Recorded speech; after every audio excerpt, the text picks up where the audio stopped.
of the Fluvanna County Board of Supervisors and the Fluvanna County School Board to order. We will begin with the Pledge of Allegiance, followed by a moment of silence.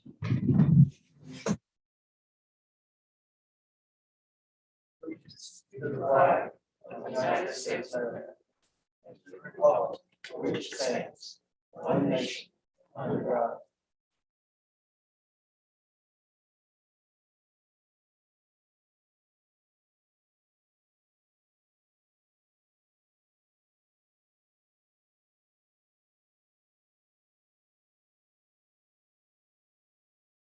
Thank you very much. Dr. Kelly, do you need to call y'all's meeting to order? I believe we do. I call the Fluvanna School Board meeting to order. Generally, we have a roll call. Do you do the same thing? We not at the beginning of the meeting, no. But Okay. y'all do whatever y'all do. Ms. Kreitzer, could I have a roll call? Here. Here. Here. Thank you very much. Thank you, sir. All righty. Now, I guess we're going to turn this over to Dr. Gretz with the school's budget discussion. Well, thank you, everybody, and good evening. Thanks for having us here. We've got several slides for you that we'll go through, and we'll try to explain in as much detail as possible the budget that the school board approved and where we are with our projected revenue assumptions and anticipations. And any questions that you have, we're happy to entertain those and for this to be an organic discussion.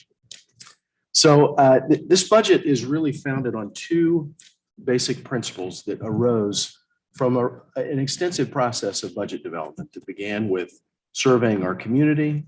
We solicited input within our schools, staff members, and cost center managers who are principals and directors that would solicit feedback in the schools. Ms. Gillum and I sat down individually with each one of those cost center managers to go over every one of those budget requests and suggestions, and we vetted them thoroughly. You can see on page 9 of your budget book, that's where there's a listing of the school board's engagement with those materials and all of those meetings that have both happened and will be happening as we go through this process. As I said in a note to our community, we recognize that the request that we're bringing tonight of the county is a hefty one. We eliminated many of the things that were brought to us in terms of priorities among the staff and the schools, because these two overarching priorities really bubbled up from the surface as we went through these meetings. And those are essentially supporting our staff, addressing compensation and supporting our staff, and then addressing the mental health needs of our students, trying to be as efficient as possible. So you'll see on this slide before you here, the first budget priority reflected in an overall 5% increase for all staff members. That leverages the roughly $700,000 that the state is offering to support that towards that goal. And in order for us to get that, we have to give our portion of that 5%, and we have to give a 5% across the board. We can't choose different scales to give that to. So we're not shut down to just SOQ positions. We're not. I'm sorry. I'm making sure that people know. And what is our percentage of that 5%? So in order for us to get the roughly 700,000, we would have to give roughly 900,000 to get that money. So we have to give quite a bit in order to get quite a bit. And you're aware of the two filters that those things go through, I'm sure. The local composite index, where essentially roughly 40 cents of every dollar comes from Fluvanna. So of every dollar that the state would give us to support schools, the state actually gives 60 cents and Fluvanna comes up with 40 cents of that dollar. But then in addition, only SOQ funded positions are included. So that's roughly half of our positions. So this 5% increase is actually the state giving 60 cents of every dollar that is needed to give about half of the school employees a 5% increase. I'm sorry. That's okay. That's what we've been down there bashing their heads against in Richmond, Yeah, trying to fight, yeah. get them to expand SOQ positions. And a big part of that, this might be a little bit of a rabbit trail that we can go down now or later, but a big part of that is the cap that was put on the support positions back in 2010. There was, the ratio was changed so that the support positions that are required through the SOQs, many of them were not supported by the state in an effort to balance the budget during a crisis year. And it was sold to the General Assembly as a temporary fix that year. That cap still exists, so the ratio is still being applied. The first year that was implemented in Fluvanna alone, the state saved about little over $800,000 in revenue that Fluvanna had to come up with. Over the course of, since that was implemented, so over the course of the 12 years, that has meant over $9 million in lost revenue for Fluvanna. So if that support cap were to be addressed, that would be a game changer for Fluvanna, no question. So you're going to see this first priority of 5% across the board, an additional 2% that the school board has approved for the lower paid employees. So the scales addressing bus drivers, custodians, instructional assistants. Cafeteria is a separate fund, but the cafeteria workers are included. And then our nurses would receive a 7% increase. And we hope to make a fix to, we have a problem with 2 teacher scales. And I don't know how familiar this board is with those 2 scales that were implemented. Okay, so I'm happy to talk more about that. And I certainly, apologize, Mr. Fairchild, I forgot. This is your first one, but you all dealt with that when you were on before, correct? right. Okay. Okay. So I'll say more about this later when we actually show you those slides and the impact, but we believe that there's a great opportunity for us to fix that problem right now. And then additionally, you'll see that we're hoping to absorb the roughly 6% increase in health insurance rates that we're going to see for next year, so that employees will actually see the full raise and not pay more for their health insurance.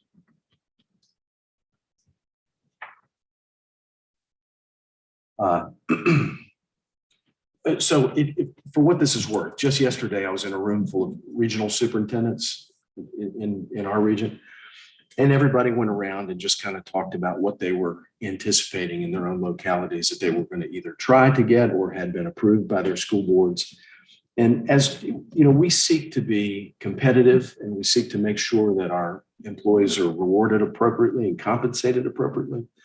Everybody is doing at least this 5% because there is so much state revenue at stake to not do it. Louisa is doing a 6.5 with higher increases at the lower scales. Greene County is 7%, Augusta 6.5 with higher increments, lower scales, Rockingham 5% with 8% increases for the lower scales. Harrisonburg 9%, Waynesboro 6.5. Some of those are not our competitors there in our region. Albemarle, which is truly a competitor, I don't know what they're going to give next year. They did just give a 4% increase that starts now. So that'll be reflected in school employees' March paychecks. So whatever they do next year, and I think it's likely they'll do at least the 5 to get the state share, would actually be a 9%. And that's just, Goochland is giving upwards of 11% to teachers. So again, as everyone is attempting to be as competitive as possible to address really the statewide and I would say even national attention that teacher compensation is getting right now. And everybody's certainly trying to leverage the state share of the 5%. And everybody's trying to address the fact that so many of the classified employees, bus drivers, and many others are just very hard to find and hard to get. And I just would mention to you that the shortages that we're addressing, the teacher shortage crisis, really, it's a real thing.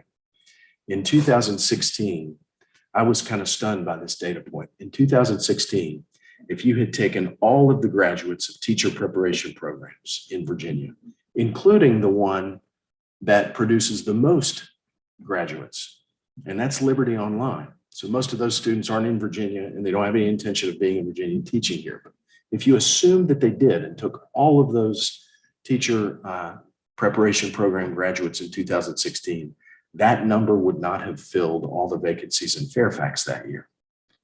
And so when you think about how that has probably gotten even worse over the last couple of years and the impact of the pandemic, I know of divisions right now, if we sit here tonight in our region, who have critical teaching positions that are not filled. And students are taking those classes online so that they can try to get the Carnegie units that they do for their diploma.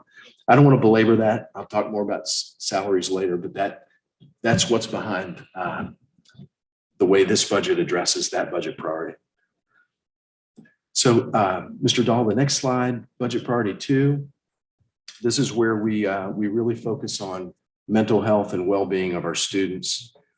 And you'll see this where we're adding an additional counselor at the high school, school counselor at the high school, a school counselor at Carysbrook Elementary, a part-time English language teacher. You might be familiar, in the past it's been called an English as a second language teacher.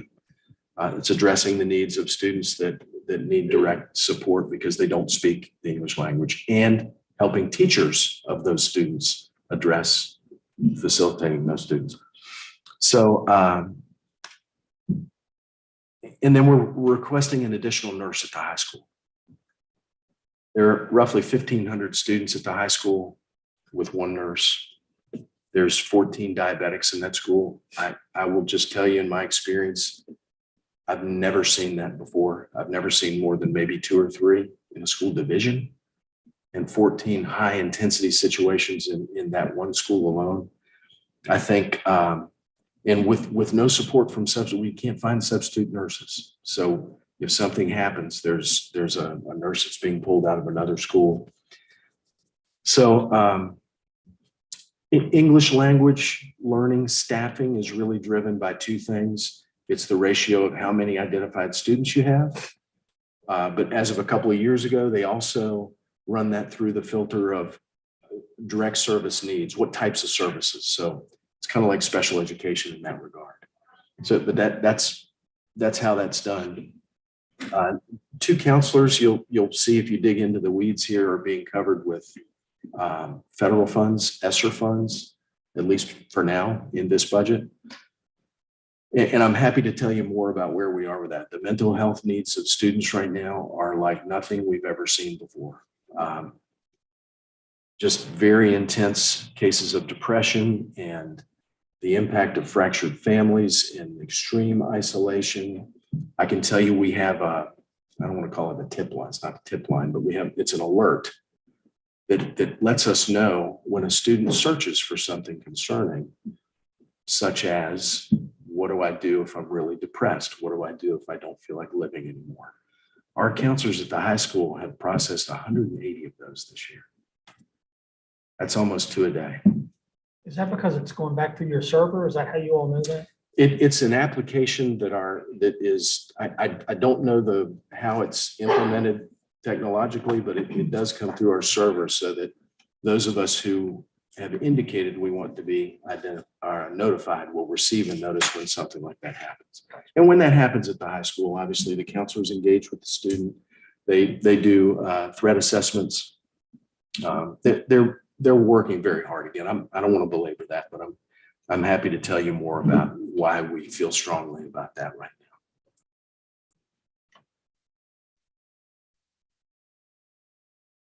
So, okay, I wanted to lay some of that groundwork and don't want to be long-winded, but we can now dive into where we are. So the first slide you'll see per pupil expenditures, and you can see the history of that investment in Fluvanna. Traditionally, it's been a little below the state average. The way schools are funded by the state, I think, in Virginia kind of lends itself to smaller rural localities struggling to get to that state average, while more affluent divisions typically invest upwards of $18,000, $19,000, even $20,000 per student. If you keep this in your mind and go to the next slide, obviously the yellow is where we are this year and are projected for the following year. This shows the different portions of what makes up that per pupil. I was interested to learn recently, if you look down at the bottom, you can see Charlottesville, Nelson, Albemarle. Using data from the US Census, if every single small rural locality in Virginia raised its property taxes by 1 penny, it would generate a little over $19 million in revenue. If Prince William did the same thing, it would generate $24 million in revenue alone. And I'm not saying anything bad about our larger divisions, but again, just the way the formulas work for smaller rural places that don't have the ability to get their hands on that revenue, it's not surprising to me. So I think what's key here is to look at the gray shaded area. That's the portion of the per pupil spending that comes from the locality. When you consider that dynamic, it's not surprising to me that Charlottesville and Albemarle are double or even almost triple in terms of what we can do. And Dr. Gretz, just one Yes. question. I'm noticing that this is fiscal year 2020, so 2 fiscal years ago. That's Is there, I mean, can we basically go back one slide and basically extrapolate that? What was the figure, around 13,000 currently? Yes, this data is always 1 year delayed, so we won't have the new statewide data till April. But the yellow bar on our graph is what we submitted in our annual school report. So that is a real number there. And then going back on the back slide, just one slide back, you're showing fiscal year 22 at 14.1 million. What's the, let's just say the board were to fully fund your request, what's the per pupil at with that in this budget? I did not calculate Okay. that. This projection is simply a projection. That Okay. assumes a couple of things. One, that you get all of your revenue. Two, that you spend all of the revenue that you receive. And it also, you and I know that there are things embedded in a budget that aren't included in that per pupil.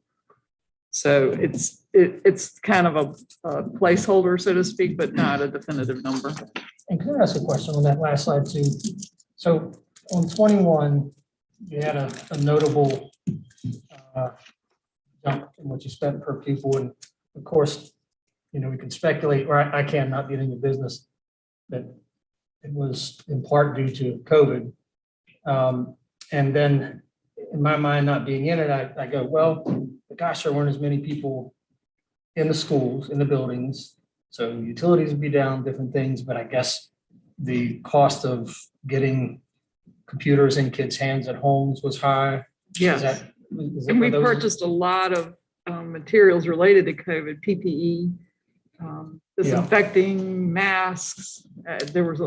We got some grant funding for that as well, but there were a lot of those COVID-related expenses that hadn't been planned for in the past. Okay. And then, so since we understand that jump, then from 2021 to projected this year, there's another big jump. If we've already bought the laptops and so on, what accounts for such a jump this year? The biggest driving force is the increase in federal funds. Okay. 2 years ago, federal funds were about 1.8 million. This year, they're projected to be over 4. I got you. So that by itself is driving this, but we all know that all of those federal funds come with tons of strings. Yeah. And certain things that we can spend them on and not spend them on. Gotcha. They also, most of them have a spend down date of Yeah. either the end of fiscal year 23 or 24. Okay. So I'm glad you pointed that out. That is key to keep in mind. The other thing is we had fewer students in 21 because of COVID, because we had students that were either homeschooling or chose other options when we had to shut down. And so that also drove your per pupil up. I see. Does this include CARES funding? Yes. It does. And we actually have a slide that shows the details of that later on. Okay, when everybody's ready, we can move on to the next slide. which shows, okay, well, local composite index. You can see for each, I think as you read across this slide, what would be probably most helpful is to choose a color.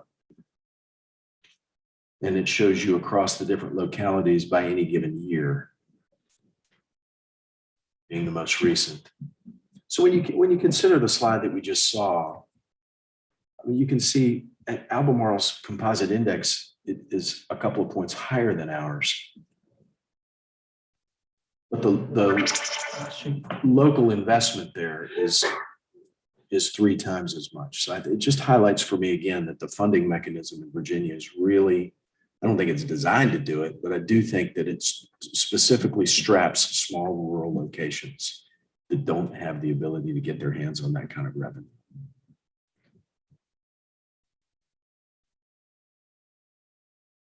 Questions about, yeah, we can move on. So this is our enrollment historically going from 2004. You can see it's bounced around considerably. It's definitely down from where it was, and 2012 would be the highest point. We projected a little higher for the current budget that we're in. So you can see the yellow is the projection for this fiscal year. Our preliminary, the state will actually take its snapshot on March 31st. Until then, we keep track of our enrollment. We're projecting what we believe is appropriately conservative but accurate projection of 3,330. And that, as you know, drives pretty much all the state revenue.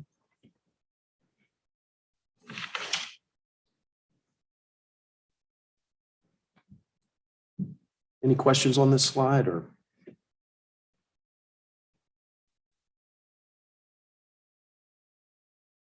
Okay, this just takes that data and you can see it's drilled down for each school. I don't really have anything specific to point out there. I'm happy to answer any questions that you have.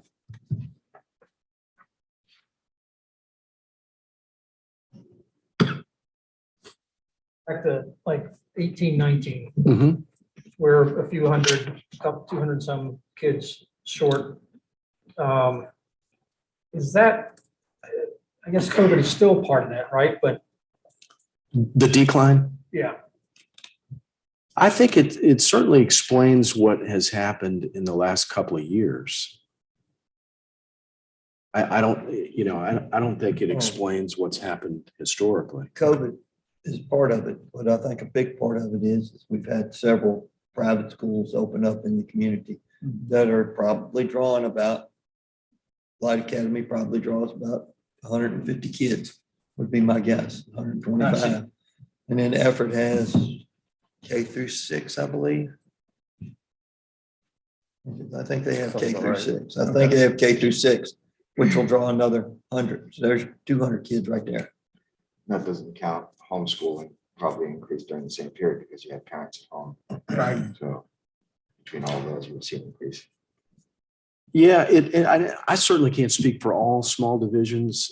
In my limited experience with them, it's not uncommon to see that unless there is some very specific and significant development and growth happening. Is it known, for instance, like, let's say last year you had the 3,500 students. Does someone check to see where those 250 students went? I mean, did they go to homeschool? Do they go to school in Charlottesville? Or are they just homeschooling, or how does that We happen? monitor kids that came in and left. So we know when kids go to homeschool, and we know when kids were in public school and go private and have those enrollments. But frankly, if a kindergartner never starts, then we may or may not know that. And we know just in conversations with parents, there are lots of families that chose to hold their kindergartners out a year to let things settle down a little bit. And so we've heard that. So that's why I have a higher number there for kindergarten next year, because I anticipate that to go back up. And I also anticipate in probably 5 years, we'll see a substantial increase in kindergarten.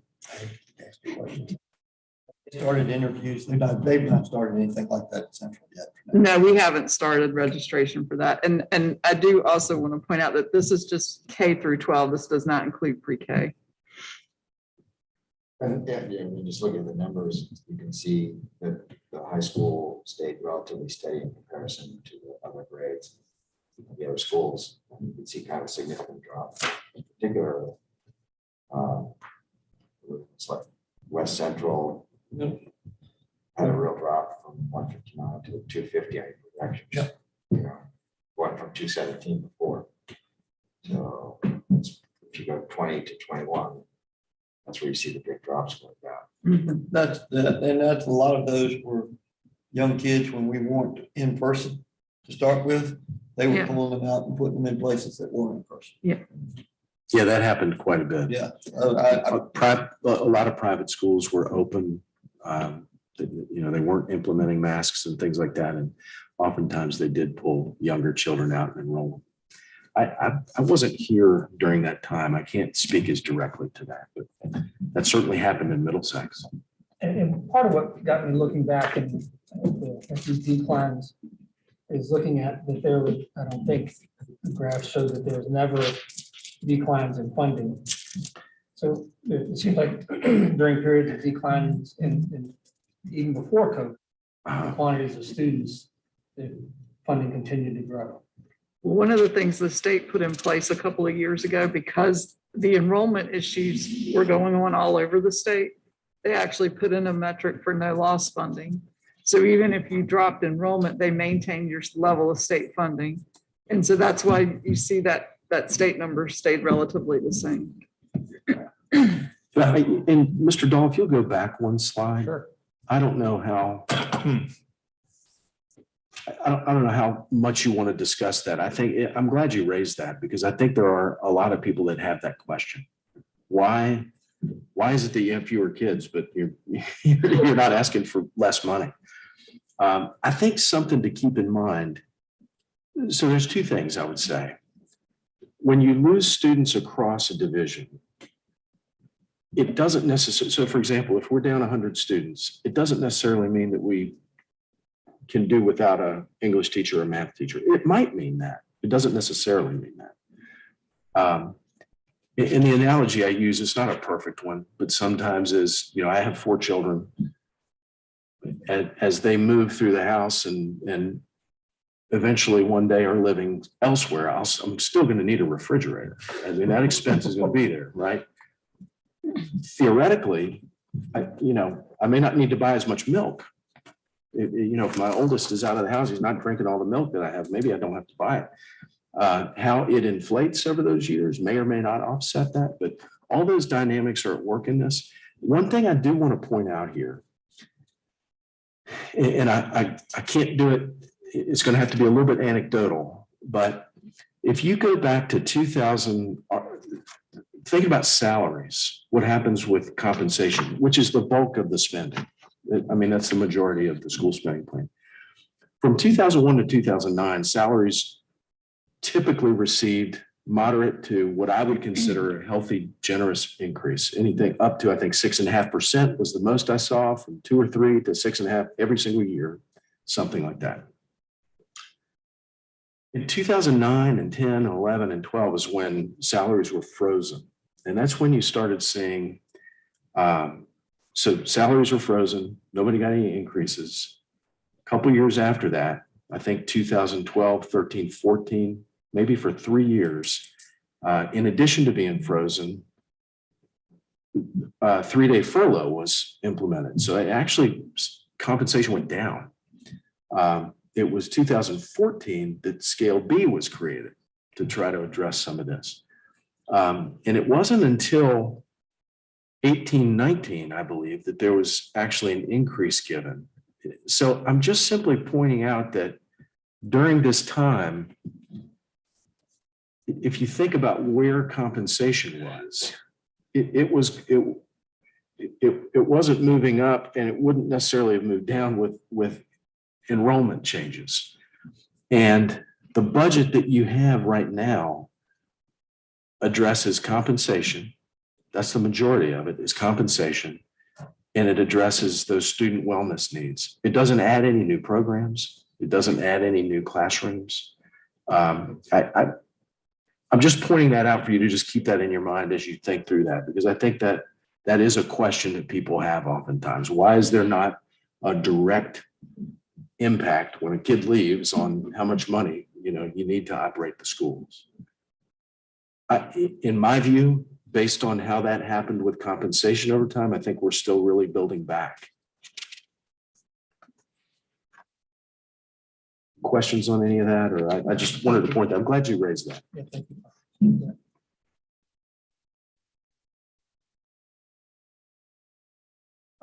Okay, so these are the unknowns that we monitor every year, and some of them are unique to this year. The check marks indicate unknowns that are now known at this point. So I'll just point out that the VRS board, the Virginia Retirement System Board, did recommend a different rate than what was adopted by the state, which was not to our favor.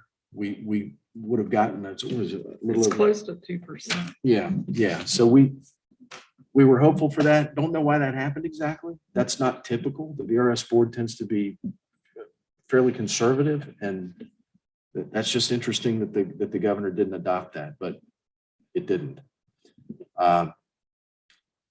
So the governor's budget, we now know we have that, and that's what's making its way through the House and Senate. We know our composite index health insurance rates. We've got a little over 6% increase. So there are revisions to the SOQs, standards of quality, and there's a slide later that shows you the potential impact of what might happen if the General Assembly acts on some of those proposed revisions. And they would require some positions that we aren't currently funding. We don't know what's going to happen with that.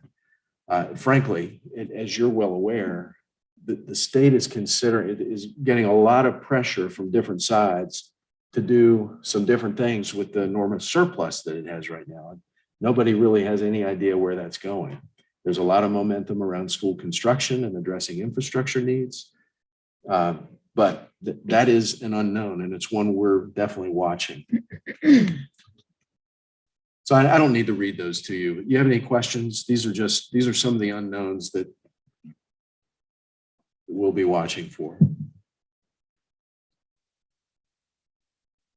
Okay.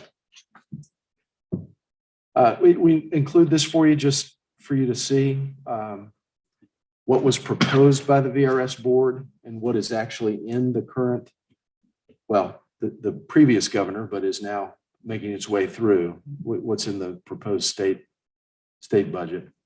Did you have any specific commentary for this? I was just going to say, I was in a webinar this morning with the VRS, and they're saying that all indications they're getting from the General Assembly is that 1662 is going to stick.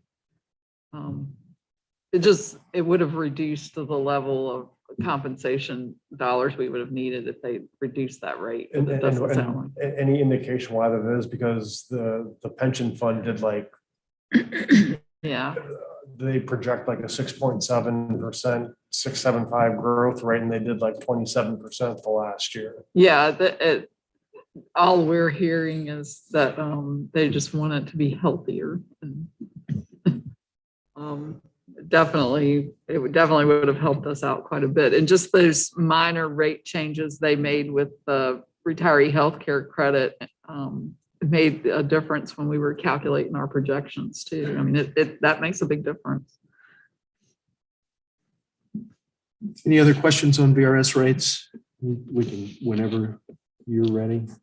So this is kind of a summary of what you're going to see in here at the top. This is the adoption from last year. And that's kind of where we're starting. And then beginning with the yellow, these are the components of the additional requests that we had. So there's the minimum, it's either 5% or a step, whichever is greater. And you can see the cost of that. And again, the breakdown is roughly it's not exactly, but 900,000 to get the 700,000. That's state and local that's going to support that. And then for the support staff, nurses, custodians, instructional assistants, bus drivers, administrative assistants. I forgot those earlier, but and secretaries and professional assistants would be getting a 7% increase. And then moving all the teachers from scale B to scale A so that we only had one teacher scale. The impact of doing that in the first year, and we've got a slide coming up, a couple of them, where we're going to walk you through some of the details of that, is $31,000. So that's the cost of moving those teachers to scale B, from B to A. And part of the reason that that's that's a much smaller number than I think has been considered in the past is because of the revisions that have been made to scale B. And again, we'll look at that in just a couple of slides. Dr. Gretz, just Yes. one question. So just as a recap, the $1.6 million that you talked that it takes to give all staff at least a 5% is the sum of those two top numbers, correct? That's right. Yes. But then out of the top number, 900,000 comes in from the state based upon that figure, correct? 700. I'm sorry, 700. Yes, sir. Thank you. Yes. Okay. We get none. Yeah. Yeah, Yeah. I'm sorry if Yeah. I said that incorrectly. No, We- that's we- no, we you give didn't. none I to get just some. misstated it. So the cost of obviously we haven't hired these positions, so we use a placeholder of about 10 years of experience and try to model what fringe benefits might look like as we look for those positions and what they might cost. And then the additional, so this is the cost of $330,350 is the cost of our absorbing the 6.1% increase in health insurance rates and not passing that off to employees and setting our rates where they would need to be to continue to be sustainable. The school construction line is new. That's brand new. We were all pleasantly surprised to see that. I think it's the result of a lot of work that's been done really going back a few years ago. There's been a lot of bipartisan support. You might be aware there's a Republican senator in the Franklin area, Bill Stanley, who has worked with some Democrats in Northern Virginia to try to champion the state investing some money in school infrastructure, school construction. This would have to be spent on that in very specific needs. This would represent the state's first investment in school construction since 2009. So I do think there's a lot of support for this. And only in the first year of the biennium, so no idea. Well, we don't know if it's going to make it through the final cut and don't know what's going to happen the second year. And if this budget's passed as it is, or if that 2 million stays in there, has the school board identified uses for that 2 million? No, not specifically. So that certainly could be used to offset the cost of school projects that are already in the CIP or that might be forthcoming in the CIP. I think that's definitely something that we could use that for. The board has considered that, discussed that. Is that projected to be annually or just this year? I don't think it's projected at all. There was, so again, a lot of bipartisan conversation about that. There was a task force that was put together over the summer. And the result of that task force, they identified, I want to say it was $25 billion in needs across the state. And then in the governor's proposed budget, there was $500 million that was distributed. That's where this comes from for school construction. And there's been no conversation about whether that's going to happen in the second year or whether it's going to happen every year. Really none. The one thing, if I'm not sure, when we went to the VACO conference and some of the economic trends, looking at state revenues, I mean, they're talking about being pretty significant this year and the next year. And there was lots of talk about, providing funds for school modernization and infrastructure upgrades, just Commonwealth wide, because there's lots of schools that are beyond, past the mark. So it'll be interesting to see what they do with this for a multi-year process. And we're really hearing from the General Assembly that their preference is for projects that don't have recurring costs. So something like this, that you invest in construction and then you don't have to do it in the future, is something that they're interested in with the surplus funds. And some of the VACO things, some of the recommendations were, well, how about you just give localities, use all that funding, give localities 0% interest loans so they can do a lot of infrastructure upgrades and then the funds come back. So the offsets are in green when we're calculating additional funding needed. And one of the offsets is that increase in that state revenue, but then you have to add that school construction money into that in your costs as well, because that's never been in our budget before. And so it's kind of a trade-off there. And then it looks like Governor School's going to see a slight reduction in their funding. That doesn't impact our expenditure authority, but it does impact our overall budget. And then Project Return, which is another group we're a fiscal agent for, sees a slight increase, but we're anticipating a reduction in federal revenue compared to what we have right now after supplemental appropriations that are in our budget. And so that's where that offset comes from. So down in the blue, you can see the additional funding that would be needed from the locality to support this, and then the total request. So there's what's being circled there is the additional from at the very top, the baseline, and then that's the total request. Any questions on this slide? We can certainly come back to it. Okay, so the next one really summarizes the request.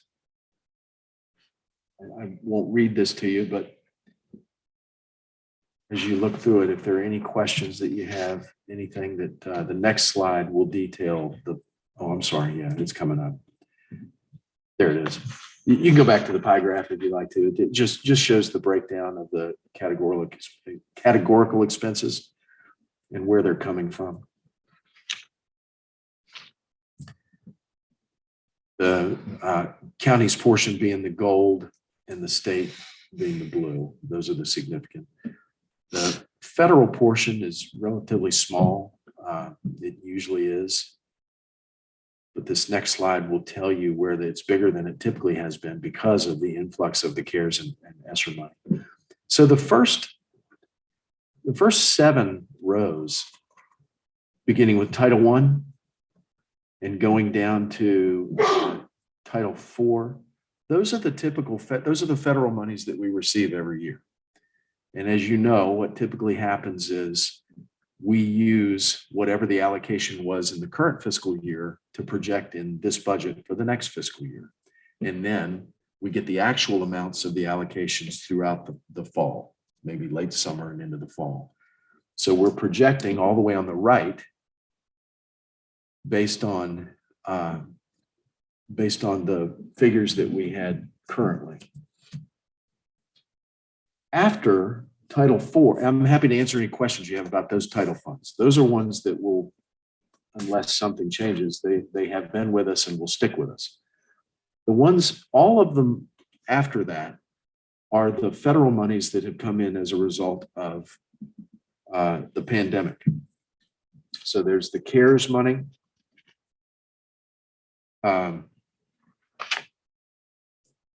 There's the CARES funding and the ESSER funding, the ARP funding.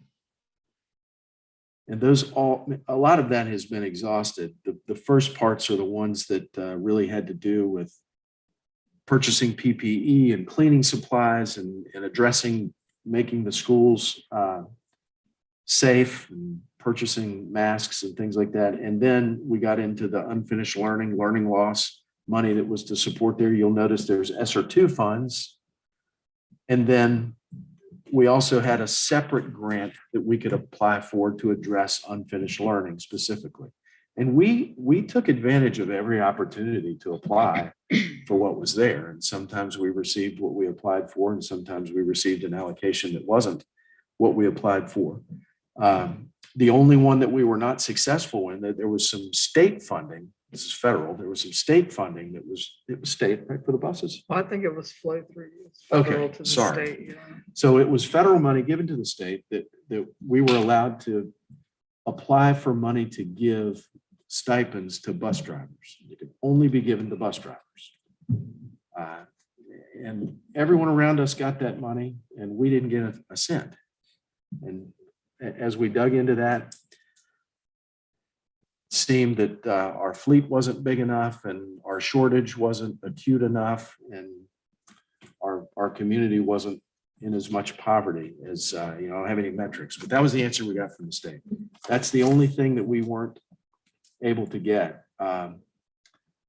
You'll notice and I actually wrote that acronym down. I can't find where I wrote that because I thought somebody was going to ask me, what is CSLFRF? That is a separate fund that was given to divisions to support air quality, HVAC, things like that. We were successful and got the 650,000. Is that state? Is that coronavirus state, local? Yes. Federal relief fund or Yes, something like yes. that? Yeah. Thank you. Well done. And then this is homeless. We received some money to address homeless students in the Title I award every year. This is specific to the pandemic, and it's not something we received yet. So what, as I said, when you begin, so CARES, ESSER, ARP, those all have a spend down of, well, they've either already been spent down or they have a spend down of the next fiscal year or the one after, 23 or 24. And I will say a majority of the unfinished learning grants were used in Fluvanna to reduce class size, to as much as possible to hire additional classroom teachers to reduce class size, with the expectation, and we're monitoring this every year, but with the understanding that we would try as much as possible to absorb those positions through attrition. So if Brenda retires and Pete Gretz was hired with ESSER money, maybe instead of replacing Brenda, I would just take that spot in the budget and we would absorb those. The ability to lower class size has given teachers a greater ability to address learning loss and to address all the other things that are impacting the classroom. So I think that will be a hard time if we don't continue to remind ourselves that this is how we went into this. So I just want to say that. Just one question. I mean, obviously federal funds are generally very targeted for what you can use them for. And some of them, obviously they have a lot of, the unfinished learning, special ed, the ESSER 2 and the ESSER 2 that doesn't have unfinished learning, or ESSER 3, are those very targeted in what those funds can be used for as well? Yeah. Okay. Yeah. And then the one that said HVAC on it, is that obviously there's needs for HVAC. So is there any planned uses for that at this point? No, go ahead. Our plan was to use those funds to help offset the cost of the Carysbrook HVAC repair. We're looking for as many Band-Aids as we can get there. Yeah, that's what we don't do. So the ESSER funds, I don't know how much you want to get into this. We hired a reading specialist, math specialist. We were able to support some summer programming that we haven't done with that. Online technology subscriptions to support virtual learning during the hybrid and remote, Chromebooks, adapters to support Chromebooks, internet connectivity, all those things. And is it projected, some of these positions or that are funded through ESSER, are they projected to go beyond 23, or is it that kind of a question mark at this point? Does that be the localities? I came in the tail end of the conversations. I was in another locality deciding how to use those funds. And I started joining leadership meetings here as that was being done. And I welcome you to jump in. My understanding is that there was a very clear, both a hope and a belief, a confidence in the ability to absorb those positions through attrition based on historically people that move in and out of the budget, that leave the division. Again, I think that's always going to be difficult. It's always when somebody's hired with soft money, no matter how much you say that up front, when the day finally comes to say, in the worst case scenario, if we can't absorb the positions and we can't increase them in the budget, then they go away. And so I think that's a worst case scenario. We certainly would want to, and our board has talked about making sure that we're monitoring this so that we don't just have like a hard cliff that happens in 3 years, but that we look to see how that's going through attrition and maybe start to ease that into the budget process before that money actually runs out. Yeah, and Ms. Johnson and I, our term will be over before these things happen, but certainly during conversation among the board members, it was articulated, it is certainly my intent that we would step these down so as to avoid needing to come and ask for additional funds if we want to keep those. Ultimately, if we want additional reading specialists and math specialists in perpetuity because we need to continue to fight against their learning loss that we've had over the last few years, we will certainly do that and look you in the eyes and ask for it.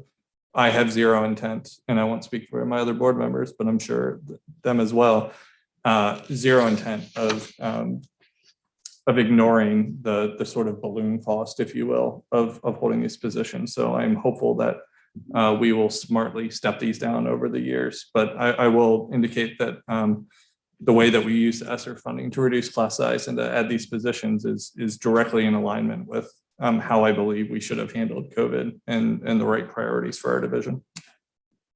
Yeah, I would agree with that. I think most divisions, if they had the confidence that they could find the people to fill them, this is what they did. I mean, this is definitely the best way to address learning loss, is to have more professionals working with them. Any questions on federal funds? I noticed down to cares, other than Title II, everything either maintained or most was reduced. I mean, it's a trend there. I'm just wondering. You mean from what was originally adopted to, is that how you're reading? Fiscal year 2022 to projected for 2023. Oh, I see. Yeah. I think some of these funds, like the ESSER 3, you got those at a lump sum, and then you're just utilizing them over 3 years. That's Actually right. down to cares. So Okay, everything down from to care. cares Okay, up. I see. Yeah, the 6B is our special ed funds. And although the allocation for 22 is larger because when we got all the federal funds in 21, it was going to impact our maintenance of effort. So if we spent all the federal funds we got in 21, it was going to increase what we had to spend locally. And so what we did was we actually didn't reimburse all of the funds in 21 and then push them to 22, which is why you see that bigger amount in 22, but then it's going to drop back off in 23 because we're going to expend most of those funds. Yeah, I meant to point that out. If you go back 2 slides, Mr. Dahl, or maybe 3, I think that's the reduction in federal revenue. It's related to the special ed money. Yeah.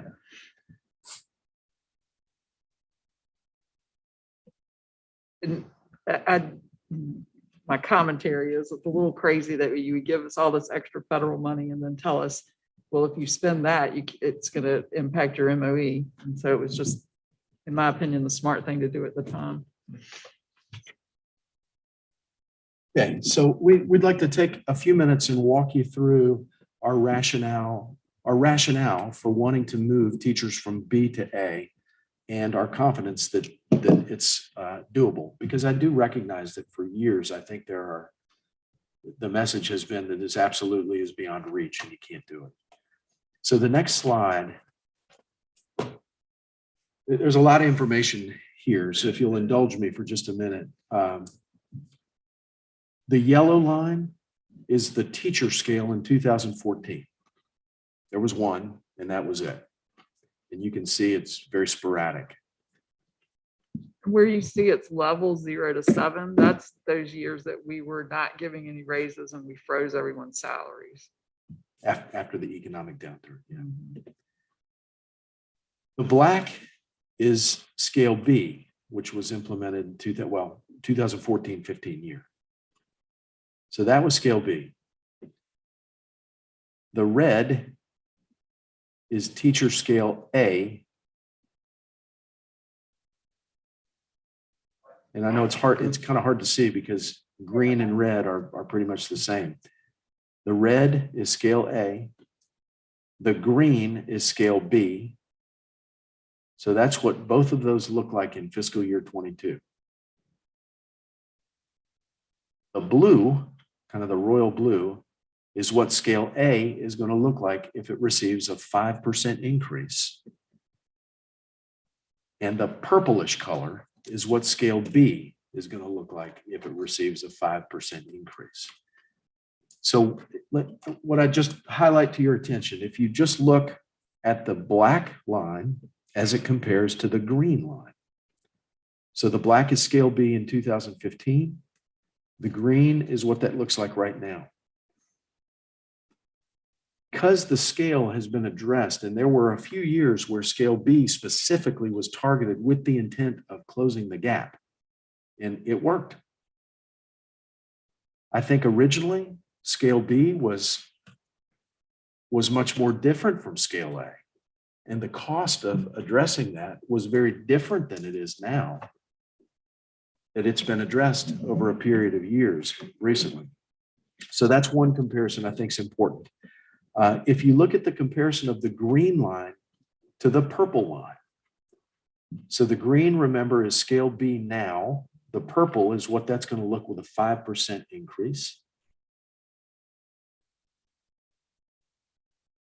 And now if you'll look at the purple line and the blue line, this is the difference between what scale B is going to look like next year and what scale A is going to look like next year if they both get a 5% increase. So if we don't merge the two scales and we leave the two in existence and we give them a 5% increase, that's what they look like. And so we're advocating for roughly $31,000, which fixes this problem. And the problem is we have employees with the same exact years of experience and the same credentials doing the same exact jobs on two different scales, getting paid two different amounts. And as we seek, going back to our ability to recruit and to retain and to be competitive in a market, and salary isn't everything by any means. It is not. Quality of life in Fluvanna, quality of working in Fluvanna, that's on us to create an environment that's engaging and inspiring, where people are cared about, they're nurtured. But the cost to us of recruiting teachers in a dramatic crisis level shortage with these two different scales, where anybody who comes into the organization automatically can see for the rest of their career the fact that they're being paid discriminately less than somebody who's doing exactly the same thing, is like, I've used the analogy, it's like driving with the parking brake. And if it's so, the first year fix is $31,000. Right. And so I think that a bit of information that's not in the PowerPoint that is useful to help kind of color this a bit is Appendix A1 on page 26 of your budget book. And that shows how many individuals we have at each step on scale A and scale B. And you'll note that most of our scale A folks are older in tenure, if you will, in terms of experience. And that to a large extent, a lot of our folks on B are newer to the career, to teaching. But you'll see in the middle there from 10 to 21-ish, we have a bunch of folks on A and B on those tenure levels, and they're work for the same division. They do the same job. They come to work the same way. They may even be in proximate classrooms, but they're paid different wages depending upon where our divergence is between A and B. Right now, A and B run concurrently to somewhere between, I think it's about 19-ish. There might be $100 difference between them or so. But anyone that is, beyond that point is getting paid a lower wage if they're on B by comparison to the folks who are on scale A. And so there's certainly some equity considerations, and the $30,000 that we're talking about is indeed a one-year cost. That there are recurring costs related to it, but I just wanted to indicate that. And the reason it's so inexpensive in a one-year way to fix this is because of the fact that most of the folks who are on B are currently on a place where B and A run concurrently. So you don't see those differences and that increase until they sort of age out from the first 18 or 19 years. The one thing I always remembered hearing previously to Dr. Gretz was that the out years to do what's being proposed for the out years is where the county would really see the cost of, Yes. of those increases. And, So we're going to address that. okay. Yes. Yeah, and I will tell you that it's a surprise, not that you all necessarily need the exposition, but we were investigating to what end changing the curve of B to move more money forward, et cetera, or doing some kind of minimum delta between steps was useful. And I asked, or we collectively asked Ms. Gillum to see what it would look like if there was a minimum of $750 per year. And the number was outrageous. I think it was $2 million to do that. And she looked at the scale and indicated that it would be way cheaper to combine the scales, which addresses some considerations, not all considerations. And to be honest, I was somewhat floored. I didn't expect to see it in the proposal that we received. I was wary of the long-term costs related to it and urged and prodded to look at the long-term impact. I'm a data guy, and everything I'd heard historically was that we would balloon this county in such a way that we would never recover and have our own sort of rehash of 2008, 2009. But I can tell you that I rolled up my sleeves and got in the data and am confident that confident in the numbers that they're going to show you as it relates to what it'll cost over the long term, because I really put my finger on the scale to make sure that our assumptions were conservative and worst case scenario. So you did a 10, 20 year, 15-year projection. Just We to kind of- did. Just obviously, you have to put some estimates in there. Yes. We did. Okay. Yeah, I'll go over all that. I'm sorry. No, go ahead, please.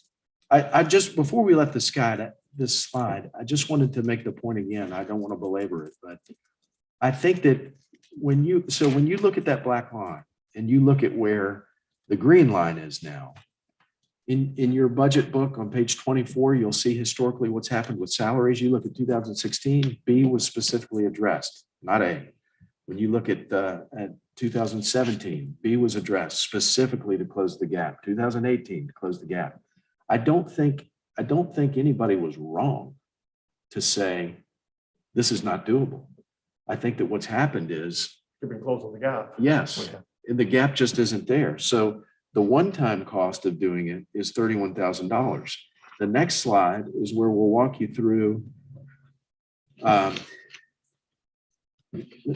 me give you a little bit of commentary. So what we did was we modeled a worst-case scenario financially, not a worst-case scenario for us in retaining our teachers. But we looked at what it would cost to move all of our teachers onto scale A, assuming that everybody stayed for 35 years and moved directly up the scale. That I will tell you, that's never happened in a school division any year ever. That has never happened. But assuming it did, because I think that would be the most expensive scenario to consider. And assuming a 2% increase over 20 years, every year, 2% cost of living. And Plus the step. Yes, plus the step. Honoring the steps and scales as they exist and giving a 2% So they move up the COLA. step, they get a 2% increase every year for 20 years, and assuming the state never increases its contribution, which is simply not going to happen also. All those worst case scenarios, what we found was that over the 20 years was about a $2 million impact at the worst case over 20 years. So about $31,000 to make the move and about $26,000 aggregate over each year to make that happen. If the state never increases and if nobody ever leaves and everybody stays for 35 years, which none of that's going to happen. You can see the blue line is the cost of maintaining the scales as they are and not fixing them. The red line is the cost to the county in making the change. Did I hear you correctly to say that, I think I misheard that the change is only 26,000 Annually. annually? The average cost. Yes, average. So over 35 years, and this one didn't make it in your budget book either. I pulled it from a previous meeting, but the estimate is about $925,000 over 35 years for an average of about $26,000 per year. And that would be new money. So it is akin to us asking you for $900,000 ultimately 35 years from now, but we're asking in effect for 26 of it every year from now through that 35 years in new recurring costs. It sounds more palatable. I will make one comment on this. And y'all know that I've lived through, looking at the chart before this, I went, crap. There's 3 people who've been here longer than me. I'm sitting there trying to figure out who those 3 people are. But when you have A and B, you end up hurting somebody's feelings along the way. From 2009 to 2018, I'm on A, I mean, I'm old. But we never moved. The state would say, we're going to give a 2% raise. Fluvanna would say, we're going to give a 2% raise. And it would mean 0.1 to those of us that had been around a while. So going to one scale keeps you from hurting people's feelings. And Wasn't part of that though, originally, and I guess this has maybe been borne out over the past couple of years, that the challenge was that step A, the pay bands were significantly different, I guess. And so step A, later year teachers would get a pretty significant boost in income. 15.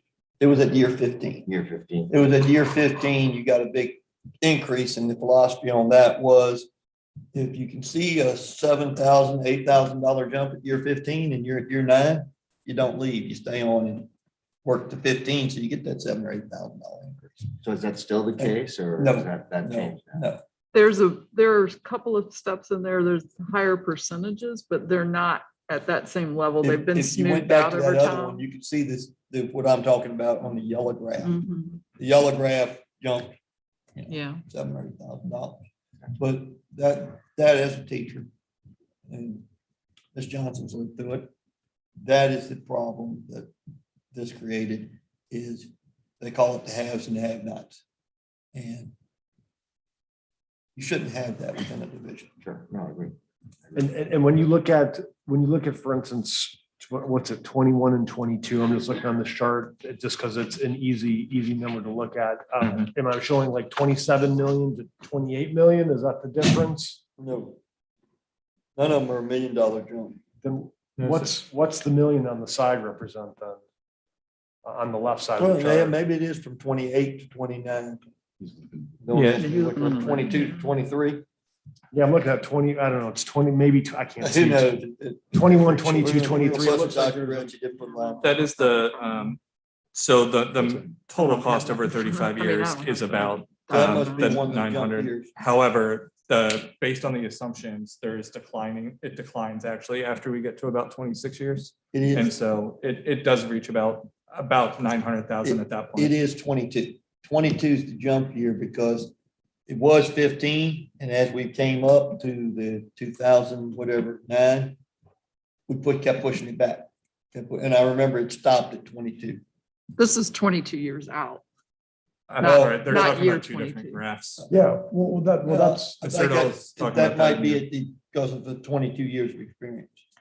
And I think something that's happening mathematically, because we've built a model that is designed to be the worst case scenario. It is that as it matriculates out, so what's happening, we looked at this 2 ways.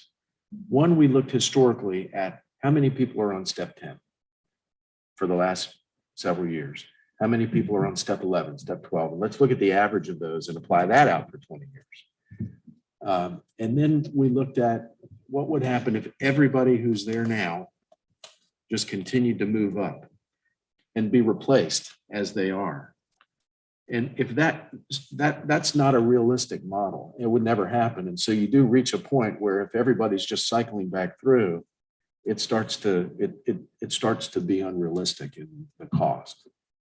yeah, I mean, if someone leaves, you're not necessarily going to hire someone that's been here for a To more replace them at tenured step period of time, or 35. someone that's been here, you know, Right. is maybe a two-year Right. experience or something.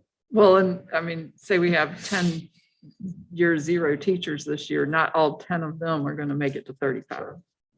Yeah, and I mean, the other side of that coin, right, is that we're not always going to replace a teacher with a new teacher either. Yeah. But I think that moving through, and especially with sort of the accelerated income changes that come along with being later in the scale, that it provided a easily digestible and remarkably conservative estimate. So I don't expect to need the entirety of the 900,000 long after I'm off this board and hopefully still here in the county. But there will be a recurring cost to it, and estimating it in the most conservative way possible is the only good faith way to do this. I think another thing just to point out again is this assumes that the state never increases its share, and it does by virtue. Every time there's a 2% increase, there's an increase in the state's portion of that. And this model assumes that never happens. And hopefully we get, like you talked about, get rid of that 2010 that really cut back what they were participating in and given. That would be a game changer. That would be a huge game changer, because if they'll go from paying 30% to them paying 60 and us paying 30. I think the most compelling statistic I've heard, and maybe Ms. Gillum can help me here, is that under SOQ positions and the cap, the ratio cap that they're talking about, that I think 3 of our instructional assistants are covered under the SOQ and therefore funded by the state. How many instructional assistants approximately do we have? 70.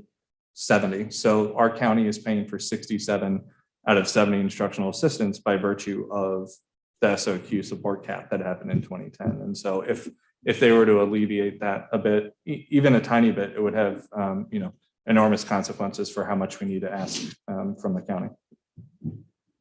So there is, and Dr. Retz, you're the chair of a superintendent's board or something that's actually looking to go back to requesting that money. I mean, we as localities have to look at enrichment to lift that on our behalf. But I think we have to have a loud voice about that, because taxpayers are eating those, and we start to get to the debate about who deserves an increase, who doesn't deserve an increase when everybody is working hard. But this little small portion that has impacted every county across across Virginia essentially needs those funds. So everybody's got to ask for it. I mean, because our general public doesn't know or doesn't recognize, even we didn't, until, he talked about that $9 million in loss over almost 10 years.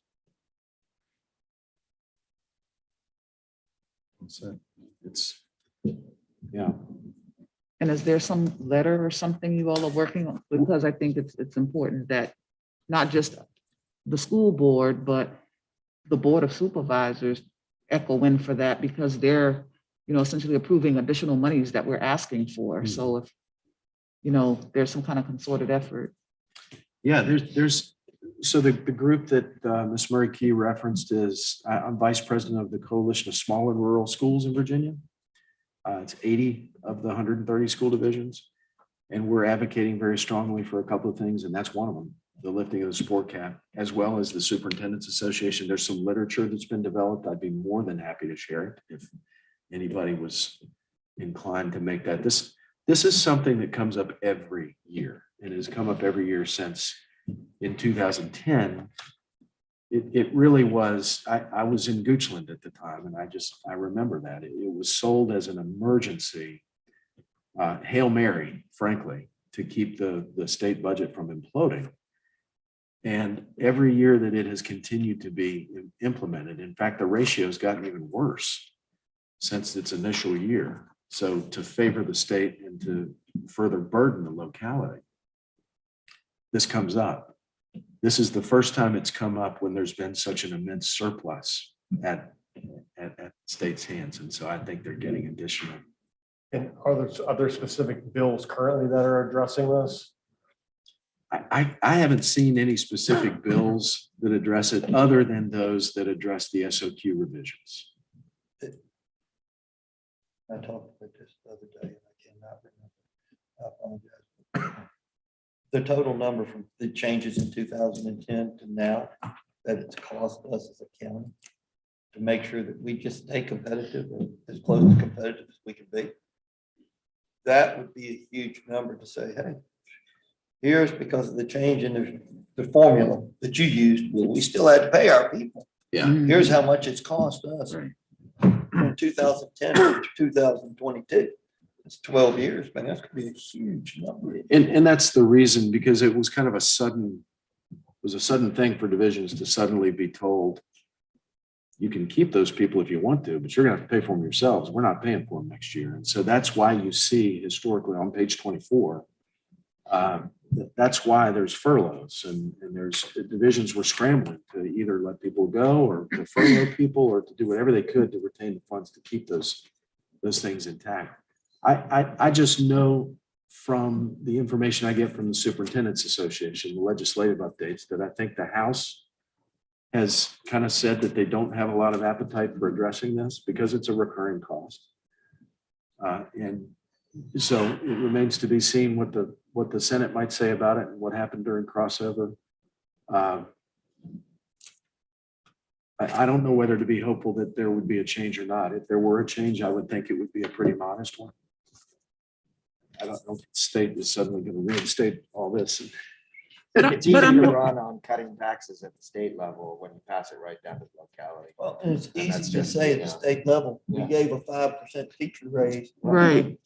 Okay, you gave 35% or 32% of it, 5% teacher raise. It's a very, The county gave the rest of it. But I think right now we're in a different space because of what COVID-19 has shown us, that across the board, every locality, right, is hurting. Learning loss, people feeling not valued, whether it's our medical providers or anybody. So I think that song or that echo of people want to support, people want to value, and just really holding people accountable to give us back what we already had. I mean, it's got to come from somewhere. And we can do what we can, but when we come and ask you all, we're asking our folks, and we still got to go to Richmond. There's a lot of money up there that can help us offset some of what we're trying to get done with you all. I don't know how much longer you have, how much more you have. I'm gonna try to be quiet, let you get done. We've got to eat dinner before our 7 o'clock. Yeah. meeting Well, starts. we can go through the slides very quickly and you can just let us know if you have questions. We provided this. This is health insurance information for next year. The blue is, well, I'll let you speak to this. Sure. Our blues are current rates, and then we have the proposed rates there and the difference in what we're basically picking up the employer share of that. And then based on what we had budgeted for this year, it's going to be about a $330,000 increase. The thing to keep in mind is we are self-funded, and so the insurance provider calculates what they believe we need to put into our claim reserve in order to have sufficient funds to cover claims. Which, should claims be lower than what is anticipated, then that money remains in that reserve fund. So last year, the 2020, when we were in COVID and people weren't doing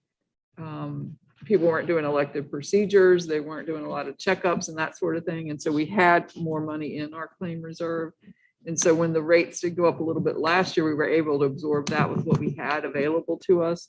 But we've started to see that turn around now as people are starting to go back for more elective procedures and things like that. We do have some relatively high cost claims. We did ask for a quote from the local choice. We haven't received it yet. So we will be taking a look at that as well. We look comparatively at our other divisions and tried to find the most comparable plans. You'll notice, I mean, the first 5 are the lower deductible and then the mid-range plan. Where we're most out of line with other school divisions is when we get into our family, employee plus child or employee plus spouse and family. The first column is what the employee is paying. And in some cases, that's because the total premium is more. In some cases, it's because other localities are paying more towards the premium.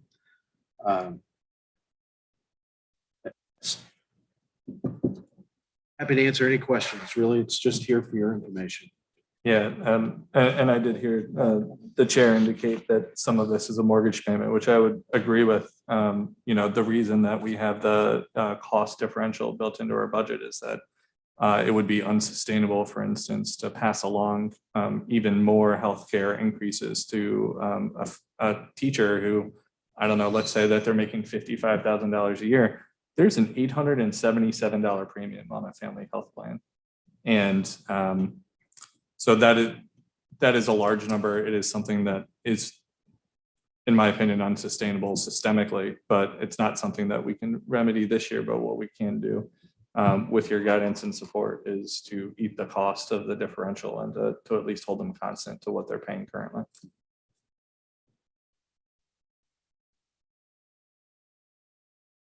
Any questions on this slide? These are the potential revisions to the standards of quality. I won't go through all of them, just so you kind of see how to read it.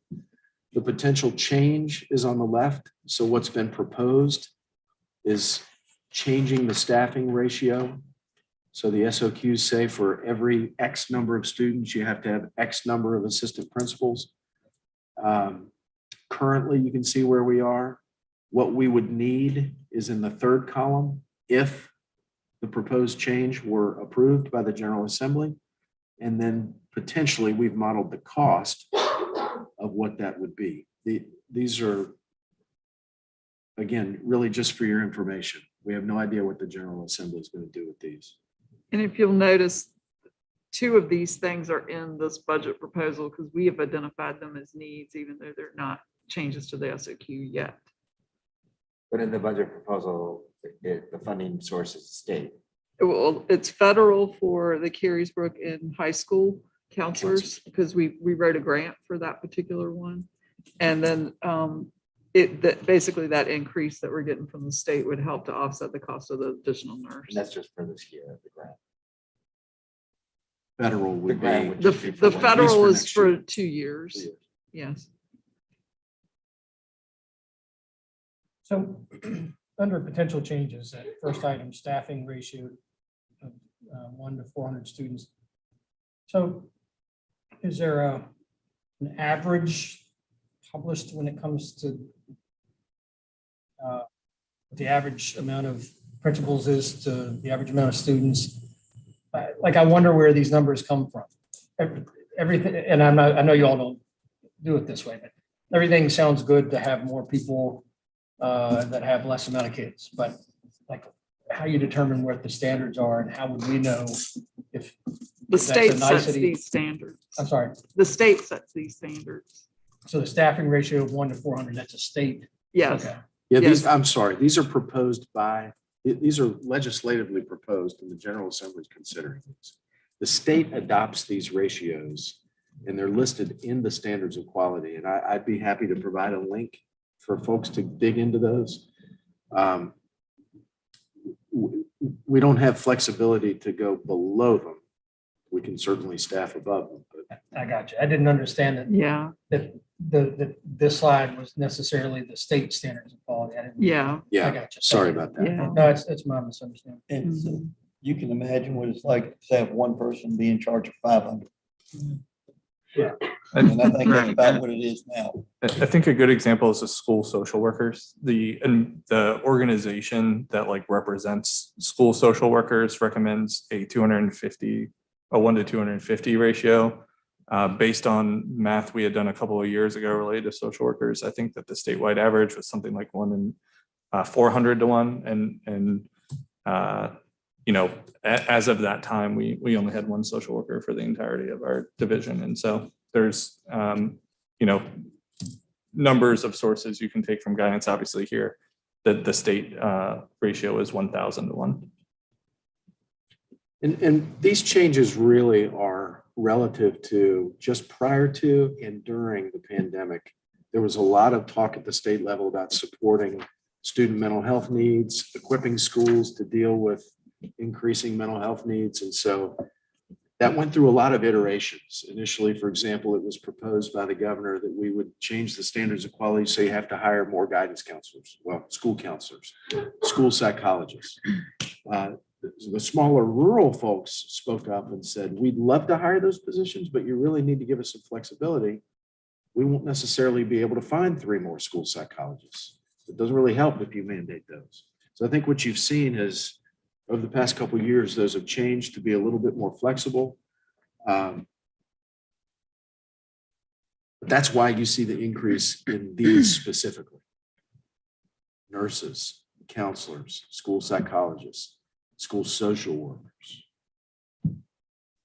So, and these ratios are in the SOQs for all the positions. How many English teachers, how many, grade level teachers, that's all in there.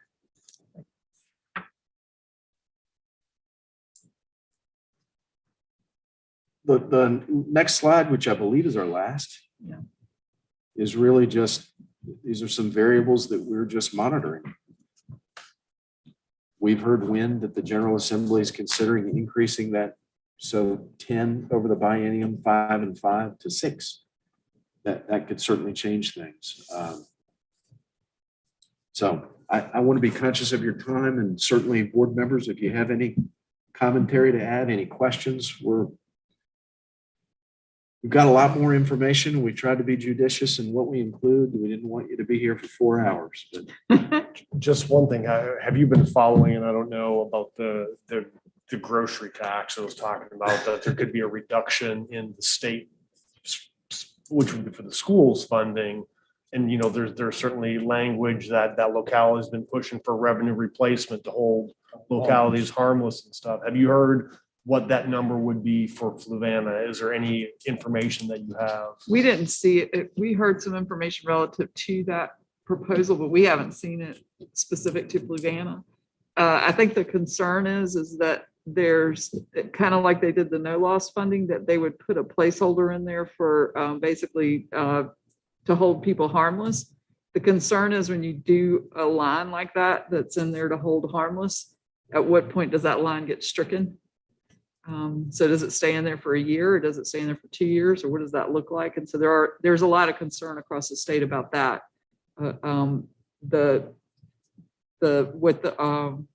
What our groups are recommending is that they actually look at more of a change of the formula versus adding a line to hold harmless.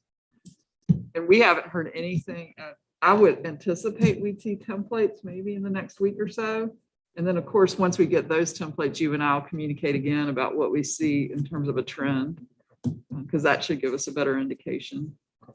The majority of us, and definitely smaller rural at least superintendents, are advocating that any of those funds, that the formula be changed to address through the at-risk add-on, which basically says if you're serving more students in poverty, more students in need, you need more resources, whether you're big or small or rural or urban. When they just address per pupil, it really just takes inequities and makes them bigger. So that's what we're advocating for.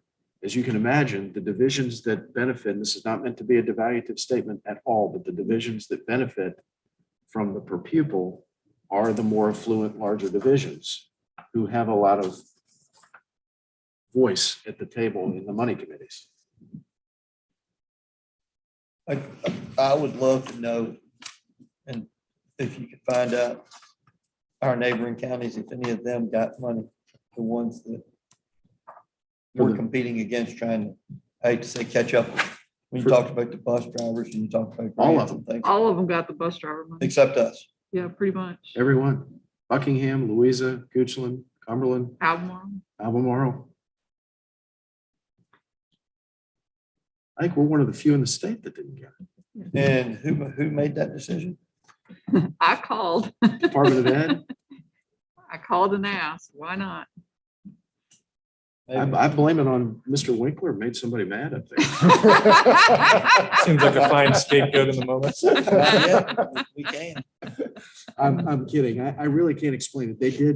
They did walk Brenda through some rationale. There were 4 specific filters that they used that had to do with your poverty level, the size of your fleet, the extent that the acuteness of your shortage, LCI. and your local. I'll tell you combined what, index. let's invite whoever's in charge made that decision up to listen to the bus announcements.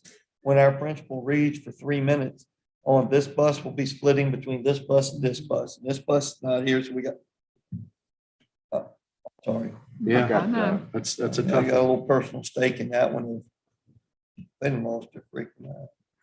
And if I could add for just a moment, whomever qualifies to be on the health insurance, regardless of how much they're getting paid, those are still the same fees depending on family makeup. So we talked about how that impacted our teachers, but anybody across the board, I mean, it's still what our health plan is. It's all of them. So we just want to be mindful and asking, I mean, we know we need to be mindful that the community is paying for this. But still, I just think it's important to recognize that regardless of how much you make a year, this is still coming out of your pocket. So thank you all for giving us the opportunity to make the presentation tonight. I had one question, one suggestion. The question is, how is retention and are you seeing issues arising, with younger teachers in the middle or older teachers? How's that playing out right now? Apparently this is starting to become a little bit of a crisis. Well, my concern is, as we track that data, is that we've seen, for years, we've had a number of teachers who were eligible to retire that chose to stay. And over the last 2 years, we've seen that change drastically, where those teachers are saying, this is going to be my last year. And if you look at our graph relative to experience, that graph looked very different 2 years ago compared to the way it looks now. My particular concern is in Fluvanna, if we can keep a teacher about 5 years, they'll stick with us. Because at that point, they've invested in the community, they've bought a home, they've started a family. It's those 0 to 5 teachers that we run the risk of losing. How's that number changed? I'm sorry? How has that number changed? It's quite a bit higher. If you look at, it's one of our graphs in our book. Page 26. Yeah. And I will remark that those are also the years where we are least competitive in pay structure, even with the merging of the two scales. We still remain about 5th or 6th by comparison to our surrounding localities as to how much we pay individuals between our teachers between year 0 and year 10 even. It's not until we get kind of more middle of the scale and we have that escalating function at the end that we are more competitive. And so this budget won't fix that. And to be frank, I think we as a community have additional work to do over time to remedy those things. And it's something that for whatever time I had left on this board, I'll continue to advocate for. But one of the ways to make individuals feel valued, or teachers feel valued, or staff feel valued at large, is to ensure that they're being paid competitively and feel as though they are wanted in the community. And so that's one of the few tools that we have. There are other benefits. There are reasons why teachers come here and staff come here and get paid less than surrounding areas and stay with us. And those things are culture and character driven. But we do have some levers we can pull over time. It's just that we can't do it all in 1 year. And so this budget proposal probably isn't the ideal for any one member of our board. And I'm sure some of us wish we could do more for those things. So I suspect that in future years, that conversation will continue. But How does one infer retention on this graph on page 26? I'm not really sure I follow how you do that. Well, I guess I looked at the way this graph looked in the previous year and then the way it looks now is what I was looking at. So that would be a good metric for us to be able to look at as well too. And the second metric that I think is helpful, I always encourage this as well too, is that you lay out the historical spending by the locality and so show the inflation adjusted amount for that historical spending as well too. So the amount requested and the amount received. So that we can see, well, Sure. you requested $3,000 per pupil back in 2000. Now it's 4,900 inflation adjusted. That's actually flat or higher or lower, et cetera. All right. Anybody? Add on to that we gave our people a 5% increase in our county. And the inflation was much more than that. So they really didn't benefit.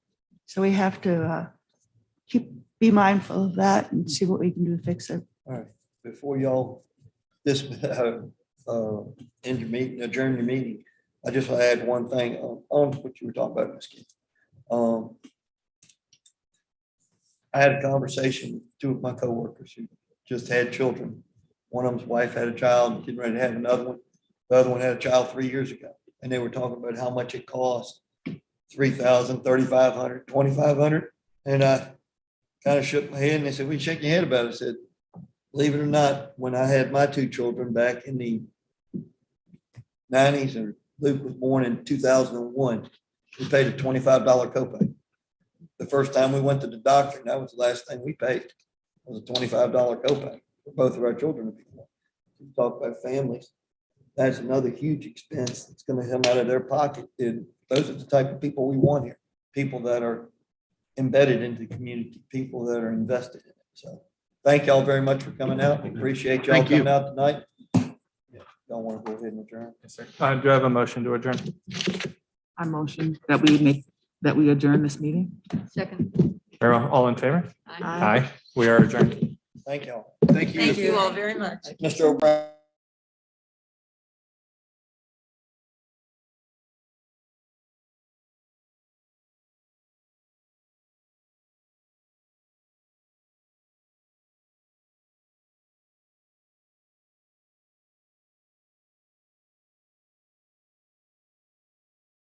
Personnel matters, litigation, actual litigation, information, design, crossroads, water and sewer project. Got a motion made by Mr. O'Brien, second by Mrs. Booker. All in favor, say aye. Opposed? Chair votes aye. We're now in closed session.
Motion issued.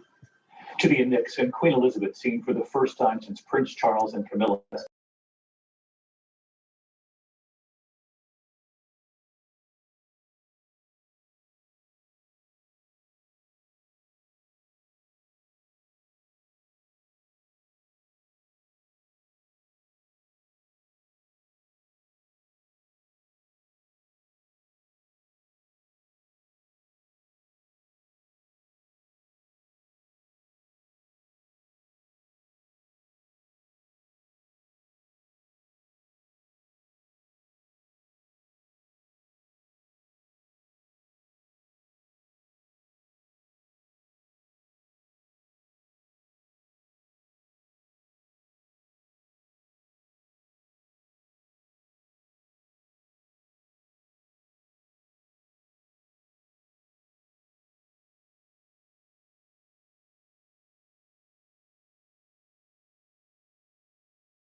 It's our mute, not their mute.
7, Okay. 8, 9, 10.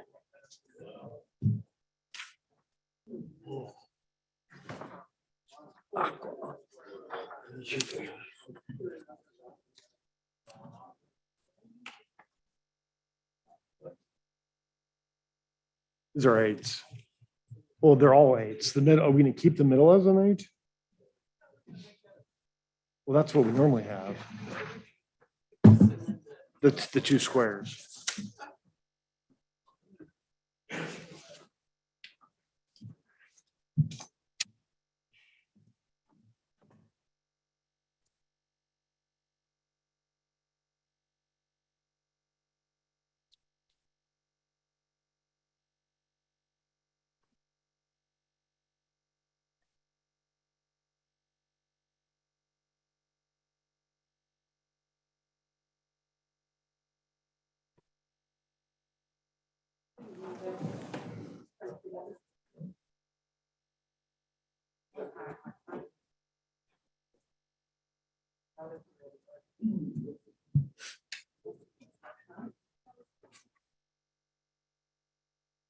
Can't help you.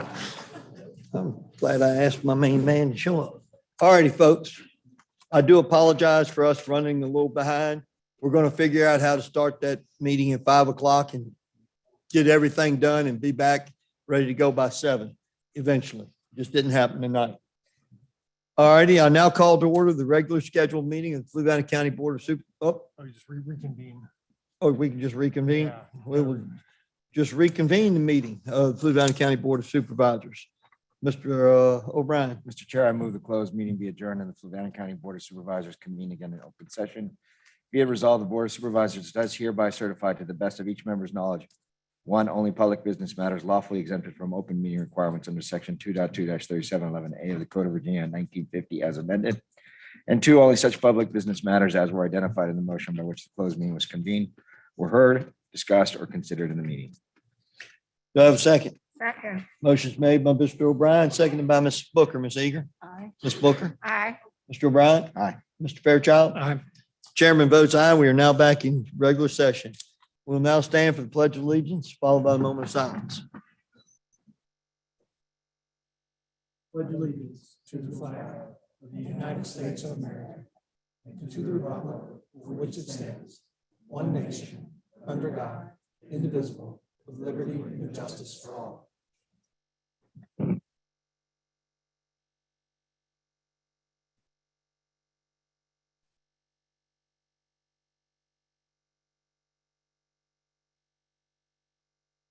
Thank you very much. Mr. Dahl. Oh, I'm sorry. Do we have an adoption of the agenda? Oh, yep, here we go. Go ahead, Mr. Dahl. I would like to defer tab C, which is the public hearing for the American Rescue Plan. Yeah, we noticed a slight date typo in the public hearing, so we're gonna have to re-advertise that. Okay, so And so basically taking that off, and if we could add one quick thing under new business, it's regarding, excuse me, I don't have it right in front of me here, a comprehensive economic development strategy with the TJPDC, and it's regarding submitting for a grant. It's a little time sensitive, and it'll be a quick one. all right. TJPDC. Yep. Grant. Says, yeah. All righty. I move that we approve the agenda With the changes. with the changes given. All right, do we have a second? Second. Motion's made by Ms. Booker, seconded by Mr. O'Brien. All in favor, say aye. Aye. Opposed? Chair votes aye. Motion passes 5-0. And now, Mr. Dahl. I'll be really quick on the county administrator's report. I only have a couple things to report. So again, Parks and Rec has been working vigorously to clear all the down trees throughout the park. They started working January 10th to clear trails, disc golf course and everything. As of February 11th, they've cleared the open space at Pleasant Grove Park, dog pens, part of the Heritage Trail, and a lot of the other trails in there. They've had 7 staff members working 210 hours and 5 volunteers working 43 hours to clear the brush. And, you know, they've been getting the volunteers to kind of move stuff away. He's hoping to open the trails to the right to the right on the screen on February 14th for walkers only, and hope to have the rest of it cleaned away. Like I said, it's been a big effort for Parks and Rec to get, and the Public Works crew to chip all that stuff too. Just one announcement. So we've got the Zion's Crossroads Small Area Study. There's a virtual public meeting, which is going to be held February 23rd, between 5 to 6:30 PM. The meeting with the public is an opportunity to review recommendations for transportation improvements in the Zion's Crossroads area, answer questions, and listen to community feedback. The links below here are how you can register to do this. And again, just like everything we do, some of these small area studies, these things will kind of flavor kind of what kind of goes into the comp plan and the studies and references that are for the comp plan. So again, anyone wishing to participate, February 23rd from 5:30 to 6:30 PM. And that's all I have for you. Just we got some budget meetings. I know Mr. Sheridan, you're out next week, but we've got next Wednesday, we got a budget work session, county agency briefs here. And then March 2nd, we have a 5 PM regular meeting. And then at 7 PM, we have another budget work session to discuss county department budgets and CIP review. Yes, sir. My screen died. Your screen died. Yeah, mine's not on either. Oh, I'm good. Look at Chris's. I'm Yeah. I'm looking at Miss Booker's. good. I'm good. What did you all do today? I muted my. yeah, he's up. It's completely out right now. Yeah, See if there's. I've hit a button on the side. I have no idea where the power button is. I'm sorry, folks. I don't need it. We'll be good. You can share mine. I'll share Miss Booker's. Okay. I'm gonna turn on my 2020 vision. All right, I'm sorry. Put this away. All right. No, you can leave that for the crowd. No, Oh, I'm saying that the the other extra one. one right there. I have no idea, but I just looked over Mr. O'Brien's and I was both died. I can And look at Chris's. I was hoping the tech guy would be able to solve our issue. That's okay. No, he's hiding it from me. Moved it the wrong way. Is that one working, Caitlin? Just be careful. Oh, thank you. Must be something. Oh, I don't think it's a coincidence that you two are side by side. I got two now. Thank you. I'm sorry for that, folks. All righty. Thank you, Mr. Dahl. Does anybody have any questions for Mr. Dahl? Okay, hearing none, I will now open up the first round of public comments. I will ask that you please, if you're here to speak to the public hearing, just wait till the public hearing. We will have that. But if you are here to speak on the first round of public comments, please step to the microphone, state your name, address, keep your comments directed to the board in 5 minutes. So anyone wish to speak to the board at this time?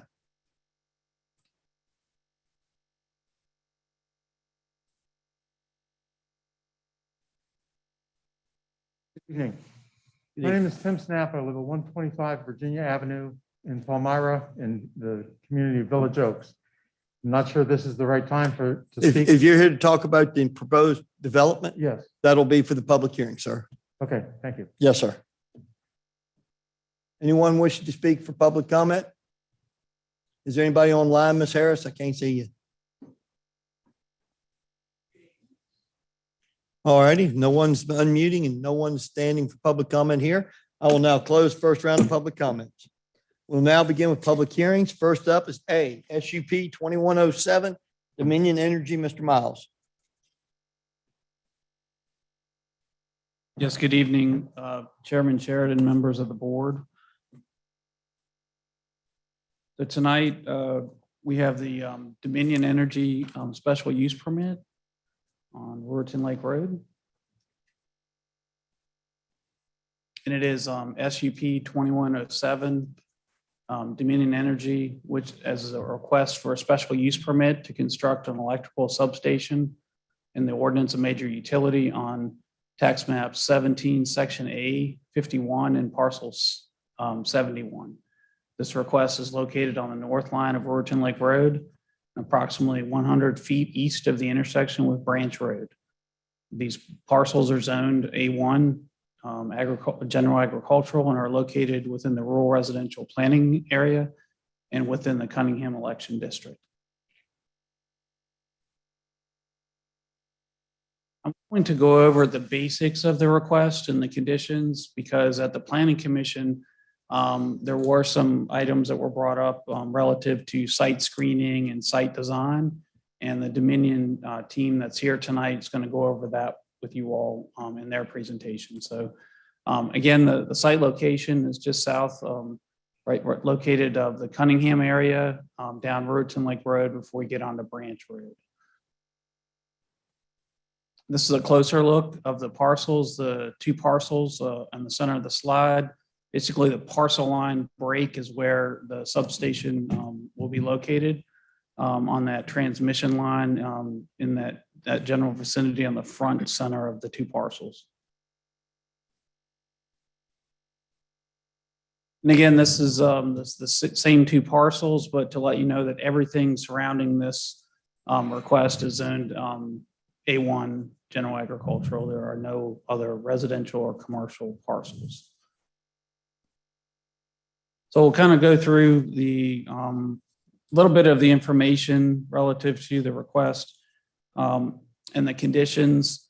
The Dominion Energy concept site plan that you'll see in their presentation that's dated November 30th, 2021, prepared by Kimley Horn, would be the subject property area for the special use permit request.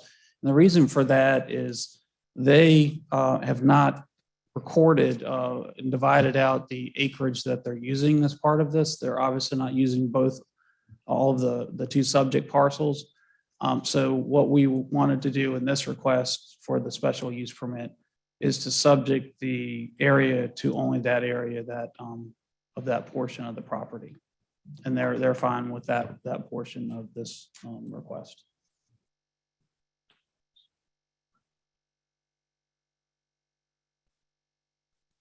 And then prior to development of the site plan would be filed that meets the requirements of our administrative approval. And actually, as part of that, we would be doing the boundary line adjustment and parcel creation plats for that. And that would be part of the process with Kimley Horn and their surveyors.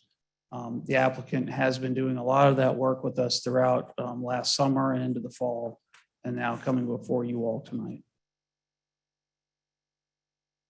This is a key thing for the Planning Commission and the applicant. The site would be screened from view in accordance with our requirements in the zoning ordinance, and that screening also would not be required within the transmission right of way.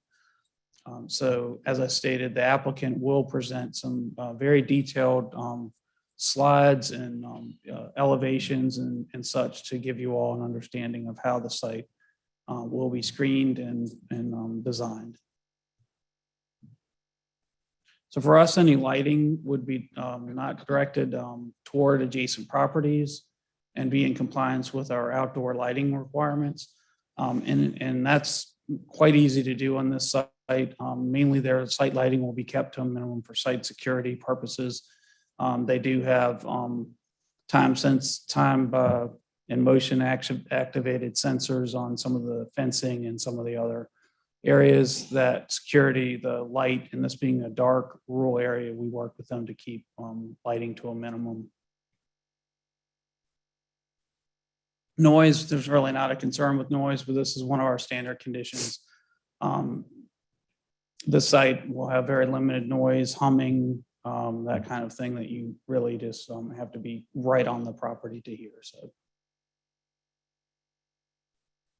this is one of your all standard conditions about being maintained in a neat and orderly manner. I think you're going to find when you see their presentation that that's pretty paramount for Dominion to do a very good, well-designed and screened site. And these are just some other standard ones that the allowance for us to go on to the property to inspect at any time. And that's a positive thing for us to At times, they're only there once or twice a month, once the site is there. If we see something, we're out in the field, we'll notify Dominion and help let them know, hey, something might need to be looked at, and they'll send their service agent out to check it out.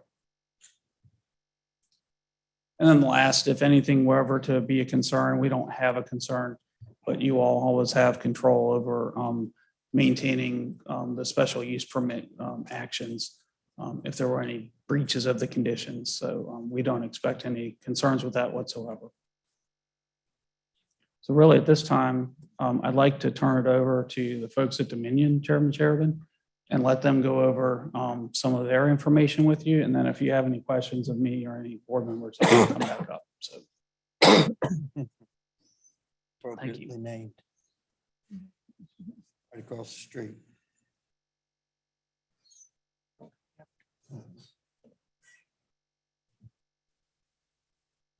Good evening. Good evening. My name is Ben Jackson. I'm a civil engineer for Kimley Horn, consultant for Dominion Energy. I'm here to talk through the presentation and provide some more specifics on the project, Grapevine Substation. Perfect, there we go. Project team, myself on the far right, Jesse Dialto in the middle. He's the permitting specialist for Dominion, and then Heather Buck, overall project manager, also with Dominion.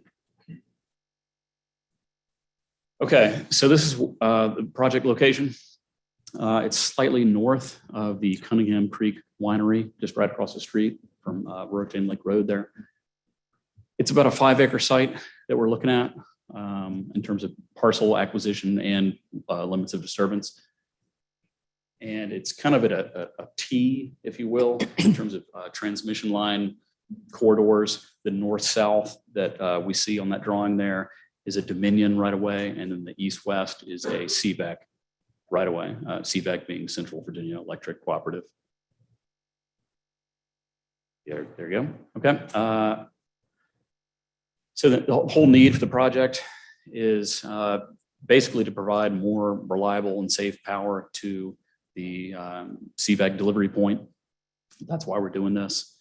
The substation falls within the existing Dominion north-south right-of-way, like I mentioned. It's set back from the road about 200 feet, so 2/3 of a football field, if that helps you visualize things. It's set downgrade from the road a bit.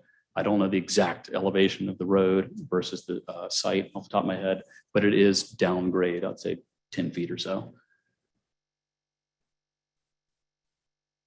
There you go, perfect. So here's our concept site plan. The blue line is the outline of the proposed substation, the fence line. There will obviously be disturbance outside of that to tie all the grades. It's a very hilly site. If you've been by there, you know it's in a giant ravine. We've got kind of you see it's like a hook shape road there. Yeah, there you go. That's a stormwater management access road to get into the pond on the north side of the site. Yep, right there. That's it for this slide. Next. Okay, so since 1 month ago at the Planning Commission meeting, we have added this slide and the following slide to show a line of sight analysis and also kind of a before after photo rendering. So the line of sight analysis, which is what I'll speak to right now. This shows basically an elevation view, which you're looking at from Rotan Lake Road in terms of tree height, substation height, what you would look at if you're driving down the road.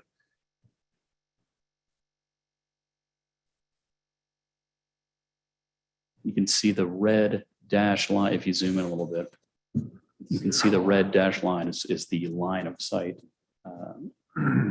view there.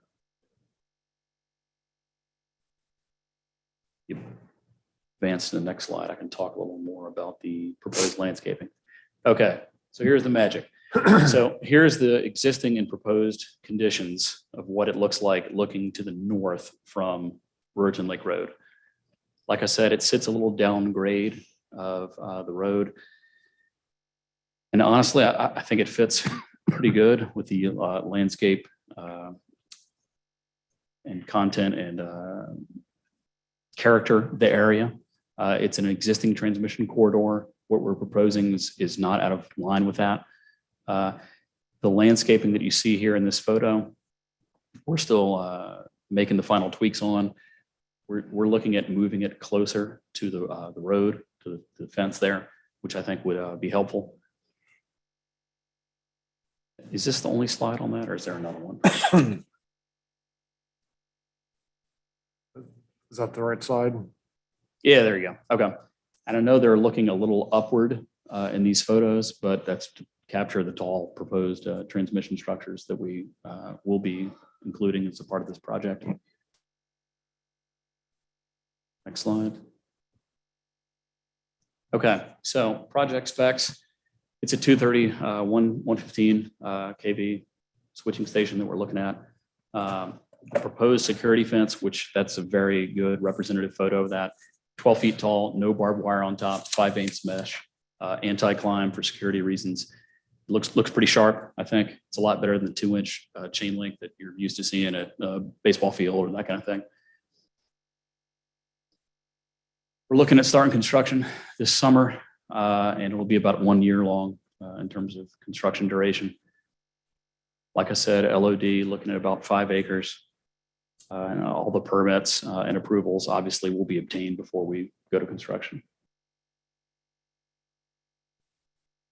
Okay, so location, character, extent, like I mentioned a second ago, it's within an existing transmission right away. So I feel like it fits pretty well.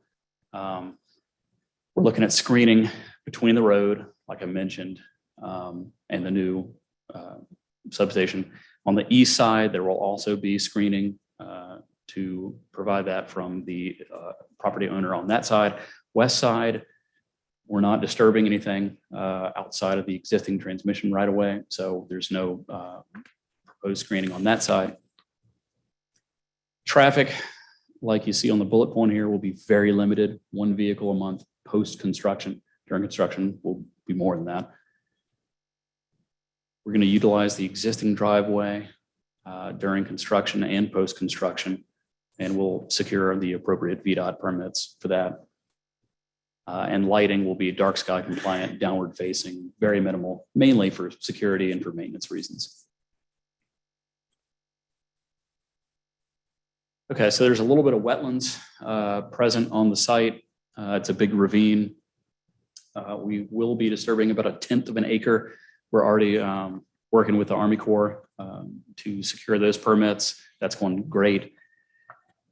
There's no endangered or threatened wildlife anticipated to be impacted with this project. Same thing with cultural and historical. Same thing with historic or hazardous materials.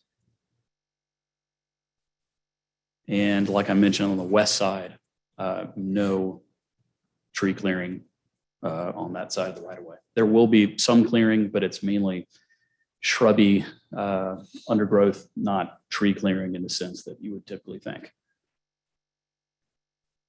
Communications and outreach to date.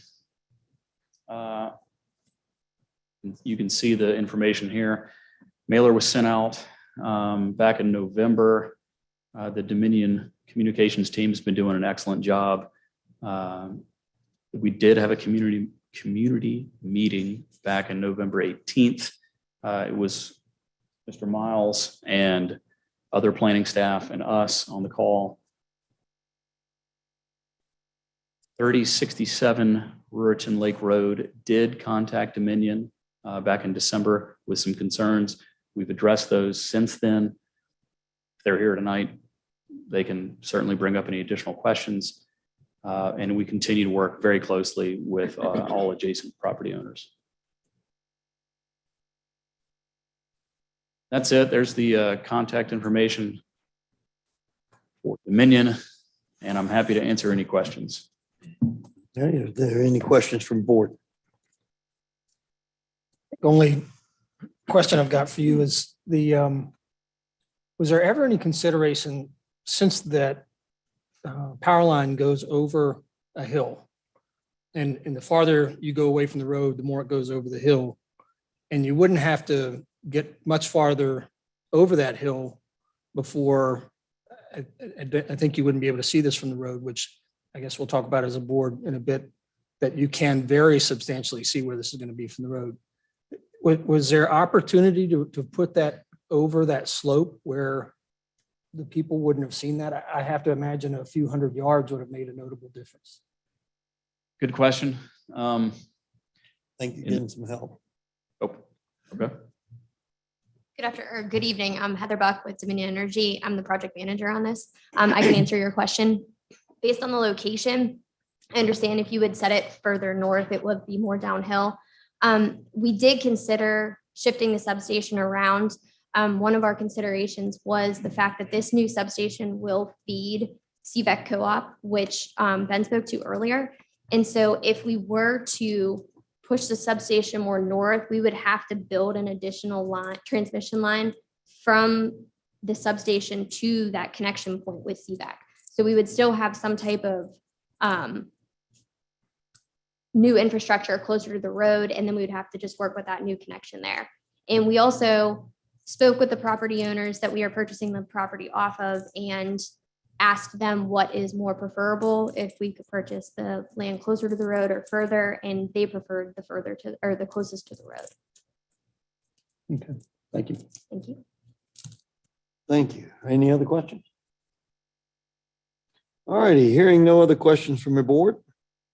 We've spoken with the applicant. All righty, I will now open up the public hearing. Please keep your comments to 5 minutes on topic and direct to the board. Is there anyone wish to speak at this time? I also forgot to state your name and address, please. Seeing none, is there anybody online?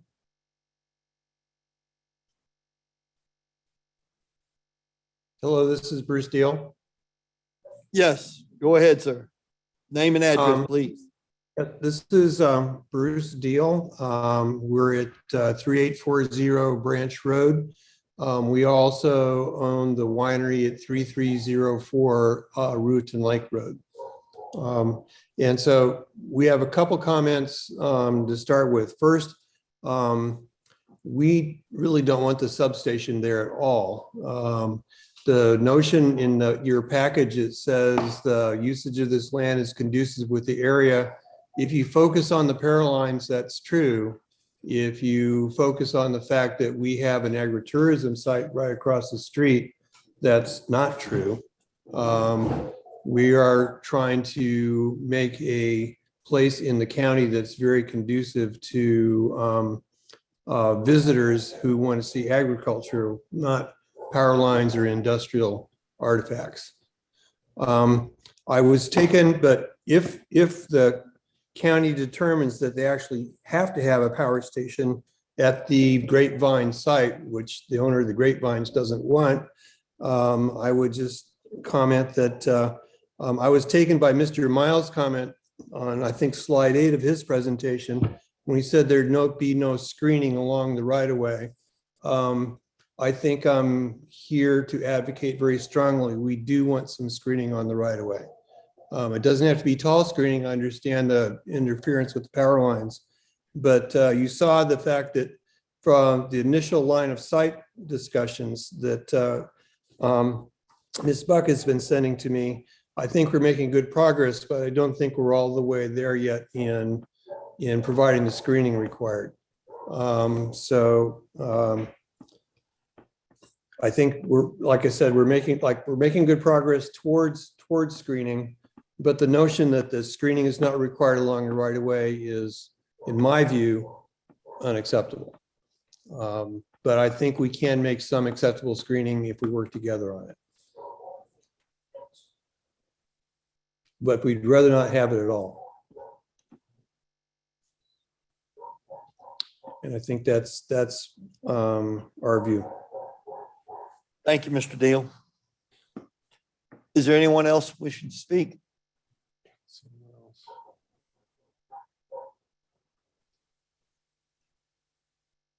No one? No. Okay, seeing no one else, I will now close the public hearing. Are there any other questions from your board? I've got some comments and questions, yes. Yeah. First, I was told originally by staff that this is a change out of an old substation, and and I even said, I've ridden horses through there so much, I can't imagine I ever missed it, but it's not a change out of a substation.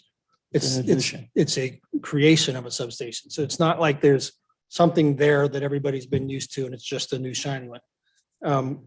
And can we go to on, it says simulation 1, it has the proposed simulation 1 and 2. There, I think that was it. On this page, or do you want the next one? You passed by, Right there. okay, right there. So can you expand on the bottom picture? Hide some of them, hide the video panel. More so? Can you? Yep.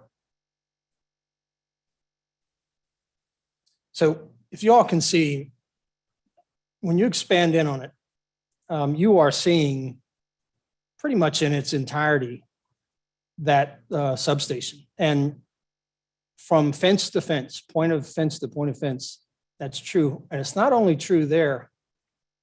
There's talk of there being a buffer on the roadside. And I can tell you the only buffer is the something like 7 or so tall trees to the right, 7 or 8 tall trees to the right with some scrub in the center, because you go from that to the CVEC opening there, the easement. And then can you go, let's see, Eric, if you go up in the slides to earlier. This one, or Go previous back slide. one. The whole new slide, yeah, up before this slide. Oh, sure, let me- Well, here, well, that one might have done it. Let's go, you want me to go please. Yeah. back? All right, that's good. Okay. So if you see in this slide, in the orange, or in, Well, I'm sorry, I'm That's trying good. to zoom in here a little bit for you. so the red dotted line to the right, that's the edge of the easement.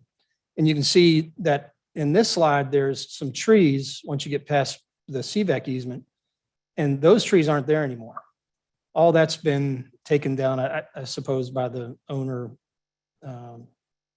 now. And so none of that buffer is there.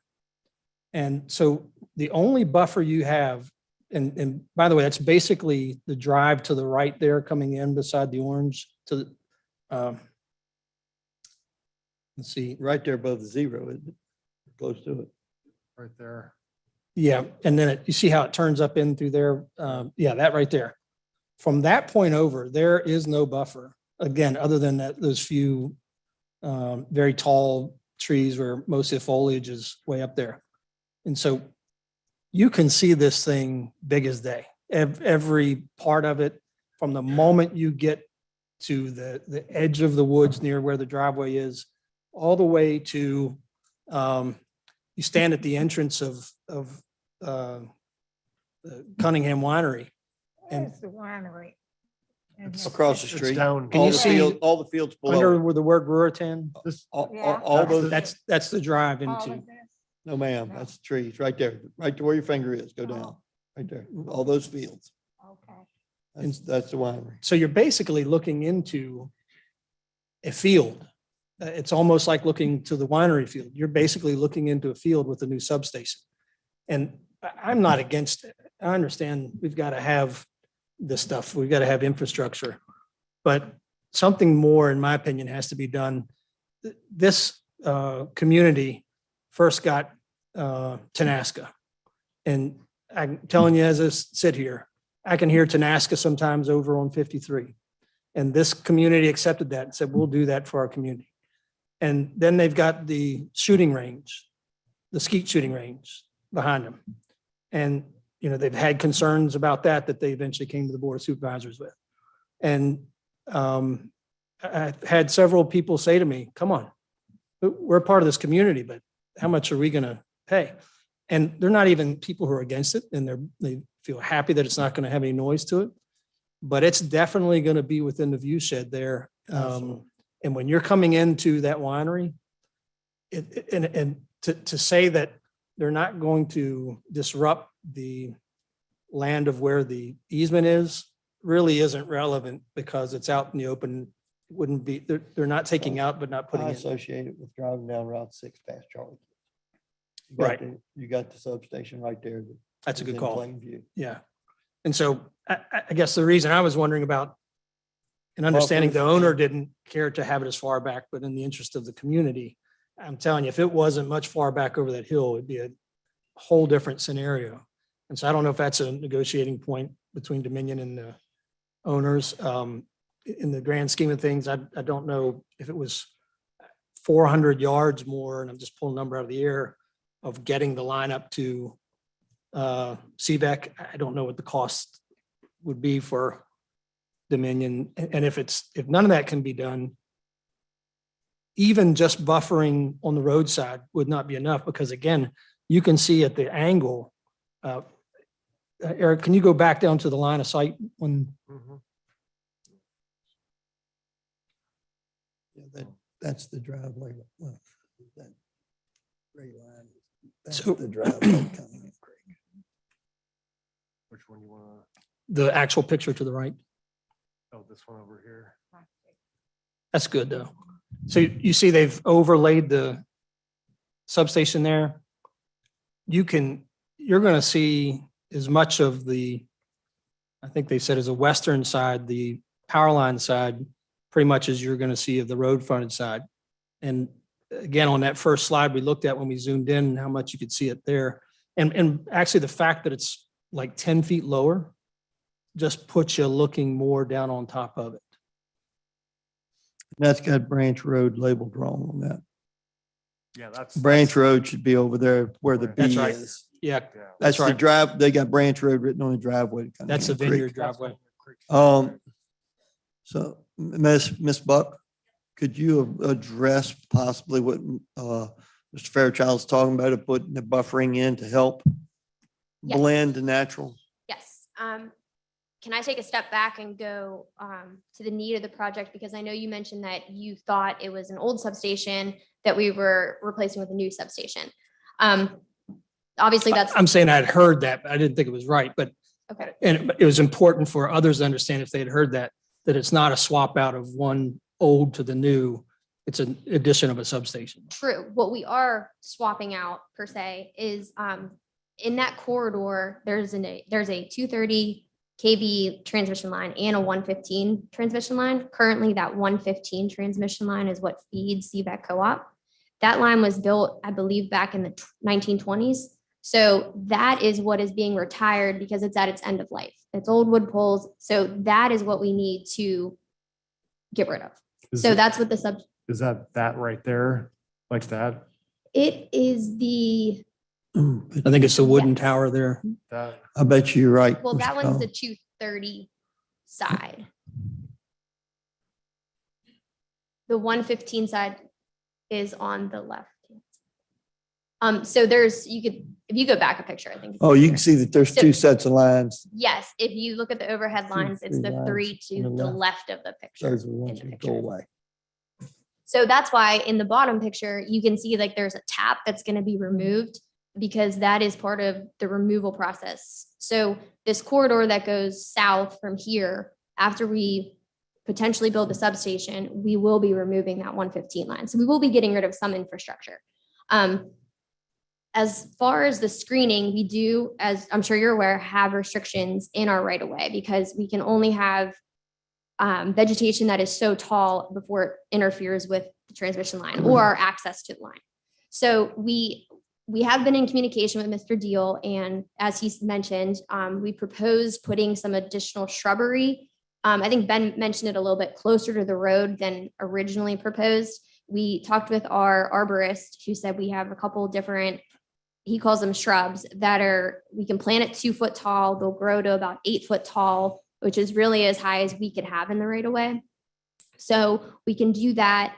We also proposed if we wanted to change that fence out that's right along Raritan Lake Road with something opaque, but I don't think that was in his interest. So we are trying to work through some screening. You are correct. We cannot screen on the western side because it is the transmission right away. But I believe in the bottom picture, the proposed picture, this view is essentially right at the edge of Cunningham Creek Winery driveway. It is. So I don't really think you can see much of the western fence line of the proposed substation. And so I'm not sure it would really screen a lot, but we could also put those shrubs on that side of the substation too, if that would be If you beneficial. covered that entire fence, if they went the entire fence line with the shrubs, Yes. On the eastern side, we're planning on putting taller evergreen trees because that's outside. Yeah. that's outside the easement. Correct. But all of that view, when we zoomed in on that, all of that view, you would see that from the entrance into the winery. But even if you buffered the roadside, which is not in the plan now, you would still see almost all of that. So the western side of that substation would be almost fully in view at the entrance of the winery. We could still put those shrubs on the western side too to help. I think based on the elevation change with the substation sitting a little bit lower, I know you said it looks like you're looking into it, but I think it looks like you don't get to see as much of the equipment in the substation. There's no way we're going to hide the backbone structures since they're 75-foot tall. But if you had those shrubs there, they'd be 6 to 8 foot tall once they're matured, and they would be sitting higher than the substation, so they would look taller. On all sides, are you saying? I You're mean, saying on the western side? On the we could west do and the on the road. western and the northern side. The eastern side will get taller structure or taller shrubs or trees because they're outside of the right of way. And we weren't proposing anything on the northern side of the substation, but You talked about planting 2 foot tall. Could you buy some that are 6 feet tall now? I'm sure we could. I would like to check with our arborist before committing, but I'm sure we could. That would be my thought, because while it's growing from 2 feet to 8 feet, could be 4 years, 6 years. I want to be sure I'm not getting confused. The western side is the power line side, right? The transmission line side? No, This is the side we're looking at right now, is the west. I'm considering Right. that if you look in the map, the plan view picture, Do you want me to go back here? well, okay, that's good too. The western side, I think you're looking at the southern side of the substation when you're on Raritan Lake Road. You're looking at both? Yes, right there. The Southern and western western. side, I was considering, Right yep, there. right where he's Yep. moving the mouse. So May I move- make- oops. May I make a comment? We've This already is- had our public comment, Mr. Deal. I'm sorry. So the western side is, just, I want to be sure I'm correct. The western side is the side that the transmission line is on, correct? The trend Yes. It runs, yes. right here. So you can buffer on that side of the fencing, even though it's the side that the transmission line is on. It would be the shorter height capped type of shrubs Gotcha. due to the transmission lines. And you know how tall that fence is? It's 12 foot. It's 12 foot. So we'd be growing something to about 8 feet tall. Is that what you're saying? Yes, you would be able to see the top of it. Is the fence going to be lower though? I think the fence is. The gonna fence be- is higher. The fence is 12 feet. No, but I think it's in that area you talked about They're where down it 10 sinks a feet. little bit. Yes, it's a lower elevation. So 8 feet, I'm gonna guess would be pretty close to the top. Well, and the other thing too is Vice versa. nobody's standing If it was uphill from you, you'd be looking at the line of the tree and the fence Right, coming but together. it's gonna be, Since the it's fence is downhill- gonna sit down here and the shrubbery's gonna sit up here. No, shrubbery sits lower than the fence, or it sits at if you take the base of the fence and the base of the shrubbery down here, it's not helping. You're still seeing more of the fence because you're looking down on it. But I think what we've talked about is the fence is gonna start off sitting lower than the roadside. Yes. Oh, you're gonna put it at the road? Well, we No. can It's negotiate gonna where be it back, but goes. it's gonna, No, I thought she's talking about at the fence of the substation, right? Well, we proposed to Mr. Deal having it in between the substation and the road. So really whatever is preferred is what we could do. But to this point, the substation fence is at a lower elevation. You're than thinking, the road. you're thinking of the fence, you're the thinking of the board shrubbery's gonna fence be in the up next to picture. the fence, I think. No, that's not, he's No, talking up about the next to board the fence board up at fence. up at the road. You're not talking Oh, about that, are you? by the road fence. Yes, We haven't, I mean, we can, yes. That would be a much bigger. if place. you put it within 10 feet of the board fence. All right, I see Mr. Miles. Yes, sir. So the Dominion what you're team and saying. I were talking about this on another site that's been done. When you start getting into the VDOT right away at the board fence, you can't have those structures at the entrance due to sight distance, visibility, line of sight areas. So we've talked about all this through the summer and the fall to try to work out different arrangements.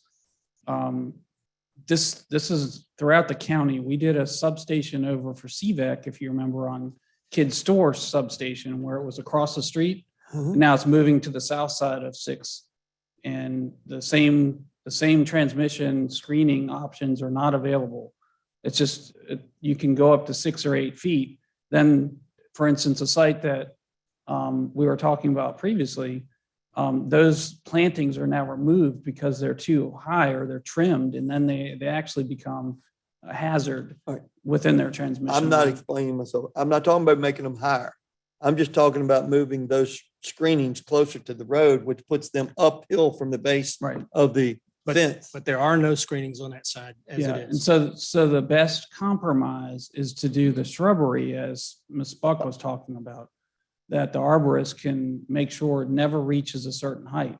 And then it's, if Mr. Dahl, if you can go back to the slide that shows the 12 Mr. Miles, I'm talking about the shrubbery. I'm not Okay. talking about tall trees.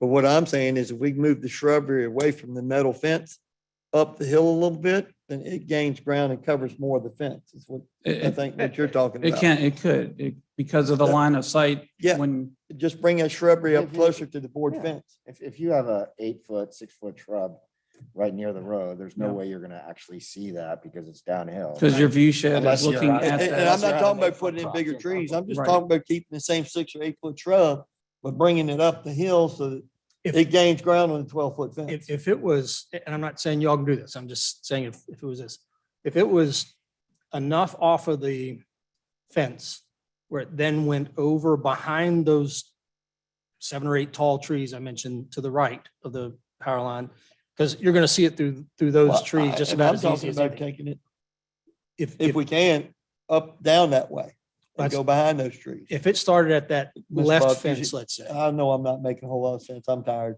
if it started at that left fence, the left side of that fence basically, and went down past those tall oaks and so on Right here from down there. towards the entrance Yes. off of Just down to 619. the left, just doing this. Right there, right. Okay. Right where he's drawing the line. If Yeah. you just have it right there, that's essentially replace. Right, I'm just saying replace the it fence should with the go, Shrubs, right? well, no, because No, if it doesn't leave go the fence there. past, I like board. if it doesn't go past those trees, the tall trees to the right, Mhm. like I said, there's like 7 or 8 of them that you can completely see down just about as much as you can looking down the opening of the power line. So you'll see it until you get to the power line if it doesn't go down to the entrance into that He's just property. talking about screening on the southern and the western side if possible. Well, down the, well, That's that's the western side. down the whole side from the fence line until that entrance where you come into the property. Are you? Correct, back to the east, but then also going backwards from the hard road. I think you were talking about that also. Can No. you go down to the site with them so you can see it and lay it out and talk about it? Because I'm looking at these and I mean, I understand what you're saying, but unless I'm standing there, Right. I don't know. Oh, you're So, talking about the east side Yeah, also.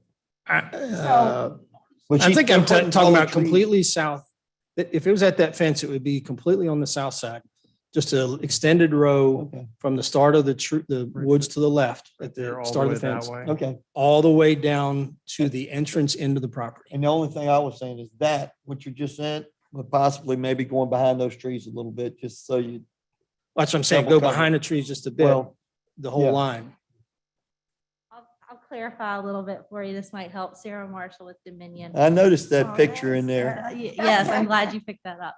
I was all over that one. I will say we are willing to put buffering in through those tree lines. Our only limitations would be the CVAC transmission right of way. And then also I want to make sure that we do notice we do have to have the entranceway where that gate is. But other than that, we are more than willing to work with the county and Mr. Deal like we have been to include that additional buffering going in through And to help. I with that hated to view tell shed. him that the public comment was over, but I'm sure he has something else he'd like to Can you go to the picture of the fence? talk about Yeah. with y'all. And I think that might be it. If we can move the 8-foot tall So- shrubbery up towards the fence. Where it'll that cover gate- The whole fence. Yep. Where that gate You'll is never though, see you're one. saying that's got to stay. No, to the right, the gate way down here No, also. I think they said that gate has to Yeah, I stay. need to go out there with- Yeah. I mean, Because we Okay. have to have access to you the, and to the the right of way kids for our need to trucks go to out get in. there. yeah. See where it, tell them what it is and bring back what it is to us. Hmm. I don't, Is this the only place that this can go? Is there reason that it has to be right here? I will let Heather talk more, but it helps with the being able to remove the Oh, there you 115 go. line. If we were to move it elsewhere on this line, not only would we be removing that line, but we would be adding additional lines as long as with the substation to meet the CVAC Oh. line. All right, I need to, I don't think, and I may be wrong. Show us the green one over to the left right there, Mr. Dahl. I'm sure. I don't think that's the entranceway. I thought the entranceway was offset to the right. Way down away Difference- from the road. Difference between the entry that they're talking about, direct Yeah, so y'all access have two on entries? the power line and an entry where the trucks would come in. Y'all have to have two entries So to we it? have the existing access is the gate that you see in the pictures. Yes. Because to get into our right of way, our proposed substation access is going to be further down to the right that we, So you have to have both of them. Could you not have just the, Right. Could An that not serve access to both? the other Because one. that brings you right out to the right of way. Okay. No, because. So if Mr. Dahl can go back to this, the site where you get to the stormwater basin right there. So we have to do inspections with DEQ on the stormwater basin area here. And so what we discussed about was is the Bunch House, the one on the right? Yeah, so the Bunch property that has the entrance, that's where we're needing to come in and service and access and do inspections. but hold on here. Isn't this right here between this straight line and this line, isn't that the existing easement? I'm not seeing where you're pointing. Do you see this line right Oh, yeah, here? yeah, Okay, so that line and then this kind of. blue, correct. Isn't that the existing easement, the existing Dominion easement? Okay. And here's so- my one question. So, Hold on, because I I don't think s- Eric was, I don't see a, okay, I'm sorry. okay, so if that's the existing easement. So the gate's probably right around here right now, down at the And there's bottom. no road right there. So couldn't you access the easement from over here? right. Why could you That's not? the point I was gonna make. The gate that you're looking at on there is down here at the bottom left of Yeah, the y'all's gate's thing. right around And y'all don't even have a road there on this map. So, There's going to be additional construction with a retaining wall and other things that Mr. Wills and Mr. Black have asked for that we've already worked out. I really would not like to move the entrance for our service access. But if there's, You can access Yeah. that entire space. It seems, maybe you know something I don't. Have you been there to the site? Yes, Okay. Mr. Wilson and I went out there to do some sightline areas Okay. from So you- from VDOT, so at different times. So basically, also the beauty or interest in using that existing Bunch property access, it's access management for VDOT. And so all of the entrance ways and site distances work better as you're at that Bunch entrance as opposed to what Mr. Dahl's asking about with the gate, the service gate. that I they think we're all currently have. saying to use the Bunch access Yeah, but and get We rid of. are, yes. no. No, what- we what- are. What I'm saying is Okay. get rid of the gate by the road. Okay, because there's that gate by the road. Forget the gate by the road. And that's in the right of way. The Bunch access is down from that. That's the somewhat stone looking entrance Right there here. to the right. Why- Wouldn't that allow access for everything needed, including the right of way, because it's completely open to it? Ms. Buck, that sounds like a question for you. I believe that we could. To your point, there is no existing road, which is correct. We typically don't have roads into our transmission line access. So that's pretty normal for us. I do think we could get rid of that gate, but I would like to go back and confirm with our maintenance department, just because those are the folks that use it. But I understand, I follow what you're saying. We can get into the easement, into CVEX easement, and into our own with just using the bunch shared access. Because this is the road to get in right here, right? Yes, so I think it is feasible, but I would like to confirm with the folks who use it Right. before I commit to that. And just to be clear, we're talking about from the left of the fence, of the gate in the right of way, as far as, So if you go back buffering. to the regular picture, as far as Yeah, the buffering. swing gate in the wood fence by the road. Yeah, from there all the way down to the bunch entrance. or, somewhere close. I'm just, well, pretty darn close because at least within the line of sight from the road Yeah, to they the, said they could go all the way down to the trees and make that part of the condition, so. but it has to go past the trees. That's. Some of that is CVEX right away to the right, so we would need coordination with them. Just full disclosure, we Yeah, don't yeah, have any right. jurisdiction right there. Sure. But that's a conversation we can have. Yeah, I definitely. mean, I'm sure they want it too. And frankly, if you had bushes going pretty much all the way down there, because of the way the bend is, and it goes down the hill that way, coming around the road on either side, you would probably barely catch a glimpse of it. I can tell you, having spent an hour there yesterday, if they don't go about to where the wood line is that it's been cleared back to, in other words, let's say it this way, to the other edge of the driveway, where it curves around and goes down the trees, you will see that whole tree line up. If they don't buffer all the way at least that far. So we're talking about a few more bushes. And And so Mr. I- Fairchild, I know you mentioned that our plan view pictures showed more trees than what's actually there. We couldn't get any aerial imagery that was updated. Sure. So these pictures were just taken about 3 weeks ago at the end of January. So those ones are accurate, but I understand our plan view ones are not. And actually, didn't we go to the line of sight one that shows where it's all been cleared? And I think the problem that they're gonna have with what you're talking about is getting into that CVEC right away. Right, but CVEC is the one that wants it in the first place, right? Or no, this is you all. It's a combination because we Right. have to retire the line, but we have an obligation to serve them in Sure. one way or And their another. lines are lower, so I don't know. We'll have to work with Yeah. them. So I think that's what we'd be looking to find out if we can do. Yeah, I wouldn't see an issue with it from the CVEC side as long as we're staying on the edge of the right of way, but Right. we can have those conversations with them just to confirm too. Great. And I think for the winery, as you're saying, now it's up on the hill from the start. He doesn't hardly see much of it. And Now that you means a come lot. out there and you see beautiful shrubbery behind a Yeah. nice board fence. And I mean, that's, for us, we're trying to create revenue and tourism in Fluvanna County. We don't have, I suspect we don't have a business in Fluvanna that is bringing in more people, a private organization that's bringing in more people in tourism than this one. And I'm just saying, let's protect the entrance into that because that's the first impression people have as they come to it. Thank you. Thank you. Thank you. All right, any other questions or comments? All right, hearing none, do we have a motion from the board? Shoot, I don't have it pulled up. Let's see. It should be on the back screen. I move that the Board of Supervisors defer SUP 21-07, a request to construct a majority utility electrical substation on tax map 17, section A, parcel 71, and tax map 17, section A, parcel 51, subject to the 8 conditions as listed in the staff report.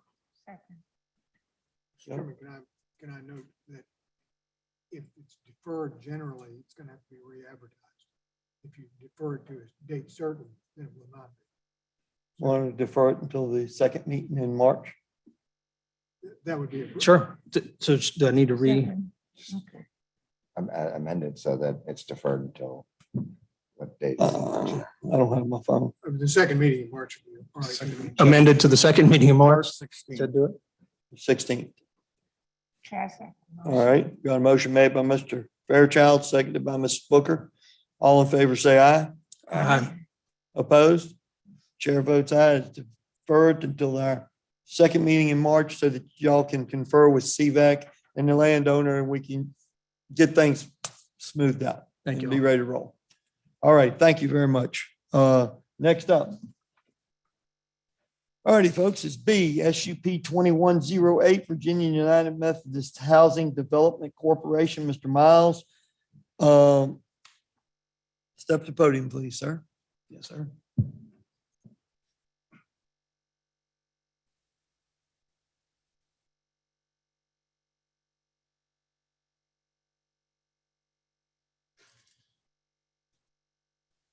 All right, this is SUP 2108, Virginia United Methodist Housing Development Corporation, proposed for a density increase for senior living apartments. It's a request for special use permit to construct senior multifamily dwellings by increasing the maximum gross residential density above the ceiling of 2.9 dwelling units per acre with respect to 5.9 plus or minus acres, known as tax maps 9, section A, parcels 14 and 14C1. This request is located along the north line of Lake Monticello Road and at Manor Boulevard. Parcels are zoned R3 residential plan community and are located in the Rivanna community planning area and the Palmyra election district. This is just north of the lake in the main gate area of the lake in the community of Village Oaks. The subject property is located in the center with R3 basically being surrounded around the site. You do have River Oaks, which is a rural cluster, agricultural A1 down Manor Boulevard, which is not part of Village Oaks, that's zoned A1. And then commercial Crofton Plaza across the street, zone B1, and the lake Lake Monticello area, R4 zoning in the vicinity. This is the proposed site layout. And again, as we just heard in the Dominion request, I'm going to defer to the applicant on some of their site design and layout information from the architect and the applicant. But we do want to go over the site layout from CKIV Solutions. The two buildings that are located in the center of the slide are the two proposed apartment buildings. In the center of the where they join is the amenities area for the proposed residence. You'll see, and Mr. Poe, the architect, will go over this more in detail, but the R3 components of this Village Oaks development does require outside space, community gardens they've proposed, outside seating, walking, and other picnic space areas that would be part of this development. So there are amenities that are currently not on the property that they would construct, and then they would share use and working with the Village Oaks community of the clubhouse, because this is part of Village Oaks. So there are amenities, and I think the Lake has indicated that they had concerns about they're not going to be using the Lake Monticello development's amenities. They have their own on outside of these two proposed buildings. So we'll kind of go through some of the conditions prior to development of the site. We would go through the site plan requirements that you just saw in the layout. The applicant, Stuart Little from CKIV Solutions, has been working with county staff throughout this fall, along with Mr. Poe and the architect located in Charlottesville. So those consulting documents and work has already been done up to this point for the SUP requirement. So the maximum gross residential density in this request would not exceed 120 age-restricted apartment units. If there were any additional increase, then they would have to come back through this process. That's not the intent. This is a typo on the note here. That actually the proposed density is 5.6. It's 5 dwelling units per acre. Actually, staff this week on planning and GIS, we did perform a calculation. It's actually even less than that. It's 4.78 dwelling units per acre in our calculations on the GIS and the recorded plats of Village Oaks. That also includes the 29 lot Village Oaks section 4 in the calculation. So we are trying to keep this even under the 5 dwelling units per acre by doing the calculations in that manner of 4.78 based upon the amount of units that currently exist and would be proposed and along with the base acreage for Village Oaks.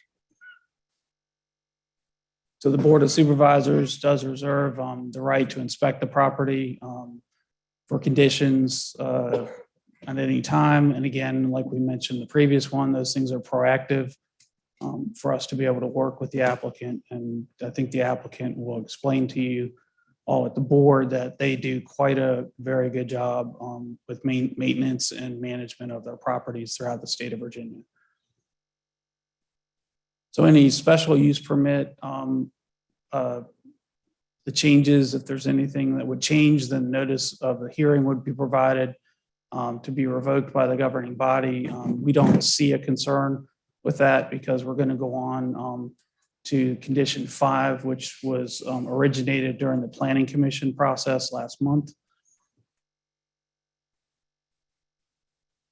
And that is relative to the availability of adequate water for fire protection per the International Fire Code. Must be demonstrated and approved by the zoning administrator prior to site plan approval and the special use permit. And this is a applicant submitted condition for you all to consider that would be voided if the fire flows and pressures cannot be met. So really at this point, I'd like to go over some of the questions or comments that have been brought to us as staff relative to Mr. Henson's letter from LMOA. The comments and concerns that they had in there about us basing our decision on the 2021 housing plan for the regional housing for affordability.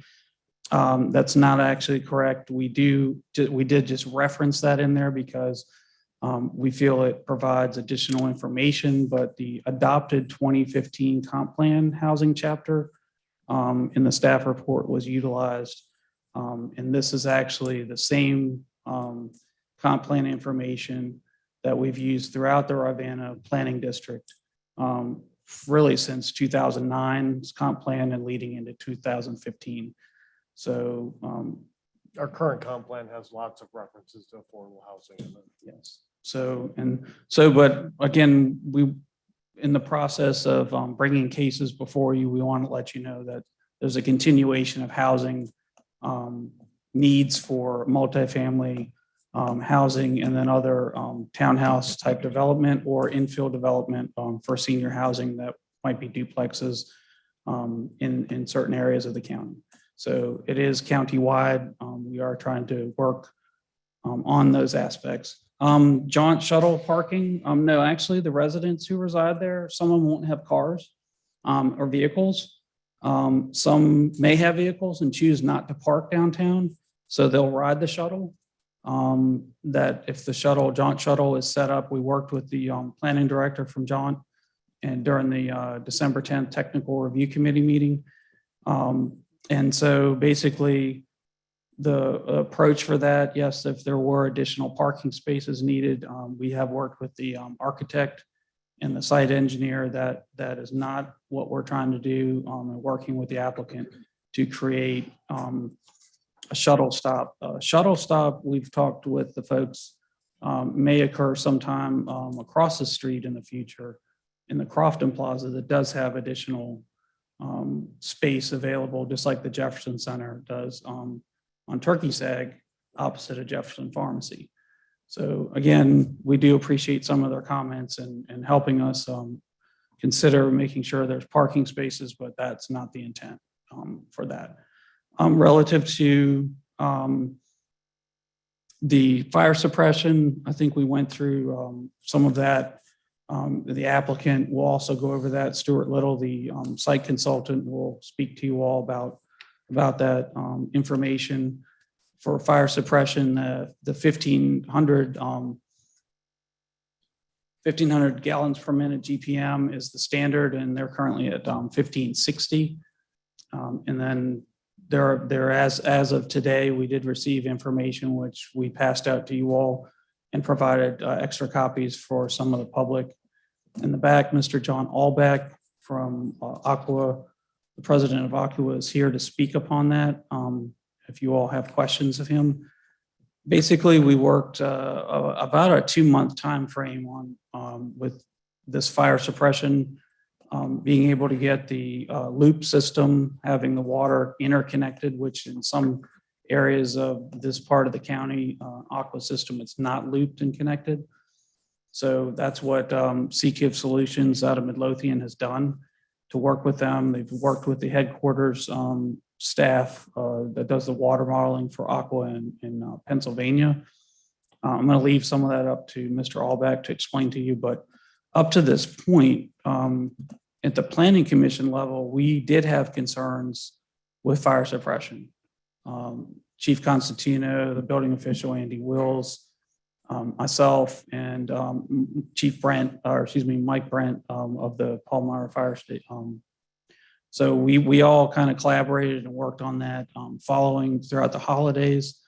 And Mr. Little did do his summary information for you all. So at that point, we now feel that the underground information for underground storage tank, excuse me, for that operates a sprinkler system at 330 gallons per minute.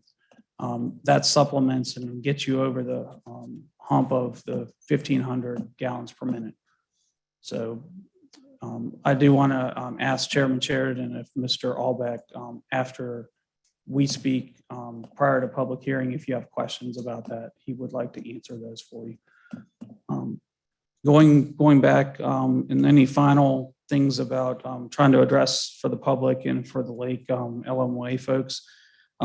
Unfortunately, there is not a minimum standard or requirement in the R3 district.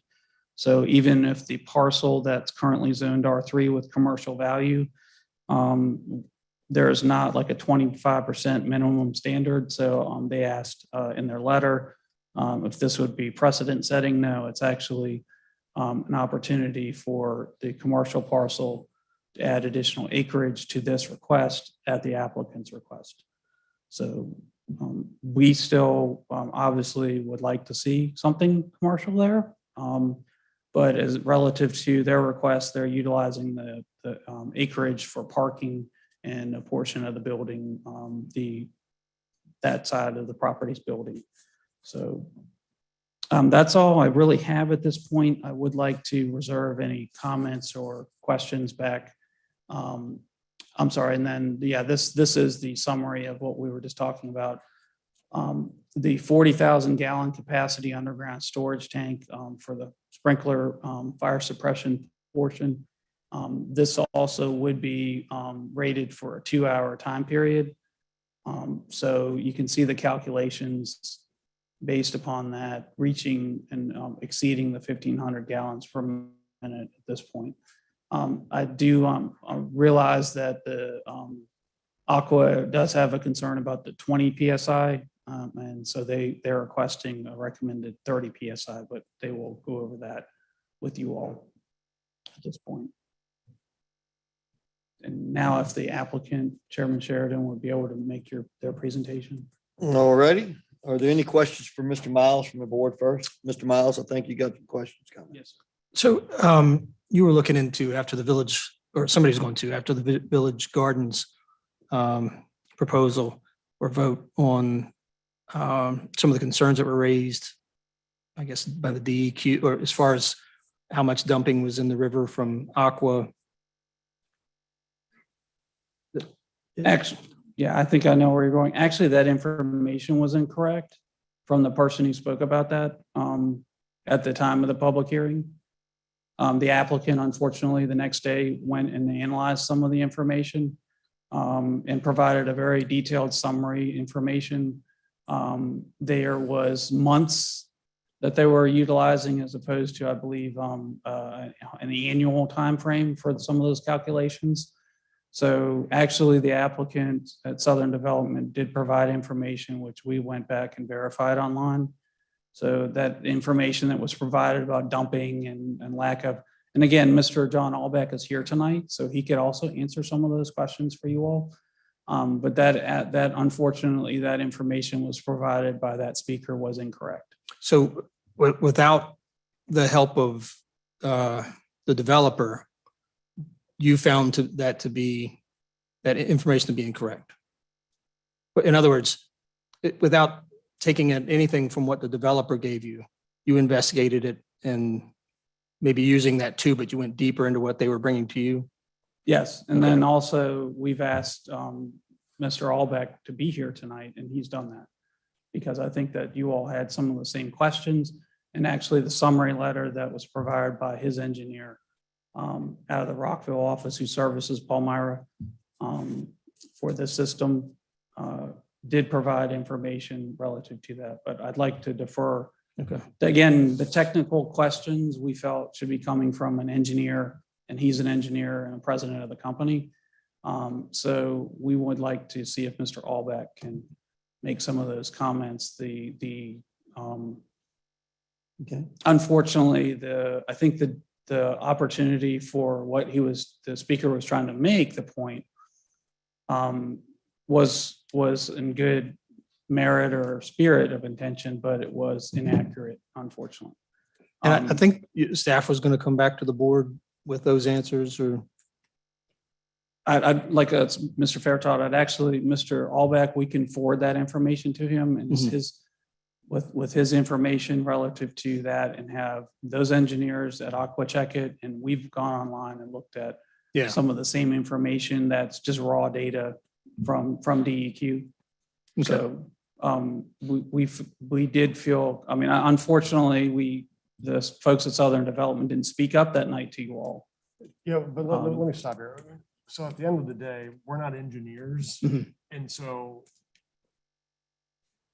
I don't know that we can adequately provide the response that the board is looking for regarding technical water quality issues and things like that. So, I mean, so one, you either have to rely on what the developer has provided or the information that the developer has provided, or go by what Aqua Virginia, or again, from county staff, we don't have an engineer on staff to verify the technical aspects of that. I think you had said after that you were that staff would investigate, and not that staff had to have the technical knowledge, but staff was going to investigate and bring it back to the board. Yeah, I think we asked staff to communicate with the DEQ about those concerns and to find out if they were accurate or not. So I don't know if that occurred or not. We have in the past, but no.